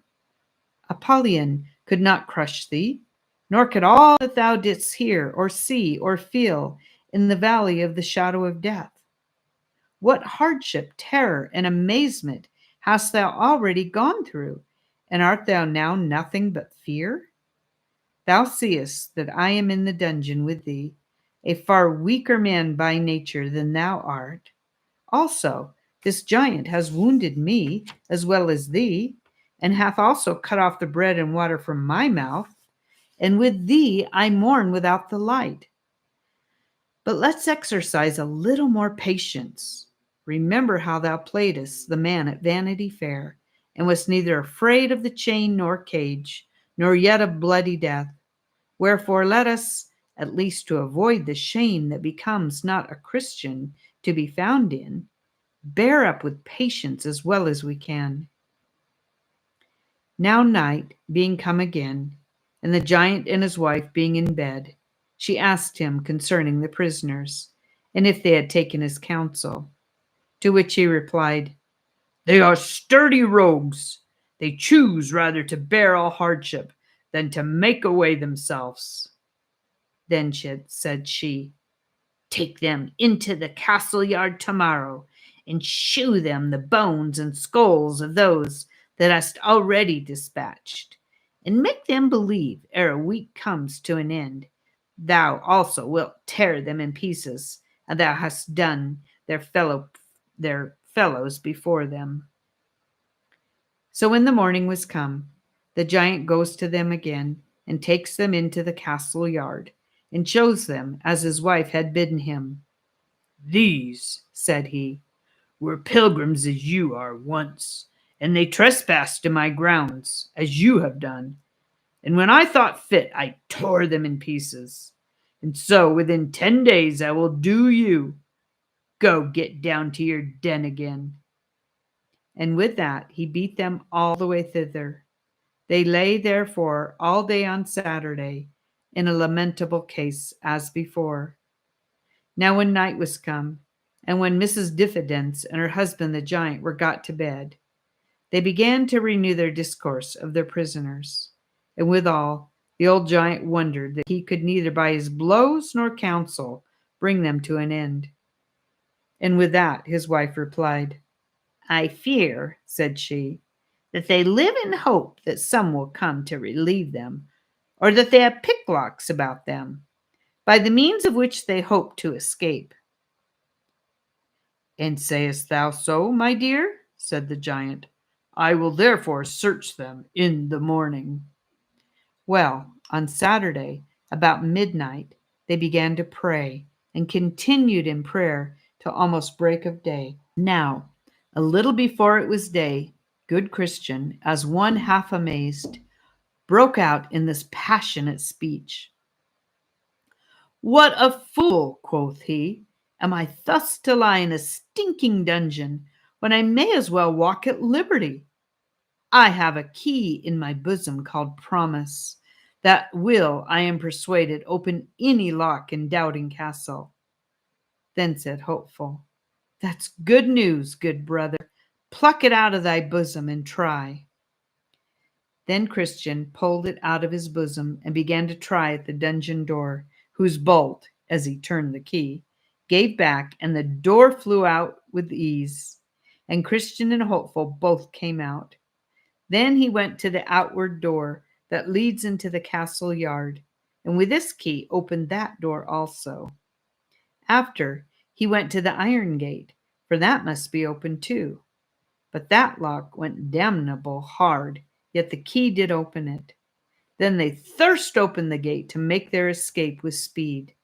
But that gate, as it opened, made such a creaking that it waked Giant Despair, who hastily rising to pursue his prisoners, felt his limbs to fail, for his fits took him again, so that he could by no means go after them. Then they went on, and came to the king's highway again, and so were safe, because they were out of his jurisdiction. Now when they were gone over the stile, they began to contrive with themselves what they should do at that little stile to prevent those that should come after from falling into the hands of Giant Despair. So they consented to erect there a pillar, and to engrave upon the side thereof this sentence: Over this stile is the way to Doubting Castle, which is kept by Giant Despair, who despises the king of the celestial country, and seeks to destroy his holy pilgrims. Many, therefore, that followed after read what was written, and escaped the danger. This done, they sang as follows: Out of the way we went, and then we found what 'twas to tread upon forbidden ground. And let them that come after have a care, lest heedlessness makes them as we to fare, lest they, for trespassing, his prisoners are, whose castle's Doubting, and whose name's Despair. They went then till they came to the Delectable Mountains, which mountains belong to the Lord of that hill of which we have spoken before. So they went up to the mountains, to behold the gardens and orchards, the vineyards and fountains of water, where also they drank and washed themselves, and did freely eat of the vineyards. Part 12. The Delectable Mountains. Now there was on the tops of these mountains shepherds feeding their flocks, and they stood by the highway side. The pilgrims therefore went to them, and leaning upon their staffs, as is common with weary pilgrims when they stand to talk with any by the way, they asked, Whose delectable mountains are these? And whose be the sheep that feed upon them? These mountains are Emmanuel's land, and they are within sight of his city, and the sheep also are his, and he laid down his life for them. Is this the way to the celestial city? Asked Christian. You are just in your way. How far is it thither? Too far for any but those that shall get thither indeed. Is the way safe or dangerous? Safe for those for whom it is to be safe, but transgressors shall fall therein. Is there in this place any relief for pilgrims that are weary and faint in the way? The Lord of these mountains hath given us a charge, not to be forgetful to entertain strangers, Therefore, the good of the place is even before you. I saw also in my dream that when the shepherds perceived that they were wayfaring men, they also put questions to them, to which they made answer, as in other places, as, Whence came you? And how got you into the way? And by what means have you so persevered therein? For but few of them that begin to come hither do show their face on these mountains. But when the shepherds heard their answers, being pleased therewith, they looked very lovingly upon them and said, Welcome to the Delectable Mountains. The shepherds, I say, whose names were Knowledge, Experience, Watchful, and Sincere, took them by the hand, and had them to their tents, and made them partake of that which was ready at present. They said, moreover, We would that you should stay here a while, to be acquainted with us, and yet more to solace yourselves with the good of these delectable mountains. They then told them that they were content to stay, and so they went to their rest that night, because it was very late. Then I saw in my dream that in the morning the shepherds called up Christian and Hopeful to walk with them upon the mountains. So they went forth with them and walked a while, having a pleasant prospect on every side. Then the shepherds, one to another, Should we show these pilgrims some wonders? So when they had concluded to do it, they had them first to the top of an hill called Error, which was very steep on the furthest side, and bid them look down to the bottom. So Christian and Hopeful looked down, and saw at the bottom several men dashed all to pieces by a fall that they had from the top. Then said Christian, What meaneth this? The shepherds answered, Have you not heard of them that were made to err by hearkening to Hymenaeus and Philetus as concerning the faith of the resurrection of the body? They answered, Yes. Then said the shepherds, Those that you see lie dashed in pieces at the bottom of this mountain are they, and they have continued to this day unburied, as you see, for an example to others to take heed how they clamber too high, or how they come too near the brink of this mountain. Then I saw that they had them to the top of another mountain, and the name of that is Caution, and bid them look afar off, which when they did, they perceived, as they thought, several men walking up and down among the tombs that were there. And they perceived that the men were blind, because they stumbled sometimes upon the tombs, and because they could not get out from among them. Then said Christian, What means this? The shepherds then answered, Did you not see a little below these mountains a stile that led into a meadow on the left hand of this way? They answered, Yes. Then the shepherds, From that stile there goes a path that leads directly to Doubting Castle, which is kept by Giant Despair. And these men, pointing to them among the tombs, came once on pilgrimage, as you do now, even till they came to that same stile.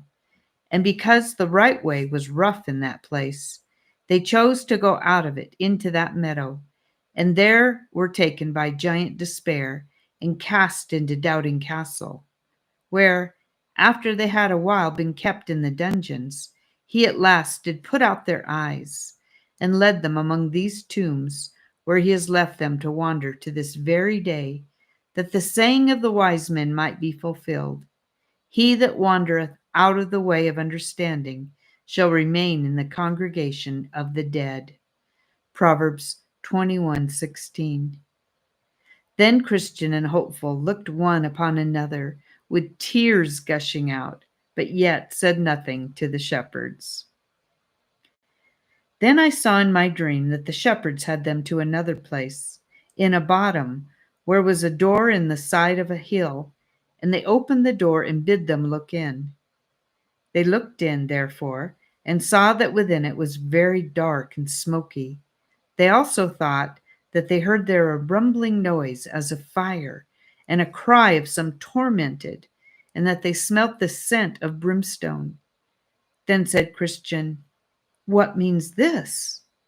The shepherds told them, saying, "This is a byway to hell, a way that hypocrites go in at, namely, such as sell their birthright with Esau, such as sell their master with Judas, such as blaspheme the gospel with Alexander, and that lie and dissemble with Ananias and Sapphira his wife."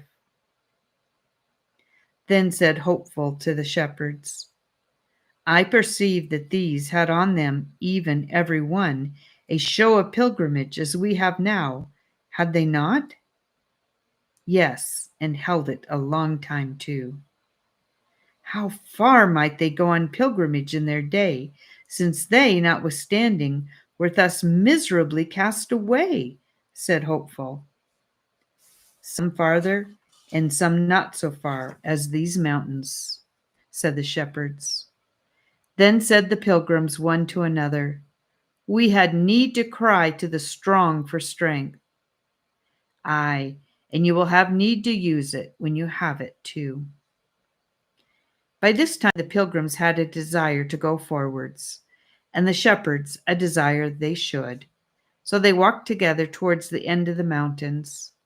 Then said the shepherds one to another, "Let us here show to the pilgrims the gates of the celestial city, if they have skill to look through our perspective glass." The pilgrims then lovingly accepted the motion, so they had them to the top of an high hill called Clear, and gave them their glass to look. Then they essayed to look, but the remembrance of that last thing that the shepherds had showed them made their hand shake, by means of which impediment they could not look steadily through the glass. Yet they thought they saw something like the gate, and also some of the glory of the place. Then they went away and sang this song: "Thus by the shepherds secrets are revealed, which from all other men are kept concealed. Come to the shepherds, then, if you would see things deep, things hid, and that mysterious be." When they were about to depart, one of the shepherds gave them a note of the way. Another of them bid them beware of the flatterer. The third bid them take heed that they sleep not upon the enchanted ground. And the fourth bid them Godspeed. So I awoke from my dream. And I slept and dreamt again, and saw the same two pilgrims going down the mountains along the highway towards the city. Now a little below these mountains, on the left hand, lieth the country of Conceit, from which country there comes into the way in which the pilgrims walked a little crooked lane. Here, therefore, they met with a very brisk lad that came out of that country, and his name was Ignorance.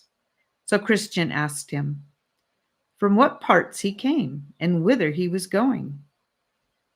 "Sir, I was born in the country that lieth off there, a little on the left hand, and I am going to the celestial city." "But how do you think to get in at the gate? For you may find some difficulty there."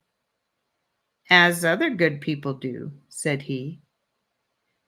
"But what have you to show at that gate that may cause that the gate should be opened to you?" "I know my Lord's will, and I have been a good liver. I pay every man his own. I pray, fast, pay tithes, and give alms, and have left my country for whither I am going." "But thou camest not in at the wicker gate that is at the head of this way. Thou camest in hither through that same crooked lane. And therefore I fear, however thou mayest think of thyself, when the reckoning day shall come, thou wilt have laid to thy charge that thou art a thief and a robber, instead of getting admittance into the city." "Gentlemen, ye be utter strangers to me. I know ye not. Be content to follow the religion of your country, and I will follow the religion of mine. I hope all will be well. And as for the gate that you talk of, all the world knows that that is a great way off of our country. I cannot think that any man in all our parts doth so much as know the way to it. nor need they matter whether they do or no, since we have, as you see, a fine pleasant green lane that comes down from our country, the next way into it. When Christian saw that the man was wise in his own conceit, he said to Hopeful whisperingly, "There is more hope of a fool than of him," and said moreover, "When he that is a fool walked by the way, his wisdom faileth him, and he saith to every one that he is a fool." What? Shall we talk further with him, or outgo him at present, and so leave him to think of what he hath heard already, and then stop again for him afterwards, and see if by degrees we can do any good by him? Then said Hopeful, "Let ignorance a little while now muse on what is said, and let him not refuse good counsel to embrace, lest he remain still ignorant of what's the chiefest gain. God saith, those that no understanding have, although he made them he will not save." He added further, "It is not good, I think, to say all to him at once. Let us pass him by, if you will, and talk to him anon, even as he is able to bear it." So they both went on, and Ignorance he came after. Now when they had passed him a little way, they entered into a very dark lane, where they met a man whom 7 devils had bound with 7 strong cords, and were a carrying of him back to the door that they saw in the side of the hill. Now good Christian began to tremble, and so did Hopeful his companion.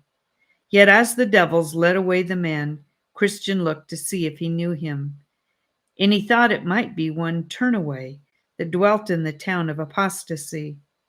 But he did not perfectly see his face, for he did hang his head like a thief that is found.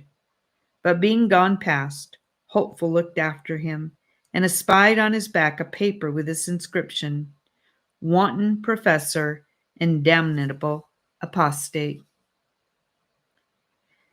Then said Christian to his fellow, "Now I call to remembrance that which was told me of a thing that happened to a good man hereabout. The name of the man was Little Faith, but a good man, and he dwelt in the town of Sincere. The thing was this: at the entering in of this passage, there comes down from Broadgate Way a lane called Dead Man's Lane, so called because of the murders that are commonly done there. And this Little Faith, going on pilgrimage, as we do now, chanced to sit down there and slept. Now there happened at that time to come down the lane from Broadway Gate 3 sturdy rogues, and their names were Faint Heart, Mistrust, and Guilt, 3 brothers. And they seeing Little Faith where he was, came galloping up with speed. Now the good man was just awake from his sleep, and was getting up to go on his journey. So they came all up to him, and with threatening language bid him stand. At this, Little Faith looked as white as a clout, and had neither power to fight nor fly. Then said Faint Heart, "Deliver thy purse."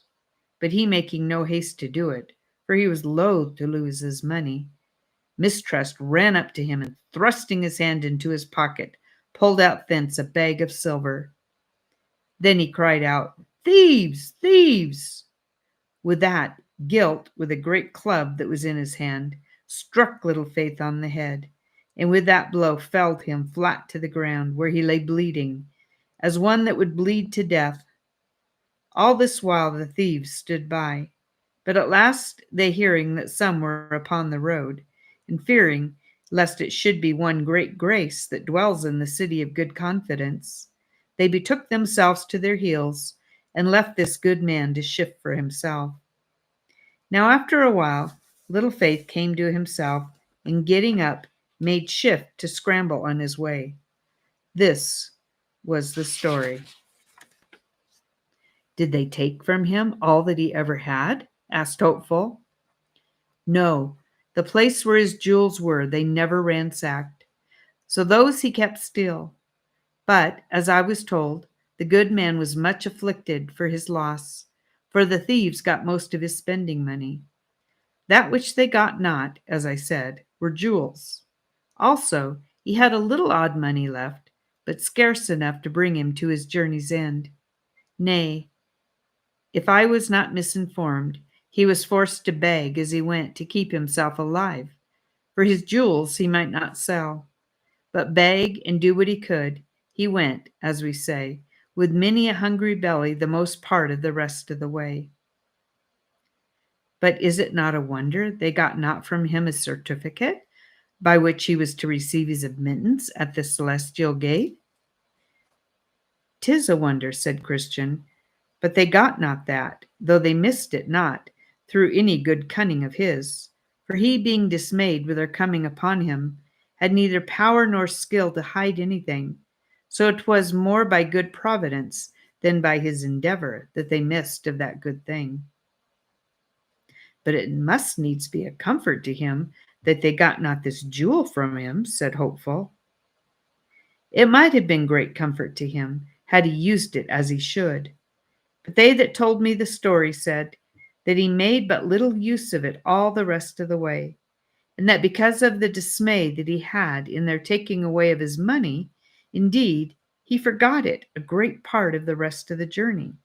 And besides, when at any time it came into his mind, and he began to be comforted therewith, then would fresh thoughts of his loss come again upon him, and those thoughts would swallow up all. Alas, poor man, this could not but be a great grief unto him, said Hopeful. Grief? Ay, a grief indeed. Would it not have been so to any of us, had we been used as he to be robbed and wounded too, and that in a strange place as he was? 'Tis a wonder he did not die with grief, poor heart. I was told that he scattered almost all the rest of the way with nothing but doleful and bitter complaints, telling also to all that overtook him, or that he overtook in the way as he went, where he was robbed and how, who they were that did it, and what he lost, how he was wounded, and that he hardly escaped with life. But 'tis a wonder that his necessities did not put him upon selling or pawning some of his jewels, that he might have wherewith to relieve himself in his journey, said Hopeful. Thou talkest like one upon whose head is the shell to this very day. For what should he pawn them, or to whom should he sell them? In all that country where he was robbed, his jewels were not accounted of, nor did he want that relief which could from thence be administered to him. Besides, had his jewels been missing at the gate of the celestial city, he had, and that he knew well enough, been excluded from an inheritance there, and that would have been worse to him than the appearance and villainy of 10,000 thieves. Why art thou so tart, my brother? Esau sold his birthright, and that for a mess of pottage, and that birthright with it was his greatest jewel. And if he, why might not little Faith do so too? Esau did sell his birthright indeed, and so do many besides, and by so doing exclude themselves from the chief blessing, as also that caitiff did. But you must put a difference betwixt Esau and little Faith, and also betwixt their estates. Esau's birthright was typical, but little Faith's jewels were not so. Esau's belly was his God, but little Faith's belly was not so. Esau's want lay in his fleshly appetite, little Faith's did not so. Besides, Esau could see no further than to the fulfilling of his lusts. For I'm at the point to die, said he, and what good will this birthright do me? But little Faith, though it was his lot to have but a little faith, was by his little faith kept from such extravagances, and made to see and prize his jewels more than to sell them, as Esau did his birthright. You read not anywhere that Esau had faith, no, not so much as a little. Therefore, no marvel, if where the flesh only bears sway, as it will in that man where no faith is to resist, if he sells his birthright and his soul and all, and that to the devil of hell. For it is with such as it is with the ass, who in her occasion cannot be turned away. When their minds are set upon their lusts, they will have them, whatever they cost. But little Faith was of another temper. His mind was on things divine. His livelihood was upon things that were spiritual and from above. Therefore, to what end should he that is of such a temper sell his jewels, had there been any that would have bought them, to fill his mind with empty things? Will a man give a penny to fill his belly with hay? Or can you persuade the turtle dove to live upon carrion like the crow? Though faithless ones can, for carnal lusts, pawn or mortgage or sell what they have, and themselves outright to boot, yet they that have faith, saving faith, though but a little of it, cannot do so. Here, therefore, my brother, is thy mistake. I acknowledge it, but yet your severe reflection had almost made me angry. Why, I did but compare thee to some of the birds that are of the brisker sort, who will run to and fro in trodden paths with a shell upon their heads. But pass by that, and consider the matter under debate, and all shall be well betwixt thee and me. But, Christian, these three fellows, I am persuaded in my heart, are but a company of cowards. Would they have run else, think you, as they did, at the noise of the one that was coming on the road? Why did not little Faith pluck up a greater heart? He might, methinks, have stood one brush with them, and have yielded when there had been no remedy. That they are cowards, many have said, but few have found it so in the time of trial. As for a great heart, little Faith had none. And I perceive by thee, my brother, hadst thou been the man concerned, thou art but for a brush, and then to yield. And verily, since this is the height of thy stomach now, they are at a distance from us. Should they appear to thee as they did to him, they might put thee to second thoughts. But consider again, they are but journeyman thieves. They serve under the king of the bottomless pit, who, if need be, will come in to their aid himself, and his voice is as the roaring of a lion. I myself have been engaged as this little Faith was, and I found it a terrible thing. These three villains set upon me, and I beginning like a Christian to resist, they gave but a call, and in came their master. I would, as the saying is, have given my life for a penny, but that, as God would have it, I was clothed with armor of proof, and yet though I was so harnessed, I found it hard work to quit myself like a man. No man can tell what in that combat attends us, but he that hath been in the battle himself. Well, but they ran, you see, when they did. But suppose that one great grace was in the way. True, they have often fled, both they and their master, when great grace hath appeared. And no marvel, for he is the king's champion. But I trow you will put some difference between little Faith and the king's champion. All the king's subjects are not his champions, nor can they, when tried, do such feats of war as he. Is it meet to think that a little child should handle Goliath as David did? Or that there should be the strength of an ox in a wren? Some are strong, some are weak, some have great faith, some have little. This man was one of the weak, and therefore he went to the walls. I would it had been great grace for their sakes. If it had been he, said Christian, he might have had his hands full, for I must tell you, that though great grace is excellent good at his weapons, and has and can, so long as he keeps them at sword's point, do well enough with them. Yet if they get within him, even faint heart, mistrust, or the other, it shall go hard, but they will be thrown upon his heels. And when a man is down, you know what can he do. Whoso looks well upon great Grace's face shall see those scars and cuts there that shall easily give demonstration of what I say. Yea, once I heard that he should say, and that when he was in the combat, we despaired even of life. How did these sturdy rogues and their fellows make David groan, mourn, and roar? Yea, Heman and Hezekiah too, though champions in their way, were forced to bestir them when by these assaulted. And yet, that notwithstanding, they had their coats soundly brushed by them. Peter, upon a time, would go try what he could do. But though some do say of him that he is the prince of the apostles, they handled him so that they made him at last afraid of a sorry girl. Besides, their king is at their whistle. He is never out of hearing. And if at any time they be put to the worst, he, if possible, comes to help them.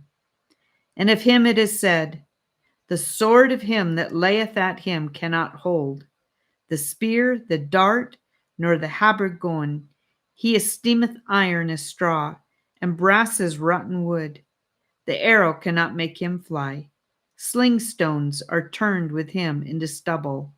Darts are counted as stubble. He laugheth at the shaking of a spear. What can a man do in this case? 'Tis true, if a man could at every turn have Job's horse, and had skill and courage to ride him, he might do notable things. For his neck is clothed with thunder. He will not be afraid as the grasshopper. The glory of his nostrils is terrible. He paweth in the valley, rejoiceth in his strength, and goeth out to meet the armed men. He mocketh at fear, and is not affrighted, neither turneth back from the sword. The quiver rattleth against him, the glittering spear, and the shield. He swalloweth the ground with fierceness and rage, neither believeth he that it is the sound of the trumpet. He saith among the trumpets, Ha, ha, and he smelleth the battle afar off, the thundering of the captains and the shoutings.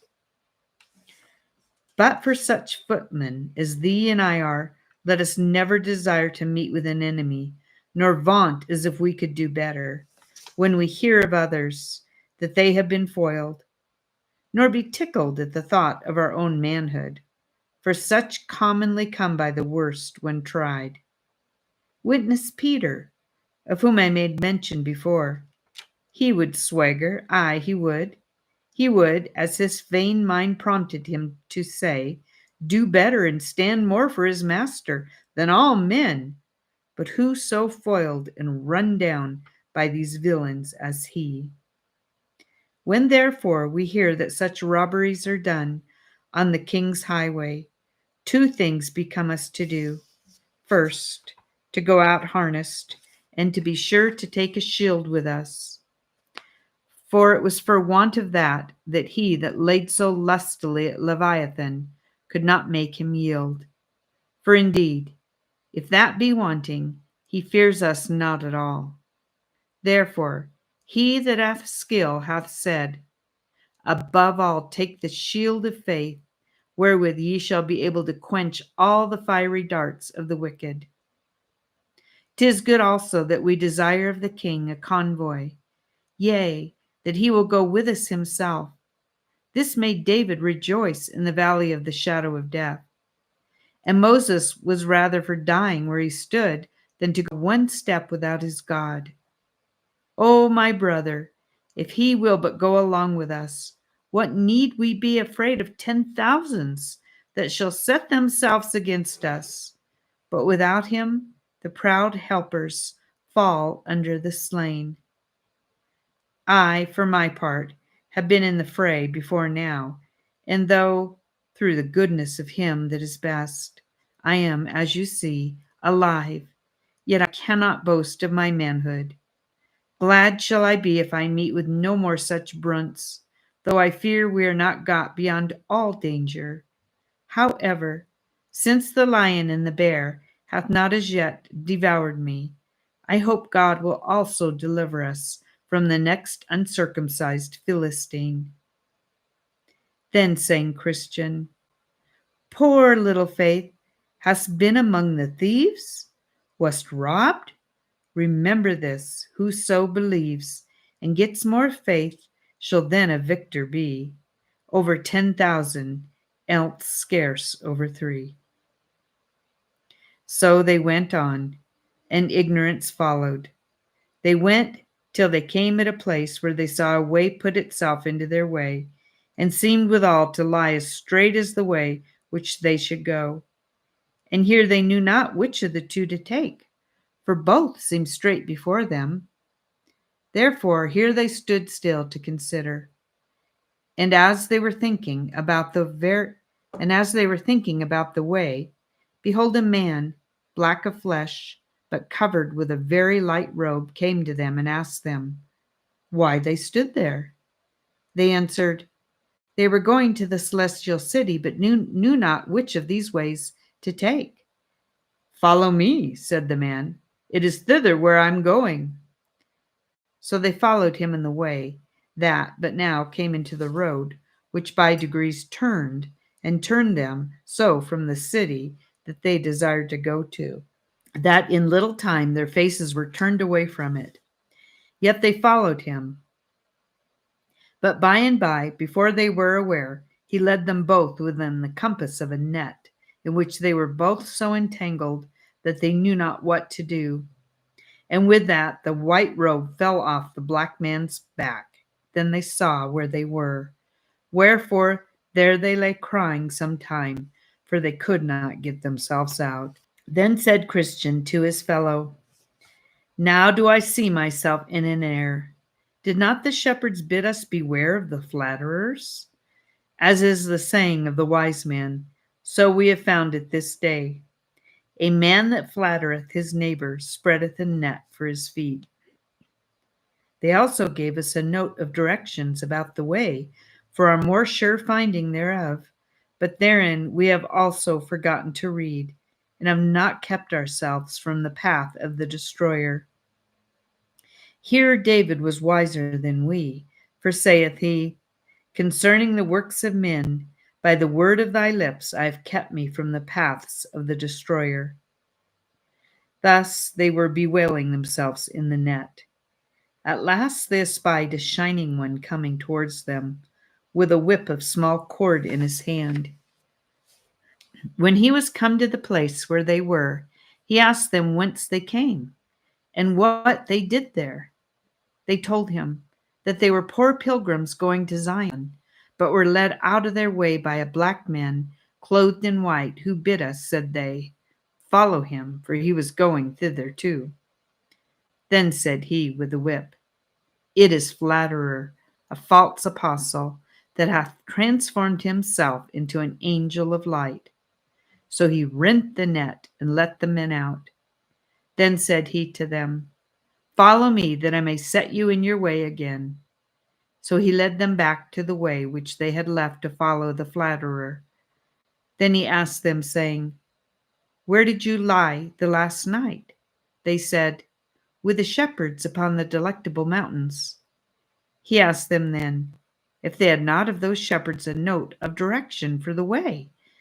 They answered, Yes. But did you not, said he, when you were at a stand, pluck out and read your note? They answered, No. He asked them, Why? They said they forgot. He asked, moreover, if the shepherds did not bid them beware of the flatterer. They answered, Yes, but we did not imagine, said they, that this fine-spoken man had been he. Then I saw in my dream that he commanded them to lie down, which when they did, he chastised them sore, to teach them the good way wherein they should walk. And he chastised them, and as he chastised them, he said, As many as I love, I rebuke and chasten. Be zealous, therefore, and repent. This done, he bid them go on their way, and take heed to the other directions of the shepherds. So they thanked him for all his kindness and went softly along the right way, singing, "Come hither, you that walk along the way. See how the pilgrims fare that go astray. They catched are in an entangling net, 'cause they good counsel lightly did forget. 'Tis true they rescued were, but yet you see they're scourged to boot. Let this your caution be." Now after a while they perceived afar off one coming softly and alone all along the highway to meet them. Then said Christian to his fellow, "Yonder is a man with his back toward Zion, and is coming to meet us." Part 13, Hopeful's Life Before Conversion. "I see him," Hopeful said. "Let us take heed to ourselves now, lest he should prove a flatterer also." So he drew near and near, and at last came up to them. His name was Atheist, and he asked them whither they were going. "We are going to Mount Zion," said Christian. Then Atheist fell into a very great laughter. "What is the meaning of your laughter?" said Christian. "I laugh to see what ignorant persons you are, to take upon you so tedious a journey, and yet are like to have nothing but your trouble for your pains. Why, man, do you think we shall not be received?" "Received? There is no such place as you dream of in all this world." "But there is in the world to come." "When I was at home in mine own country," said Atheist, "I heard, as you now affirm, and from that hearing went out to see, and have been seeking this city this 20 years, but find no more of it than I did the first day I set out." "We have both heard and believed that there is such a place to be found," said Christian. "Had not I, when at home, believed? I had not come thus far to seek.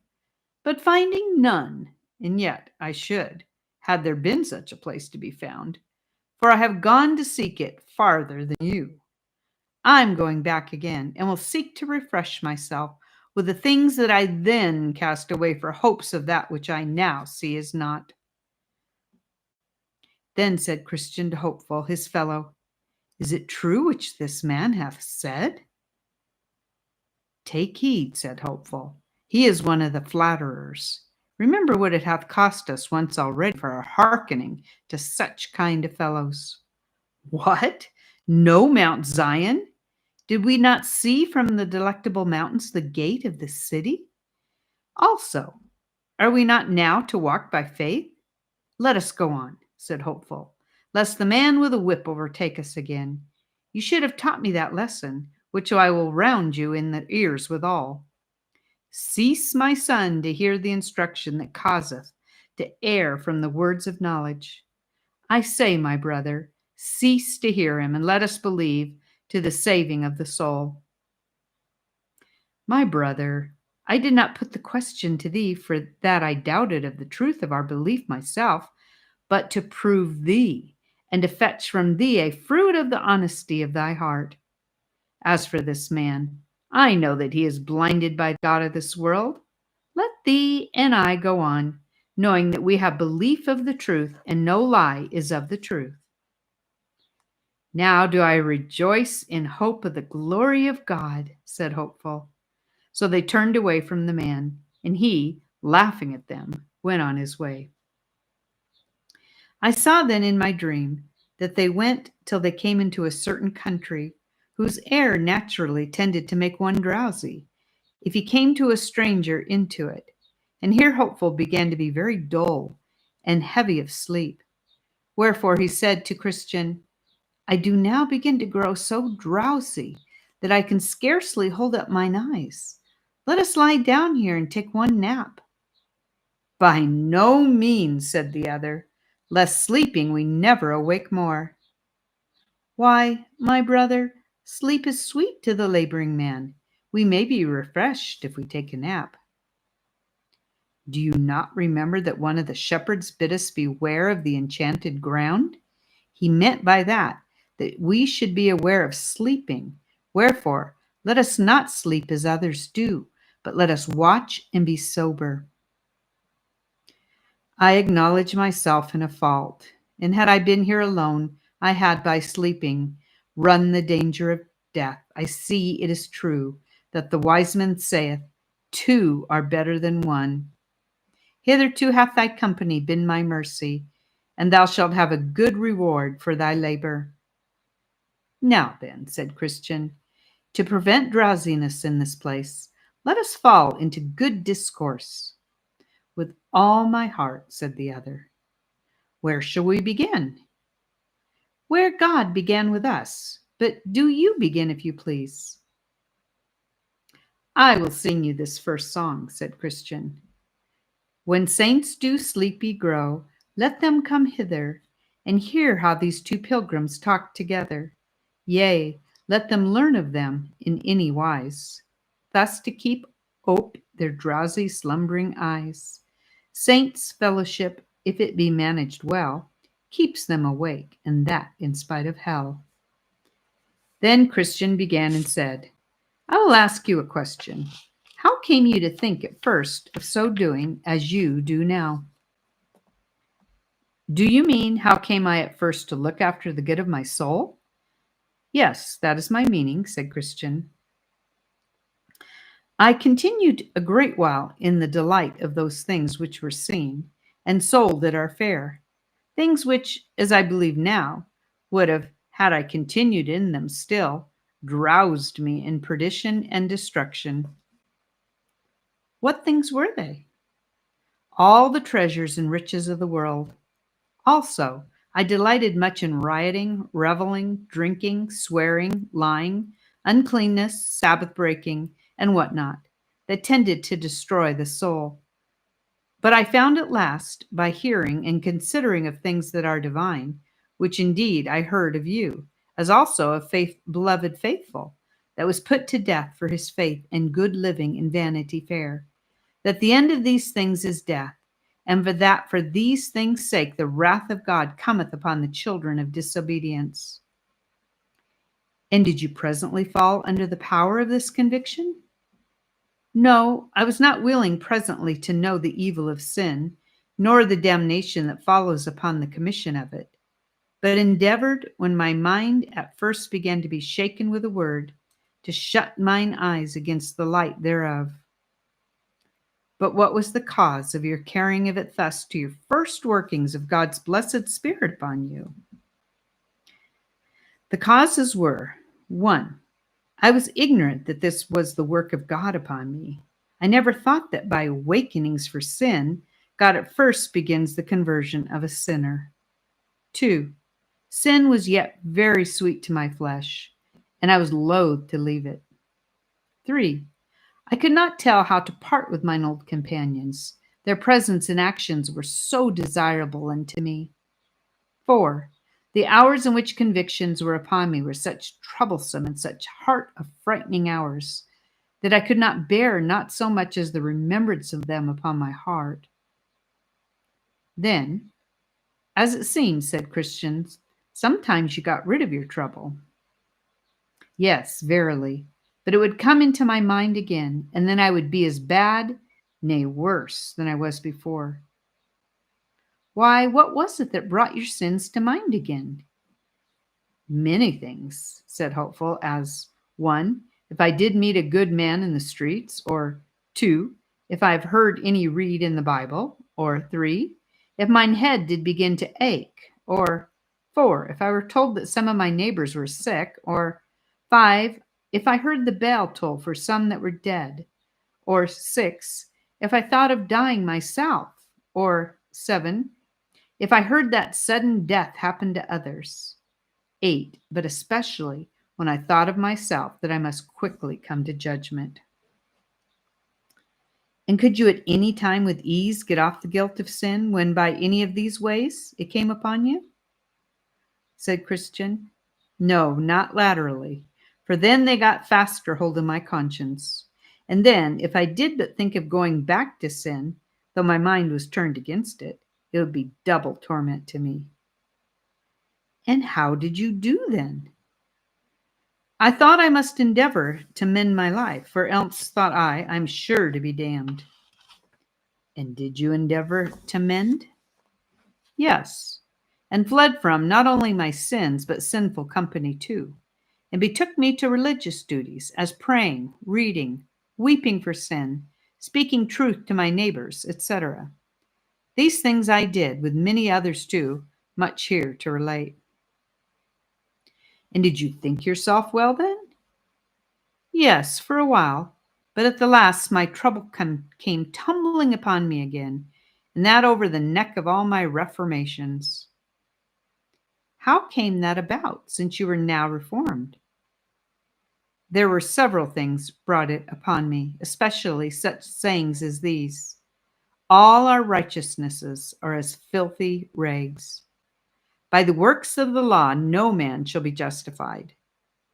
When you have done all things, say, we are unprofitable, with many more such like. From whence I began to reason with myself thus: if all my righteousnesses are filthy rags, if by the deeds of the law no man can be justified, and if, when we have done all, we are yet unprofitable, then 'tis but a folly to think of heaven by the law. I further thought this: if after a man runs an 100-mile race into the shopkeeper's debt, and after that shall pay for all that he shall fetch, yet if his old debt stands still in the book uncrossed, for that the shopkeeper may sue him and cast him into prison till he shall pay the debt. Well, and how did you apply this to yourself? Why, I thought thus with myself: I have by my sins run a great way into God's book, and that my now reforming will not pay off that score. Therefore, I should think still, under all my present amendments. But how shall I be freed from that damnation that I brought myself in danger of by my former transgressions? A very good application. Pray, go on. Another thing that hath troubled me, even since my late amendments, is that, if I look narrowly into the best of what I do now, I still see sin, new sin, mixing itself with the best of that I do, so that now I am forced to conclude that, notwithstanding my former fond conceits of myself in duties, I have committed sin enough in one duty to send me to hell, though my former life had been faultless. And what did you do then? Do? I could not tell what to do, till I brake my mind to Faithful, for he and I were well acquainted, and he told me that unless I could obtain the righteousness of a man that never had sinned, neither mine own nor all the righteousness of the world could save me. And did you think he spoke truth? Had he told me so when I was pleased and satisfied with mine own amendments, I had called him fool for his pains. But now, since I see my own infirmity and the sin that cleaves to my best performance, I have been forced to be of his opinion. But did you think, when at first he suggested it to you, that there was such a man to be found of whom it might justly be said that he never committed sin? I must confess, the words at first sounded strangely, but after a little more talk and company with him, I had full conviction about it. And did you ask him what man this was, and how you must be justified by him? Yes, and he told me it was the Lord Jesus that dwelleth on the right hand of the Most High. And thus, said he, you must be justified by him, even by trusting to what he hath done by himself in the days of his flesh, and suffered when he did hang on the tree. I asked him further, how that man's righteousness could be of that efficacy to justify another before God. And he told me, he was the mighty God, and did what he did, and died the death also, not for himself, but for me, to whom his doings and the worthiness of them should be imputed if I believed on him. And what did you do then? I made my objections against my believings, for that I thought he was not willing to save me. And what said Faithful to you then? He bid me go to him and see. Then I said, it was presumption. But he said, no, for I was invited to come. Matthew 11:28. Then he gave me a book of Jesus, his inditing to encourage me the more freely to come. And he said concerning that book, that every jot and title thereof stood firmer than heaven and earth. Then I asked him what I must do when I came. And he told me, I must entreat upon my knees with all my heart and soul the Father to reveal him to me. Then I asked him further, how I must make my supplication to him. And he said, go, and thou shalt find him upon a mercy seat, where he sits all the year long to give pardon and forgiveness to them that come. I told him that I knew not what to say when I came, and he bid me say to this effect, God be merciful to me a sinner, and make me to know and believe in Jesus Christ. For I see that if his righteousness had not been, or I have not faith in that righteousness, I am utterly cast away. Lord, I have heard that thou art a merciful God, and hast ordained that thy Son, Jesus Christ, be the Savior of the world, and moreover, that thou art willing to bestow him upon such a poor sinner as I am. And I am a sinner indeed. Lord, take therefore this opportunity and magnify thy grace in the salvation of my soul through thy Son, Jesus Christ. Amen. And did you do as you were bidden? Yes, over and over and over. And did the Father reveal his Son to you? Not at the first, nor second, nor third, nor fourth, nor fifth, no, nor at the sixth time either. What did you do then? What? Why, I could not tell what to do. Had you not thoughts of leaving off praying? Yes, 100 times twicefold. And what was the reason you did not? I believe that that was true which had been told me, to wit, that without the righteousness of this Christ, all the world could not save me. And therefore thought I with myself, if I leave off, I die, and I can but die at the throne of grace. And withal this came into my mind, if it tarry, wait for it, because it will surely come, and will not tarry. Habakkuk 2:3. So I continued praying until the Father showed me his Son. And how was he revealed to you? I did not see him with my bodily eyes, but with the eyes of mine understanding. And thus it was. One day I was very sad, I think sadder than at any time in my life. And the sadness was through a fresh sight of the greatness and vileness of my sins. And as I was then looking for nothing but hell and the everlasting damnation of my soul, suddenly, as I thought, I saw the Lord Jesus look down from heaven upon me and saying, believe on the Lord Jesus Christ, and thou shalt be saved. But I replied, Lord, I am a very great sinner. And he answered, my grace is sufficient for you. Then I said, but Lord, what is believing? And then I saw from that saying, he that cometh to me shall never hunger, and he that believeth on me shall never thirst. That believing and coming was all one, and that he that came, that is, ran out in his heart and affections after salvation by Christ, he indeed believed in Christ. Then the water stood in mine eyes, and I asked further, but Lord, may such a great sinner as I am be indeed accepted of thee and saved by thee? And I heard him say, in him that cometh to me, I will in no wise cast out. John 6:37. Then I said, but how, Lord, must I consider of thee in my coming to thee, that my faith may be placed aright upon thee? Then he said, Christ Jesus came into the world to save sinners. He is the end of the law for righteousness to everyone that believes.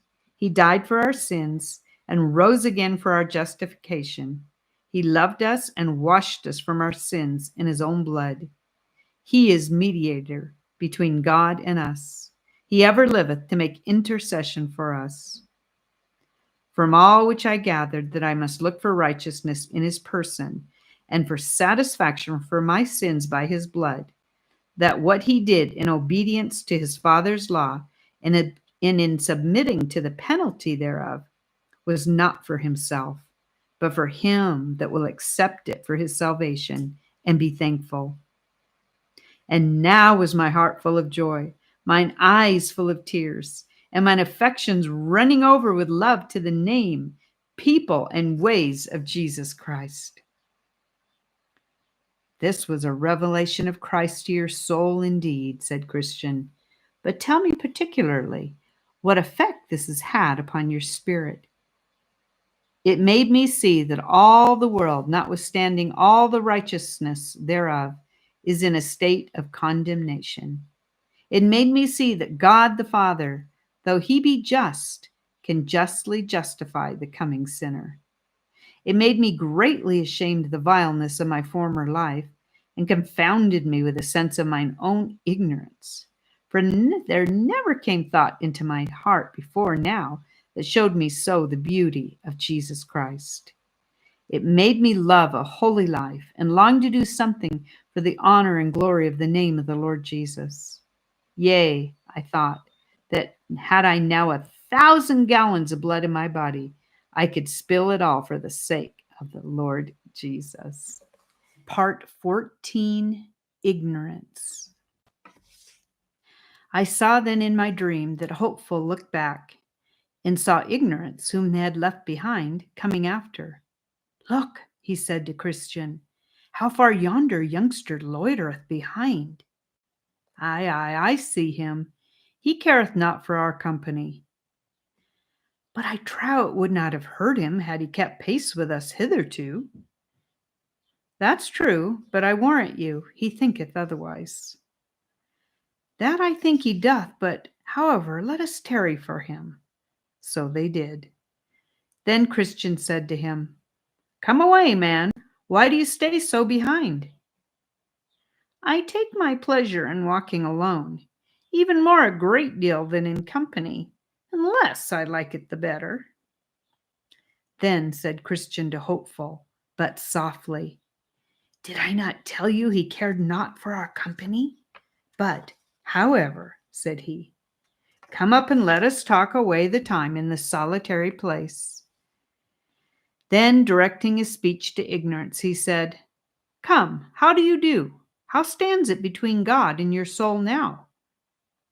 I hope well, for I am always full of good motions that come into my mind to comfort me as I walk. What good motions? Pray tell us. Why, I think of God and heaven. So do the devils and damned souls. But I think of them and desire them. So do many that are never like to come there. The soul of the sluggard desires and hath nothing. But I think of them and leave all for them. That I doubt, for leaving of all is a hard matter, yea, a harder matter than many are aware of. But why, or by what, art thou persuaded that thou hast left all for God in heaven? My heart tells me so. The wise man says, He that trusts his own heart is a fool. This is spoken of an evil heart, but mine is a good one. But how dost thou prove that? It comforts me in the hopes of heaven. That may be through its deceitfulness, for a man's heart may minister comfort to him in the hopes of that thing for which he yet has no ground to hope. But my heart and life agree together, and therefore my hope is well grounded. Who told you that thy heart and life agree together? Heart tells me so. Ask, my fellow, if I be a thief. Thy heart tells thee so? Except the word of God beareth witness in this matter, other testimony is of no value. But is it not a good heart that has good thoughts? And is not that a good life that is according to God's commandments? Yes, that is a good heart that hath good thoughts, and that is a good life that is according to God's commandments. But it is one thing indeed to have these, and another thing only to think so. Pray, what count you good thoughts in a life according to God's commandments? There are good thoughts of divers kinds, some respecting ourselves, some God, some Christ, and some other things. What be good thoughts respecting ourselves? Such as agree with the word of God, said Christian. When do our thoughts of ourselves agree with the word of God? When we pass the same judgment upon ourselves which the word passes. To explain myself, the word of God saith of persons in a natural condition, there is none righteous, there is none that does good.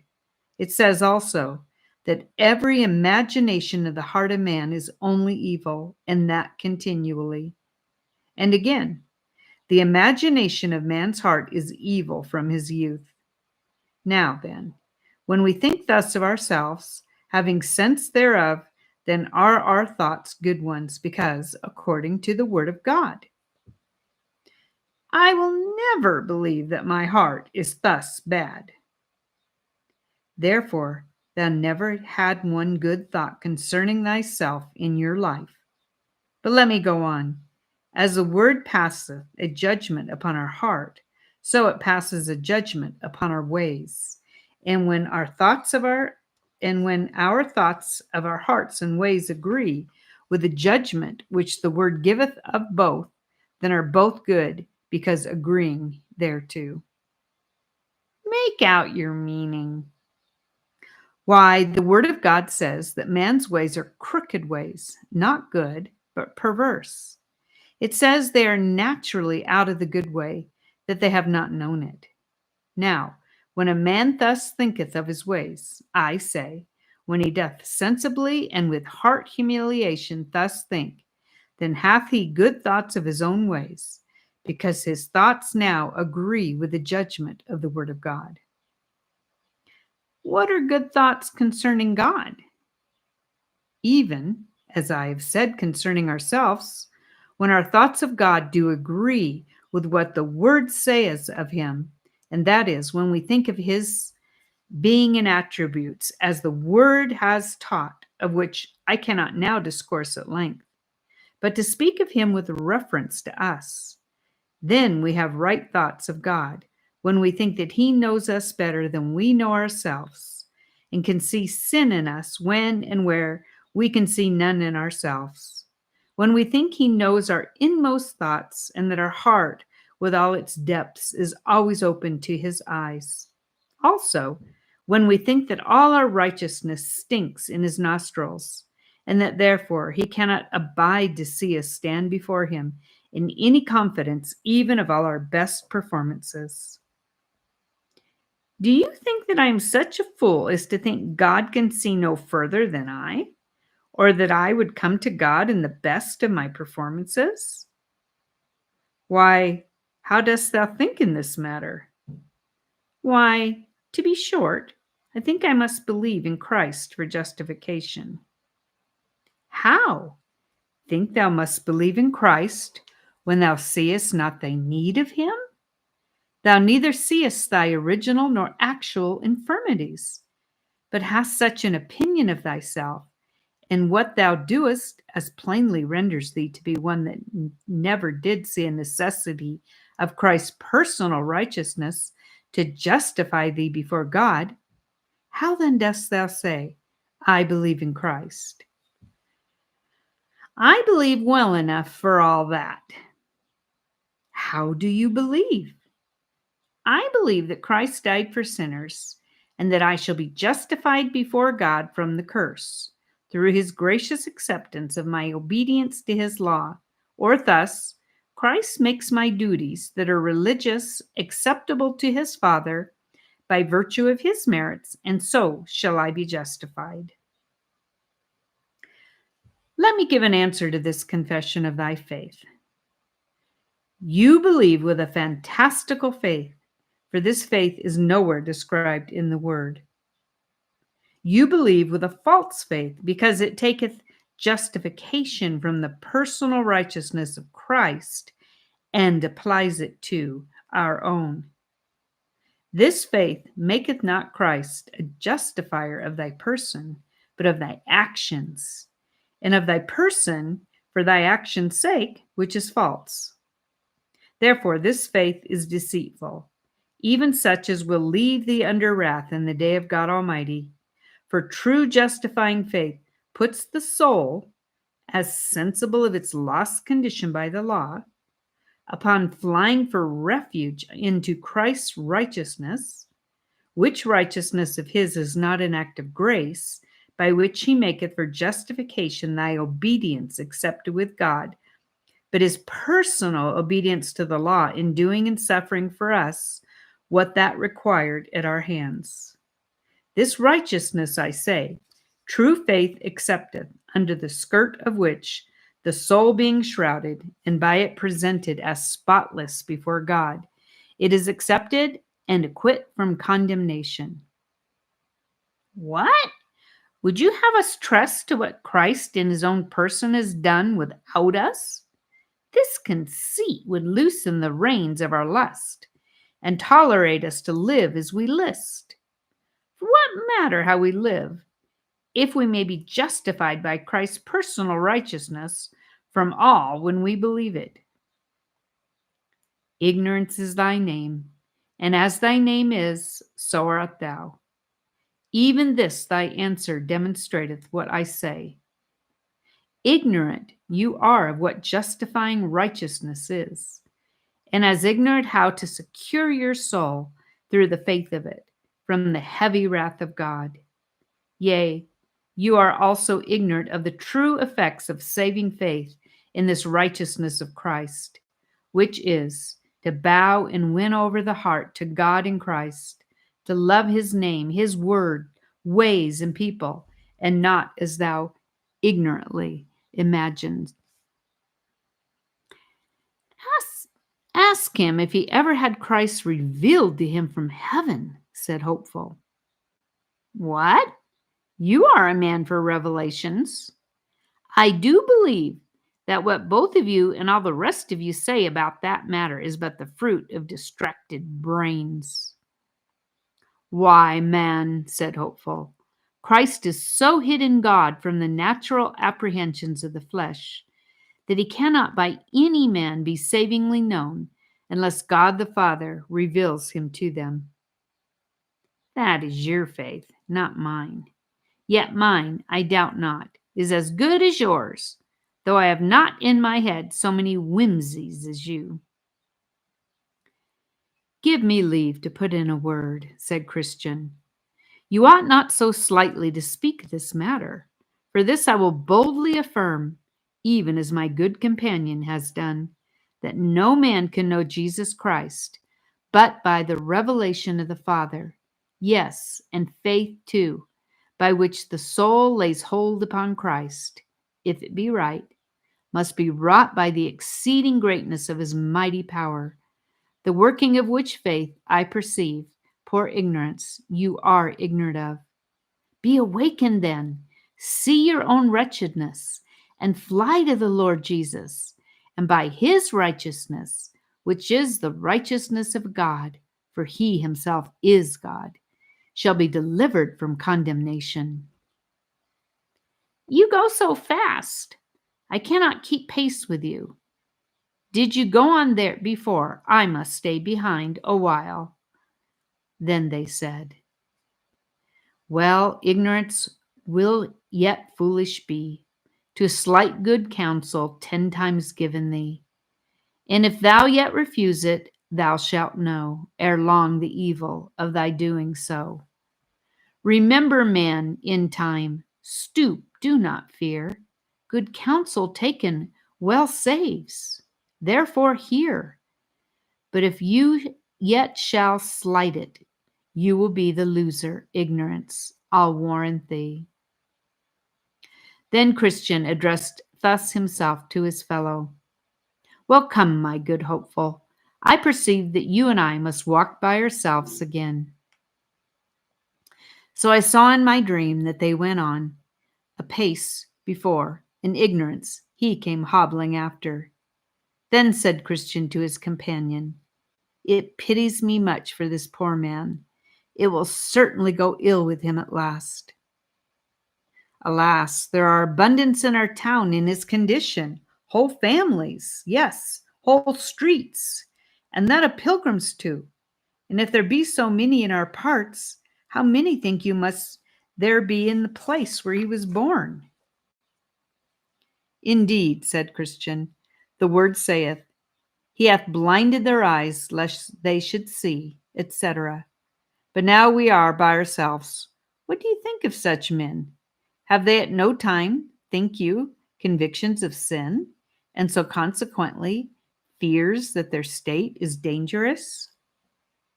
Nay, do you answer that question yourself, for you are the older man. Then I say sometimes, as I think, they may. But they, being naturally ignorant, understand not that such convictions tend to their good, and therefore they do desperately seek to stifle them, and presumptuously continue to flatter themselves in the way of their own hearts. I do believe, as you say, said Hopeful, that fear tends much to men's good, and to make them right at their beginning to go on pilgrimage. Without all doubt it doth, said Christian, if it be right. For so says the word, the fear of the Lord is the beginning of wisdom. How will you describe right fear? True or right fear is discovered by three things. 1, by its rise. It is caused by saving convictions for sin. 2, it driveth the soul to lay fast hold of Christ for salvation. 3, it begetteth and continueth in the soul a great reverence of God, his word and ways, keeping it tender and making it afraid to turn from them to the right hand or to the left, to anything that may dishonor God, break its peace, grieve the Spirit, or cause the enemy to speak reproachfully. Well said Hopeful. I believe you have said the truth. Are we now almost got past the enchanted ground? Why are you weary of this discourse? No, verily, but that I would know where we are. We have not now about 2 miles farther to go thereon. But let us return to our matter. Now the ignorant know not that such convictions that tend to put them in fear are for their good, and therefore they seek to stifle them. How do they seek to stifle them? 1, they think those fears are wrought by the devil, though indeed they are wrought by God. And thinking so, they resist them as things that directly tend to their overthrow. 2, they also think that these fears tend to the spoiling of their faith, when, alas for them, poor men that they are, they have none at all, and therefore they harden their hearts against them. 3, they presume they ought not to fear, and therefore, in despite of them, wax presumptuously confident. 4, they see that these fears tend to take away from them their pitiful old self-holiness, and therefore they resist them with all their might. I know something of this myself, said Hopeful. Before I knew myself, it was so with me. Well, we will leave at this time our neighbor Ignorance by himself, and fall upon another profitable question. With all my heart, said Hopeful, but you shall still begin. Well then, did you not know about 10 years ago, one temporary in your parts who was a forward man in religion then? Know him? Yes, he dealt in Graceless, a town about 2 miles off of Honesty, and he dwelt next door to one Turnback. Right. He dwelt under the same roof with him. Well, that man was much awakened once. I believe that then he had some sight of his sins and of the wages that was due thereto. I am of your mind, for, my house not being above 3 miles from him, he would ofttimes come to me, and that with many tears. Truly I pitied the man, and was not altogether without hope of him. But one may see it is not every one that cries, Lord, Lord. He told me once, said Christian, that he was resolved to go on pilgrimage as we do now. But all of a sudden he grew acquainted with one save self, and then he became a stranger to me. Now, since we are talking about him, let us a little inquire into the reason of the sudden backsliding of him and such others.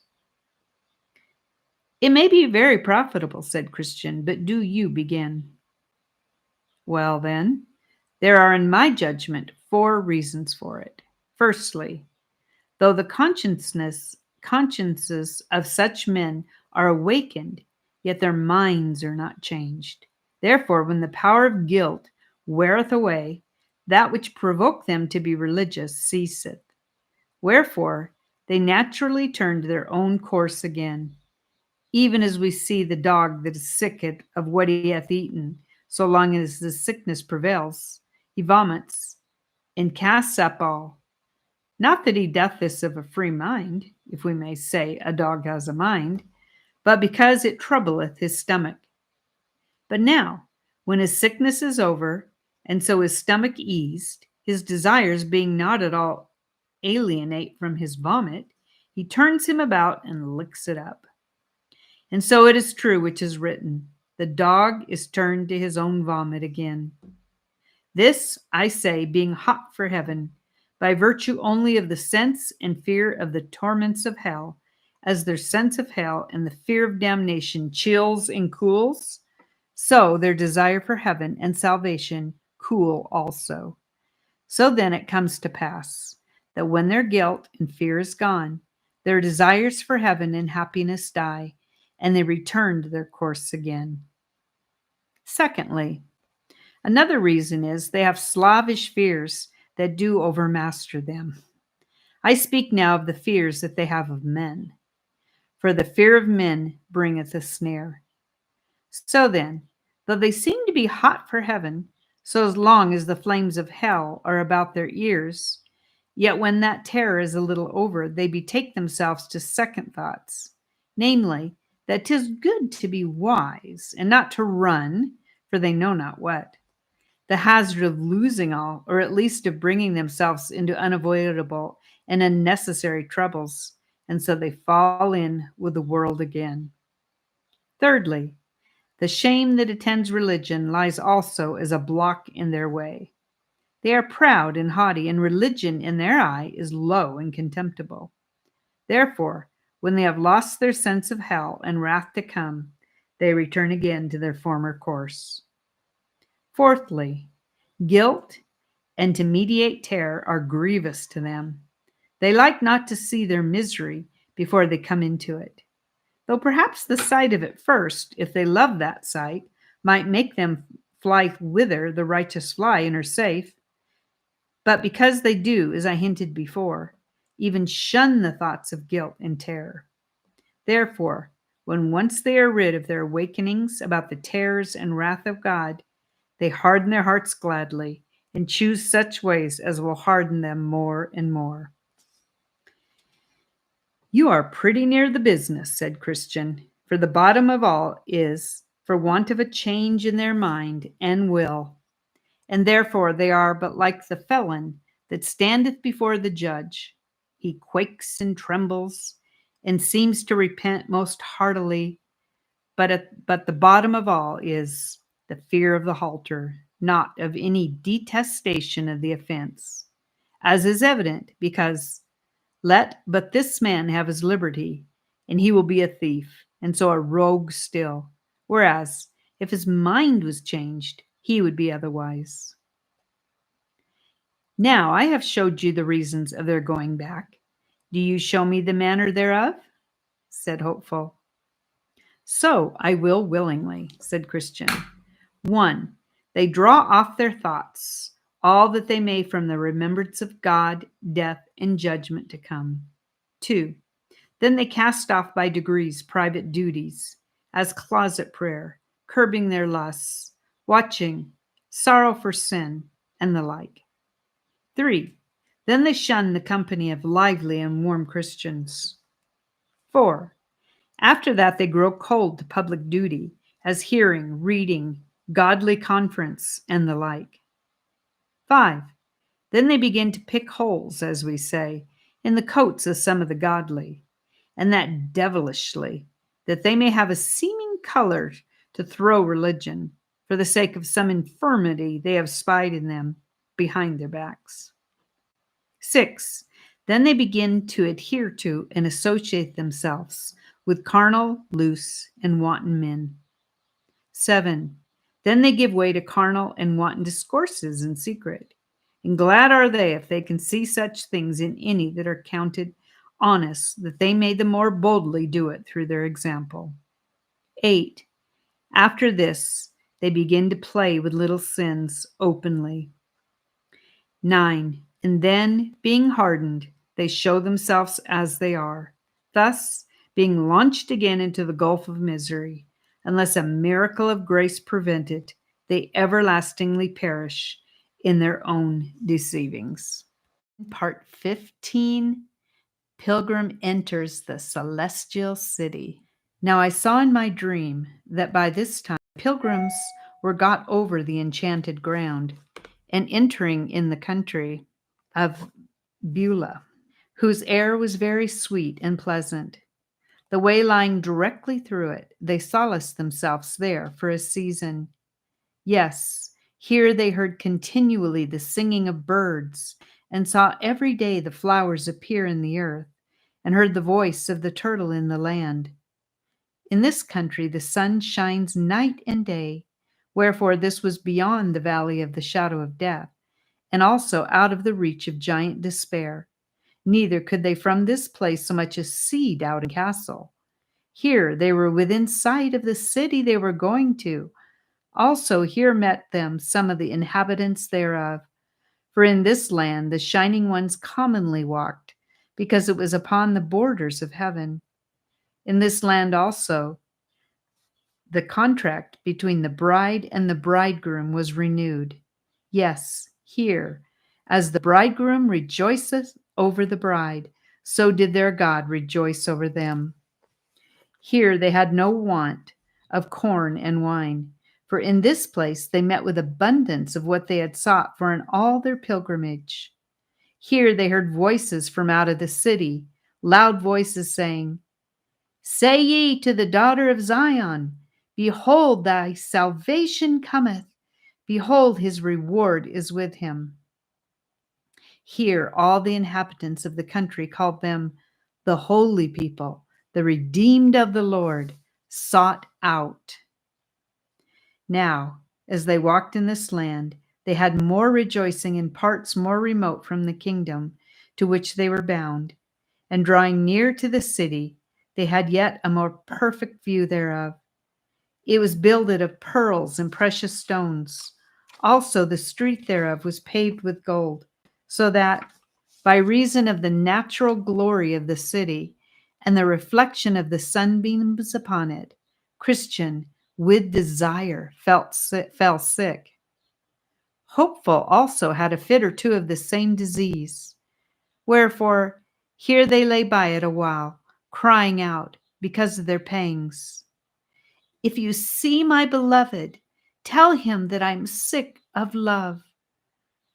But being a little strengthened and better able to bear their sickness, they walked on their way and came yet nearer and nearer, where were orchards, vineyards, and gardens, and their gates opened into the highway.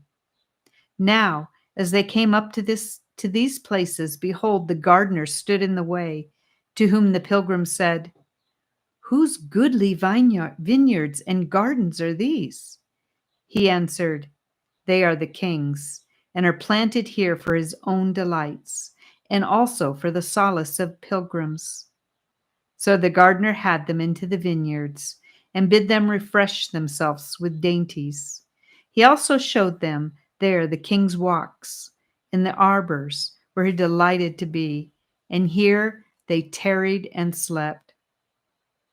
Now I beheld in my dream that they talked more in their sleep at this time than ever they did in all their journey. And being in a muse thereabout, the gardener said, even to me, Wherefore musest thou at the matter? It is the nature of the fruit of the grapes of these vineyards to go down so sweetly as to cause the lips of them that are asleep to speak. So I saw that when they awoke, they addressed themselves to go up to the city. But, as I said, the reflections of the sun upon the city, for the city was pure gold, was so extremely glorious that they could not, as yet, with open face behold it, but through an instrument made for that purpose. So I saw that, as they went on, there met them 2 men in raiment that shone like gold. Also, their faces shone as the light. These men asked the pilgrims from where they came, and they also asked them where they had lodged, what difficulties and dangers, what comforts and pleasures they had met in the way, and they told them. Then said the men that met them, You have but 2 difficulties more to meet with, and then you are in the city. Christian then and his companion asked the men to go along with them, so they told them they would. But, said they, you must obtain it by your own faith. So I saw in my dream that they went on together till they came in sight of the gate. Now I further saw that betwixt them and the gate was a river, but there was no bridge to go over. The river was very deep.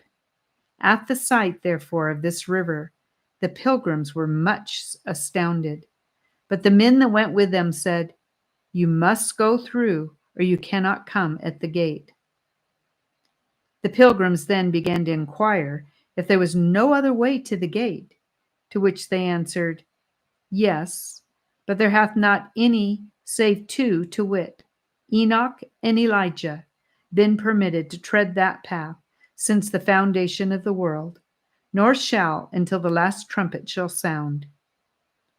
The pilgrims then, especially Christian, began to despond in his mind and look this way and that, but no way could be found by them by which they might escape the river. Then they asked the men if the waves were all of a depth. They said, No, yet they could not help them in that case, for, said they, You shall find it deeper or shallower as you believe in the king of the place. They then addressed themselves to the water, and entering, Christian began to sink, and crying out to his good friend Hopeful, he said, I sink in the deep waters, the billows go over my head, all his waves go over me. Selah. Then said the other, Be of good cheer, my brother, I feel the bottom, and it is good. Then said Christian, Ah, my friend, the sorrows of death have compassed me about. I shall not see the land that flows with milk and honey. And with that, a great darkness and horror fell upon Christian, so that he could not see before him. Also, here he, in great measure, lost his senses, so that he could neither remember nor orderly talk of any of these sweet refreshments that he had met with in the way of his pilgrimage. But all the words that he spake still tended to discover that he had horror of mind and hearty fears that he should die in that river, and never obtain entrance in at the gate. Here also, as they that stood by perceived, he was much in the troublesome thoughts of the sins that he had committed, both since and before he began to be a pilgrim. 'Twas also observed that he was troubled with apparitions of hobgoblins and evil spirits. For ever and anon he would intimate so much by words. Hopeful, therefore, had much ado to keep his brother's head above water. Yea, sometimes he would be quite gone down, and then ere a while he would rise up again half dead. Hopeful also would endeavor to comfort him, saying, Brother, I see the gate, and men standing by it to receive us. But Christian would answer, tis you they wait for. You have been hopeful ever since I knew you. And so have you, said he to Christian. Ah, brother, said he, surely if I was right, he would now arise to help me. But for my sins he hath brought me into the snare, and hath left me. Then said Hopeful, my brother, you have quite forgot the text, where it said of the wicked, there is no band in their death, but their strength is firm. They are not troubled as other men, neither are they plagued like other men. These troubles and distresses that you go through in these waters are no sign that God hath forsaken you, but are sent to try you, whether you will call to mind that which he heretofore you have received of his goodness, and live upon him in your distresses. Then I saw in my dream that Christian was, as in a muse a while, to whom also Hopeful added this word, be of good cheer, Jesus Christ maketh thee whole. And with that Christian brake out with a loud voice, oh, I see him again. And he tells me, when thou passest through the waters, I will be with thee, and through the rivers, they shall not overflow thee. Then they both took courage, and the enemy was after that as still as a stone, until they were gone over. Christian therefore presently found ground to stand upon, and so it followed that the rest of the river was but shallow. Thus they got over. Now, upon the bank of the river on the other side, they saw the two shining men again, who there waited for them. Wherefore, being come up out of the river, they saluted them, saying, we are ministering spirits, sent forth to minister for those that shall be heirs of salvation. Thus they went along towards the gate. Now you must note that the city stood upon a mighty hill, but the pilgrims went up that hill with ease, because they had these two men to lead them up by the arms. Also, they had left their mortal garments behind them in the river, for though they went in with them, they came out without them. They therefore went up here with much agility and speed, though the foundation upon which the city was framed was higher than the clouds. They therefore went up through the regions of the air, sweetly talking as they went, being comforted because they safely got over the river and had such glorious companions to attend them. The talk they had with the shining ones was about the glory of the place, who told them that the beauty and glory of it was inexpressible. There, they said, is the Mount Zion, the heavenly Jerusalem, the innumerable company of angels, and the spirits of men made perfect.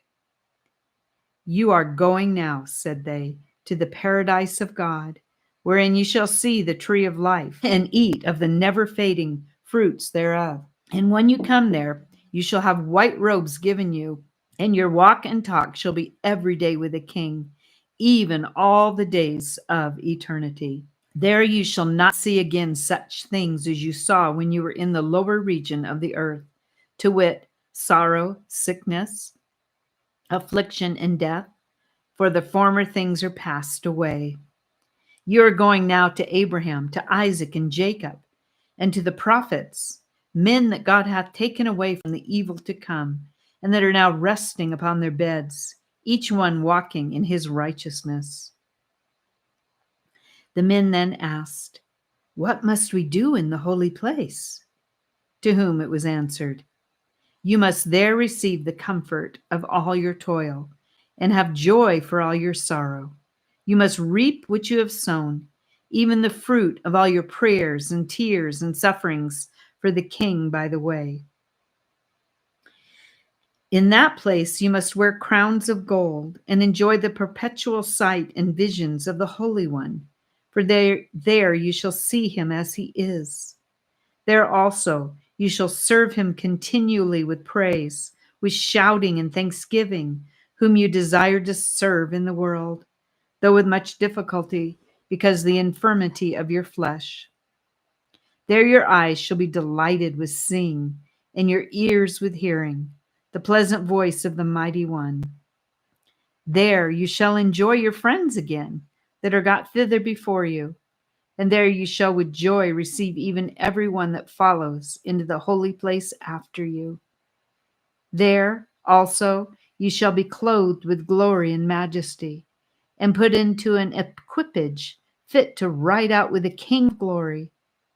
When he shall come with the sound of trumpet in the clouds, as upon the wings of the wind, you shall come with him. And when he shall sit upon the throne of judgment, you shall sit by him. Yea, and when he shall pass sentence upon all the workers of sin, let them be angels or men, you also shall have a voice in that judgment, because they were his and your enemies. Also, when he shall again return to the city, you shall go to with sound of trumpet and be ever with him.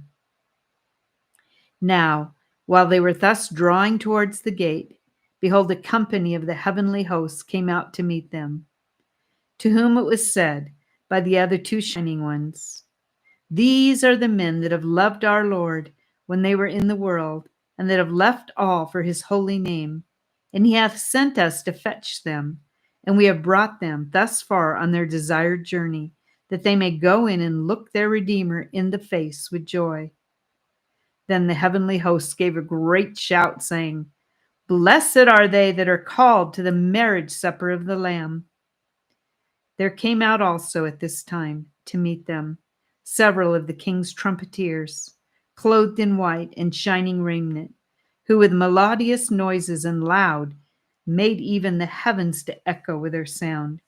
These trumpeters saluted Christian and his fellow with 10,000 welcomes from the world, and this they did with shouting and sound of trumpet. This done, they compassed them around on every side.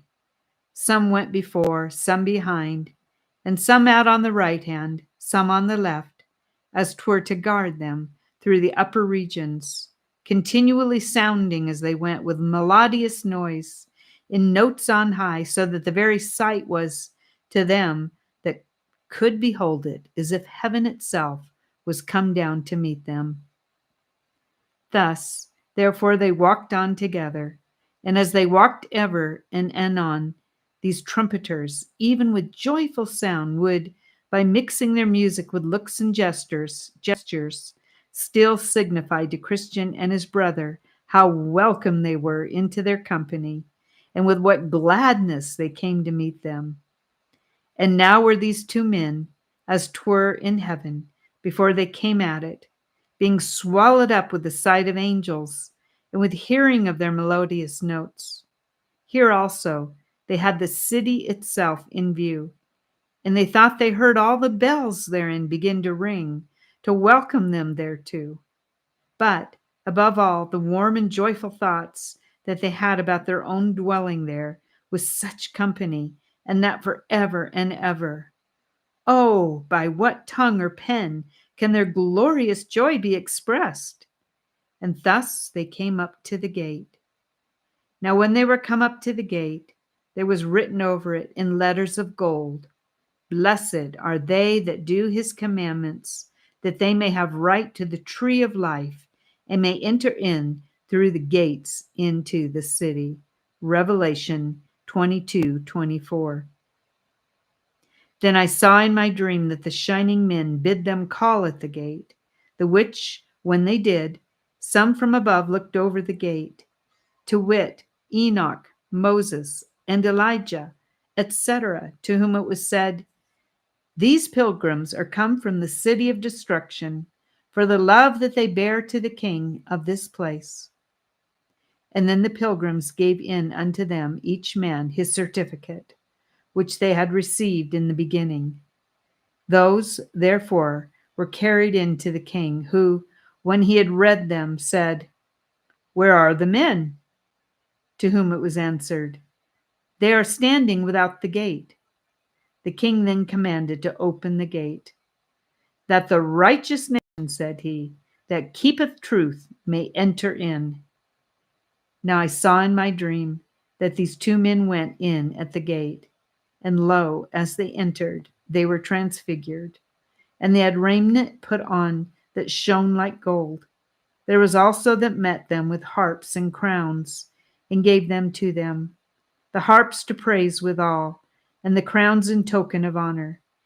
Then I heard in my dream that all the bells in the city rang again for joy, and that it was said unto them, Enter ye into the joy of your Lord.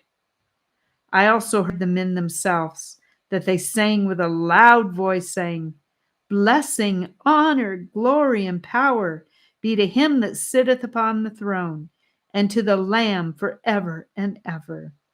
Revelation 5:13 and 14. Now just as the gates were opened to let in the men, I looked in after them, and behold, the city shone like the sun. The streets also were paved with gold, and in them walked many men with crowns on their heads, palms in their hands, and golden harps to sing praises withal. There were also of them that had wings, and they answered one another without intermission, saying, Holy, holy, holy is the Lord. And after that they shut up the gates, which when I had seen, I wished myself among them. Now, while I was gazing upon all these things, I turned my head to look back, and saw Ignorance come up to the riverside. But he soon got over, and that without half that difficulty which the other two men met with.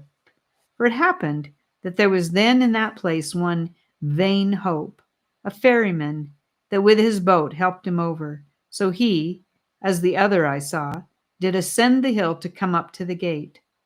Only he came alone, neither did any man meet him, with the least encouragement.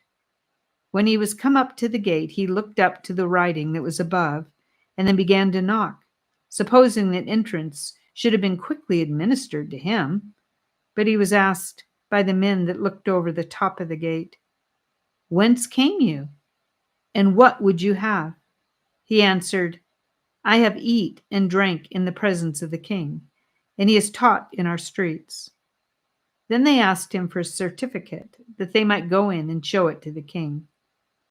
So he fumbled in his bosom for one, and found none. Then said they, Have you none? But the man answered never a word. So they told the king. But he would not come down to see him, but commanded the two shining ones that conducted Christian and Hopeful to the city to go out and take Ignorance, and bind him hand and foot, and have him away. Then they took him up, and carried him through the air to the door that I saw in the side of the hill, and put him in there. Then I saw that there was a way to hell, even from the gates of heaven, as well as from the city of destruction. So I awoke, and behold, it was a dream. Conclusion from John Bunyan. Now, reader, I have told my dream to thee. See if thou canst interpret it to me, or to thyself, or neighbor. But take heed of misinterpreting, for that instead of doing good will but thyself abuse. By misinterpreting, evil ensues. Take heed also that thou be not extreme in playing with the outside of my dream. Nor let my figure or similitude put thee into a laughter or a feud. Leave this for boys and fools. But as for thee, do thou the substance of my matter see. Put by the curtains, look within my veil. Turn up my metaphors, and do not fail. There, if thou seekest them, such things to find as will be helpful to an honest mind. What of my dross thou findest there? Be bold to throw away, but yet preserve the gold. What if my gold be wrapped up in ore? None throws away the apple for the core. But if thou shalt cast all away as vain, I know not but 'twill make me dream again. Thank you so much for listening to The Pilgrim's Progress. I hope you enjoyed it as much as I enjoyed reading it to you. And I hope you like and make a comment and have a look at some of the other books I've read. This is Kim Droptiny saying thank you and God bless you.